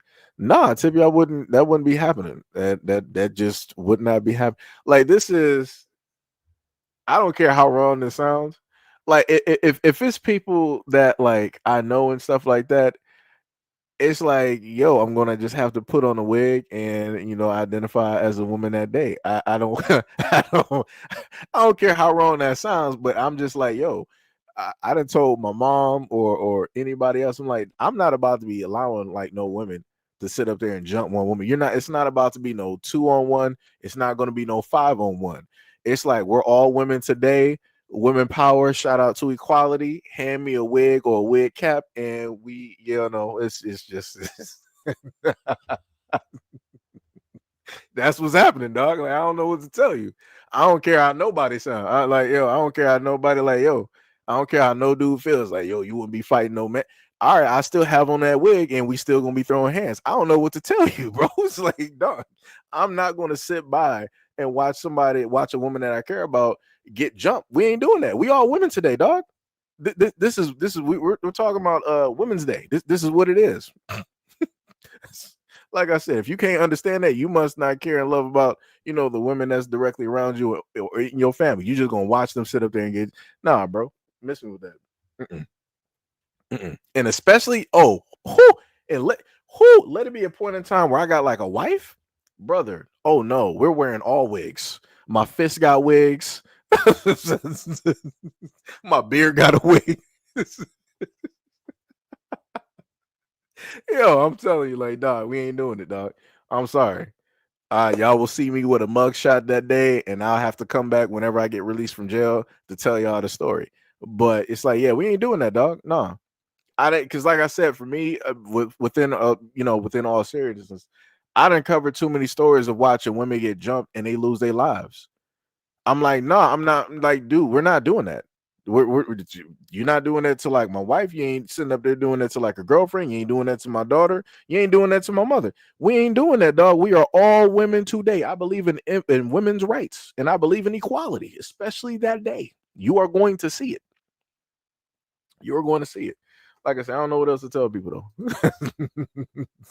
I don't know what else to tell people. I'm pretty sure that somebody would try to reframe this and try to say that I'm abusive and this, that, and the third. No, I believe in defending women. It don't matter who it is. It don't matter if it's another man or if it's other women. I believe in defending women. Like we're not doing that. This is not just a one-sided type of thing. Equal rights and equal lefts. The same way that I'm a woman that day fighting in the wig, I'll be the exact same woman fighting a dude in the wig. Oh shit. Oh my god. Yo, let me tell you. Oh my goodness. Oh my goodness. Let me tell you. But anyways, but yeah. Yep. Wait a minute. Where did baby oil come from? Wait, Shan, what are you talking about? Hold on. What? Let me go back over there.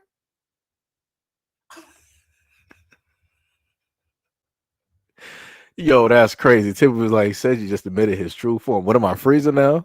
Come on now. That's some bowl. That's bowl. That's a 100% bowl out here, Tiffy. I expected that from Gail, Tiffy, not you. Well, actually, no, you said that before.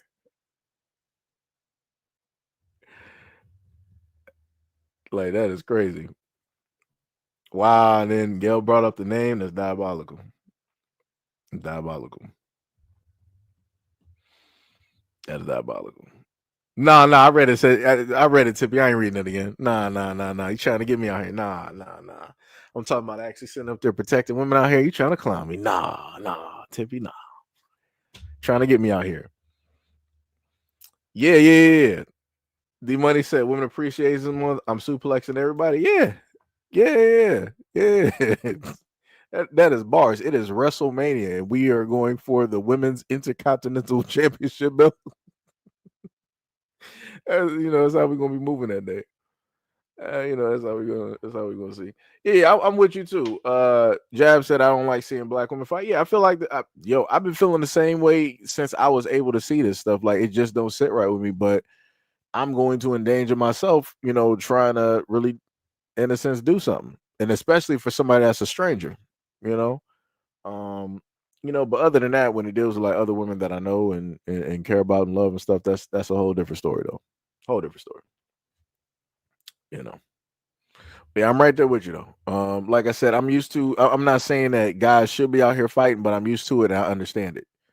I don't really see or get an understanding of women sitting up there like throwing bowls, sitting up there throwing elbows, stumping, kicking somebody on the ground, and doing all of this other, like, it don't even make sense. Like, there's like there's no real world actual purpose for it. It's not like, okay, I'm a woman now, I show myself that I'm really a champion.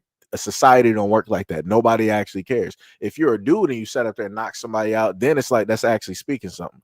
Nobody cares if a woman knocks out another woman. Like, nobody, in a sense, really cares. Society ain't built or established on that. There's no type of ruler for that where it actually cares. Like, it goes for the long scope where it's like, oh, where dudes are like, oh, that woman is ultra attractive. Like, I just sat up there and seen her just like knock this woman out. Let me sit up there and take her out.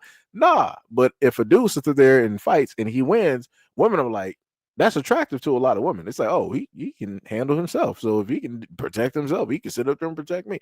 Like I said, it's a whole different thing. So I don't know. Maybe I'm thinking too deep or whatnot or whatever. Gail said, how did it end? I don't know, because the video basically cut off where the black dude, the tall black dude here, that's probably about 6 something, got directly in the way. Because I'm looking at his height. I know he got to be about 6 something because I know those school doors. He got to be about 6 something to almost be touching the what's the name at the top of that door. So I know that woman in the black hoodie is tall as shit too. So yeah, she calmed down real quick. You know. Oh, or you might be talking about the other video, the previous video I showed off. Yeah, the guy, he walked off. If you're talking about the IHOP video, I think. If you're talking about this video, the dude, he's in the corner. He got himself directly out of that whole thing. That's, he was like, I ain't about to go to jail for nobody, Tippy said, I don't like seeing women fight either. Like, why? Majority of the reasons be over a no-ish dude. The funny part is, I done seen a lot of women fight, and it don't actually have nothing to do with a dude. It has to do with women gossiping and just like saying stuff about other women. That's what I would normally see in schools. The fights will break out because over some he said, I'm not he said, but over some she said type of stuff. Where girls are in groups, they sitting up there gossiping. Somebody is out of like the clique while everybody else is with the clique and all this other, like, it'd be some crazy stuff, dog. Just because people be running their mouths and stuff, people want to start fighting and jumping people. It don't really be over like dudes. You just be over some whole, other type of stuff. But Gail said no, the video we were on. Oh, okay. Let me go back there. Yeah. The video basically ended when, in a sense, when the dude pulled up. Pretty much it. Whoever was filming, they stopped filming. So I'm guessing nothing happened because they didn't keep filming. And I'm pretty sure that she's not stupid enough to try to swing over that dude, because that dude will push her. He will not. He got the strength to knock her down and restrain her. Like, she can say that she's tall, like she's intimidating because she's tall, but that's different. Like, even a dude that's average size is not going to be sitting up there scared of a woman like that just because she's tall and stuff. Like I said before, Tippy said, yeah, that's too over gossip and lies. Yeah. Gail said, he said the gossip stems from a dude said, yeah, I guarantee you. Gail, I'm trying to sit up there and tell you, I'm talking about subtracting like the dudes that are in the areas where women or girls naturally are, to sit up there and even be able to be in that space to talk. I'm telling you, I've watched the two groups of girls sitting up there fighting and going back and forth talking about she said this and she said that and all that. I've watched this stuff in schools where the hallways were shut down.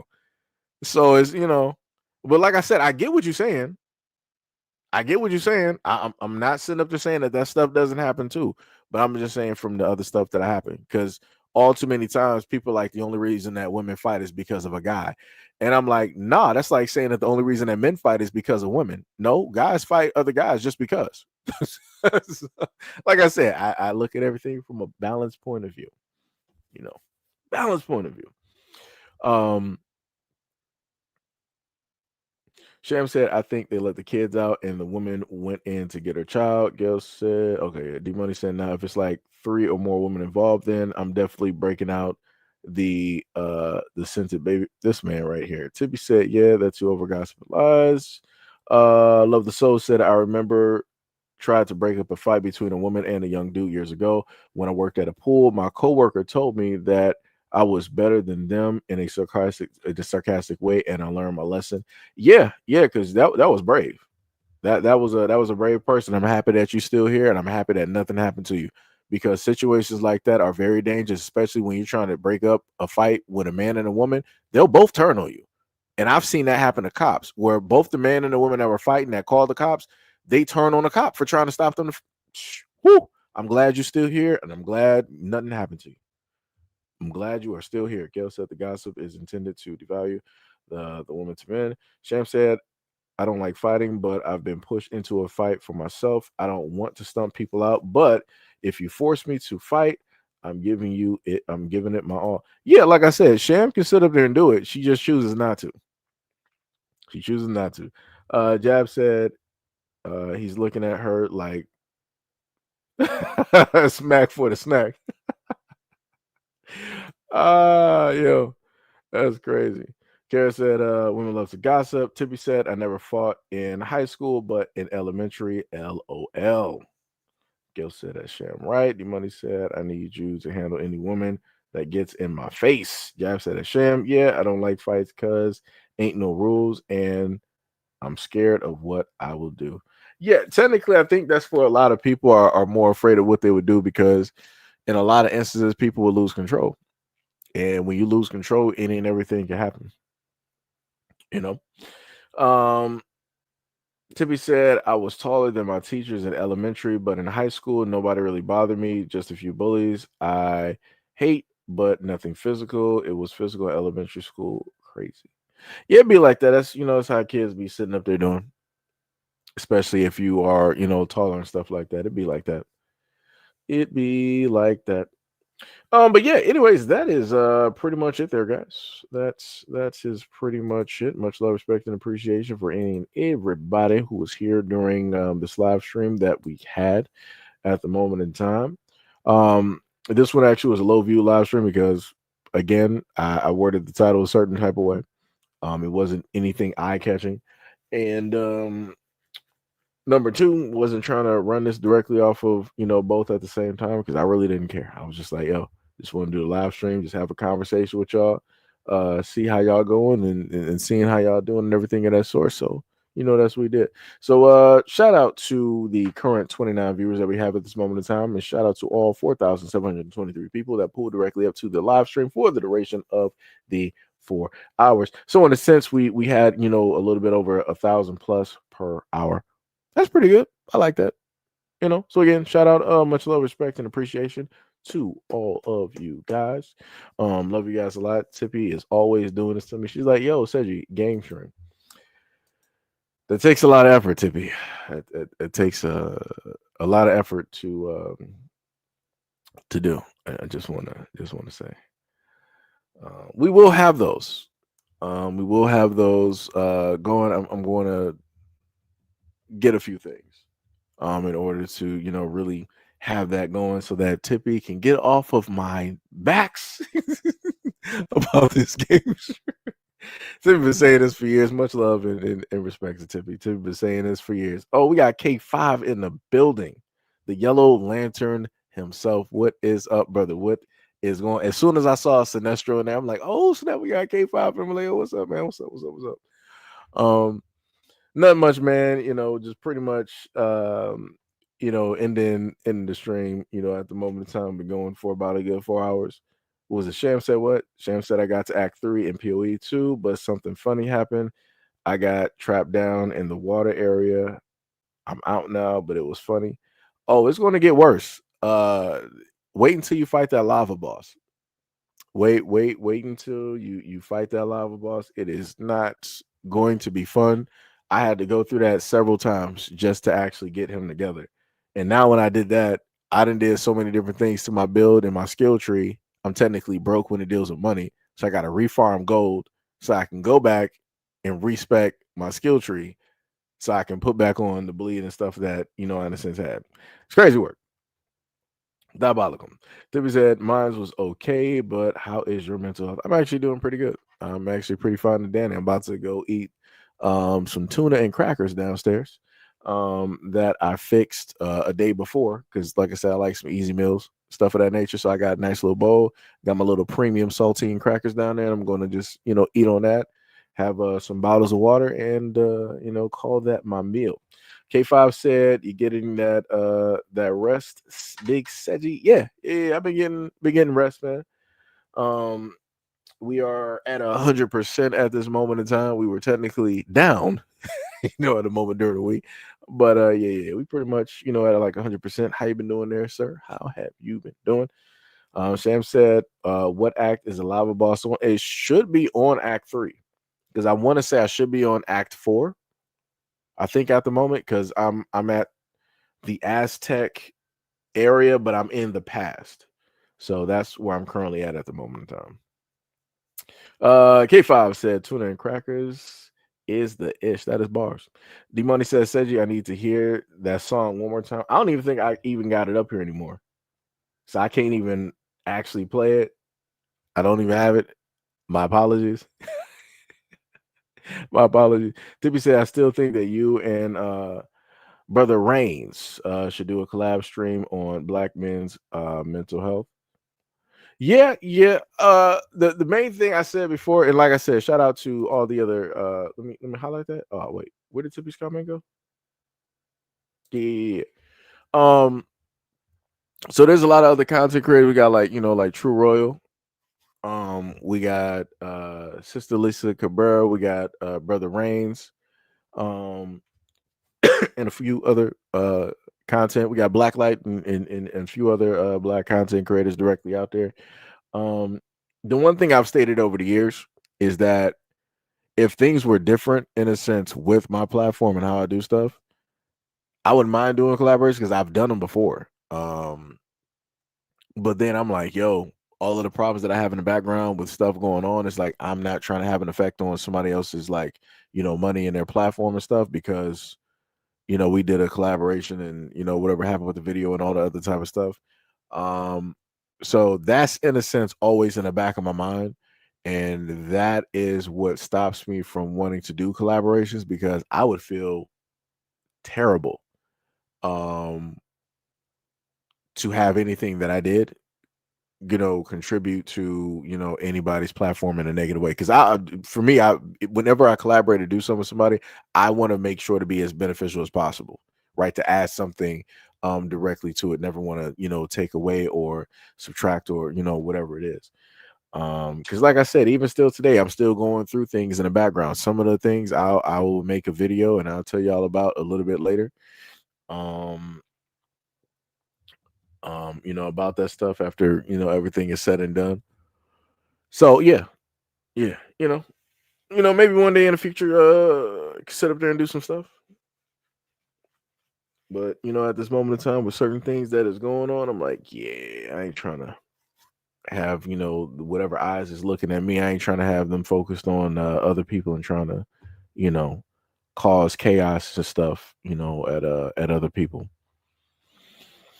From the bottom said, thank you, young man. Good evening to the mods in chat. Tippy said, why are you eating midget food? Wow, that's crazy. Oh, you said midnight's food. I mean, anytime if I have salmon or if I have tuna, he eats it too. So we good. We eat together. Carol says, so your channel is about black peoples. I mean, I've covered every topic. I love and care about Black Americans, and I will make sure to stand 10 toes down directly on that.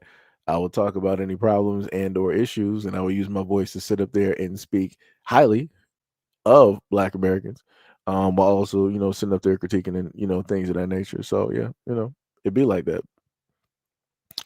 It is about Black people, but it's not, only because we cover a lot of issues, outside, inside, around, whatever it is that you want to, say, Sam said, okay, I'm nearing the lava boss soon. Okay, yeah, that's gonna be very problematic. Sham said, want to watch me play. Oh yeah, I could do that. Well, I would have to like end the stream because that's going to pull resources doing that off of Steam. Shem said, "LOL. I'm eating tomatoes, olives, cheese as a snack with some peppers and oregano. Nothing wrong with tuna and crackers." As bars. Tippy said, "I understand. I just thought it'll bring more views to both platforms." Man, I do this like a lot of them are doing great. Like Brother Reigns, Sister Lisa Cabrera, True Royal. Like a lot of them are doing like excellent.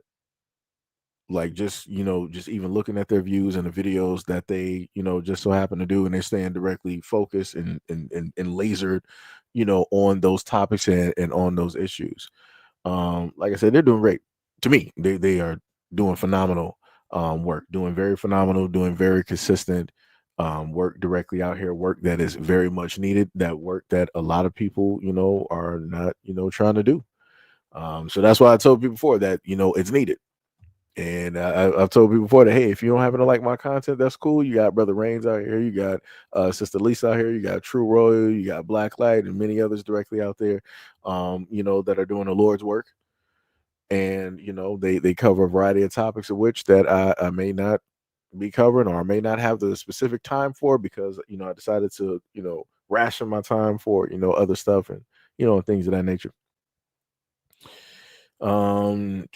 Sham says, so should I stream it on Discord for you to see? Yeah, you can stream it on Discord. Yeah, if you stream it on Discord, that way Tippy can actually see it as well too. So yeah, you can stream it to Discord, because Tippy is a PlayStationer, so she don't know nothing about these games. She just plays Enzoy and Sims. That's all she plays. In wrestling, as long as it has a Samoan in it, Tippy's gonna play. She's gonna kill me for that one. D-Money says, Shan, when are you going to start your channel? I think she's still building, what's the name of the thing? If I remember correctly from what she told us. I don't know. Sham said, I should start my gaming channel. I'm still studying on how to do it on Twitch. You don't have to do it on, that's the thing I was telling you. You don't have to do it on Twitch. You can do it on YouTube.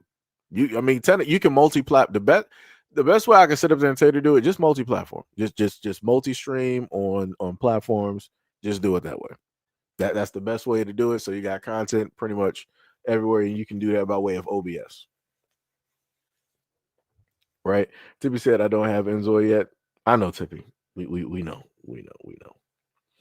But yeah, so if anybody want to watch Sham stream Path of Exile, she will stream it directly to Discord. I'm not sure when she'll do it, but she'll more than likely have that up on Discord. Tippy said, I don't know how to record from PS4 and upload it on YouTube to start a gaming.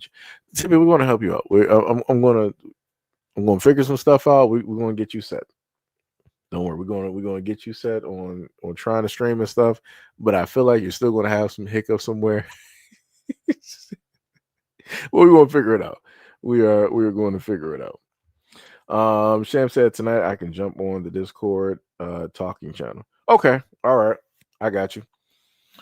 Yeah, we can all do that and everything. We can all do that. But that's pretty much it. Yeah, I ain't trying to keep y'all here anymore, any longer, whatnot, whatever. Much love, respect, and appreciation. Shout out to all of the people that have donated to the platform, also being a part of the Patreon. Shout out to all of the members that are part of the channel. Shout out to all of my beautiful, great moderators who do the Lord's work every single day. Shout out, as D Monday would normally say, shout out to the regulars. Shout out to the subscribers and everybody in between. Thank y'all for being here. Listen to me yammer. And that is it. Peace, love, and I will see you guys in the next live stream and or video.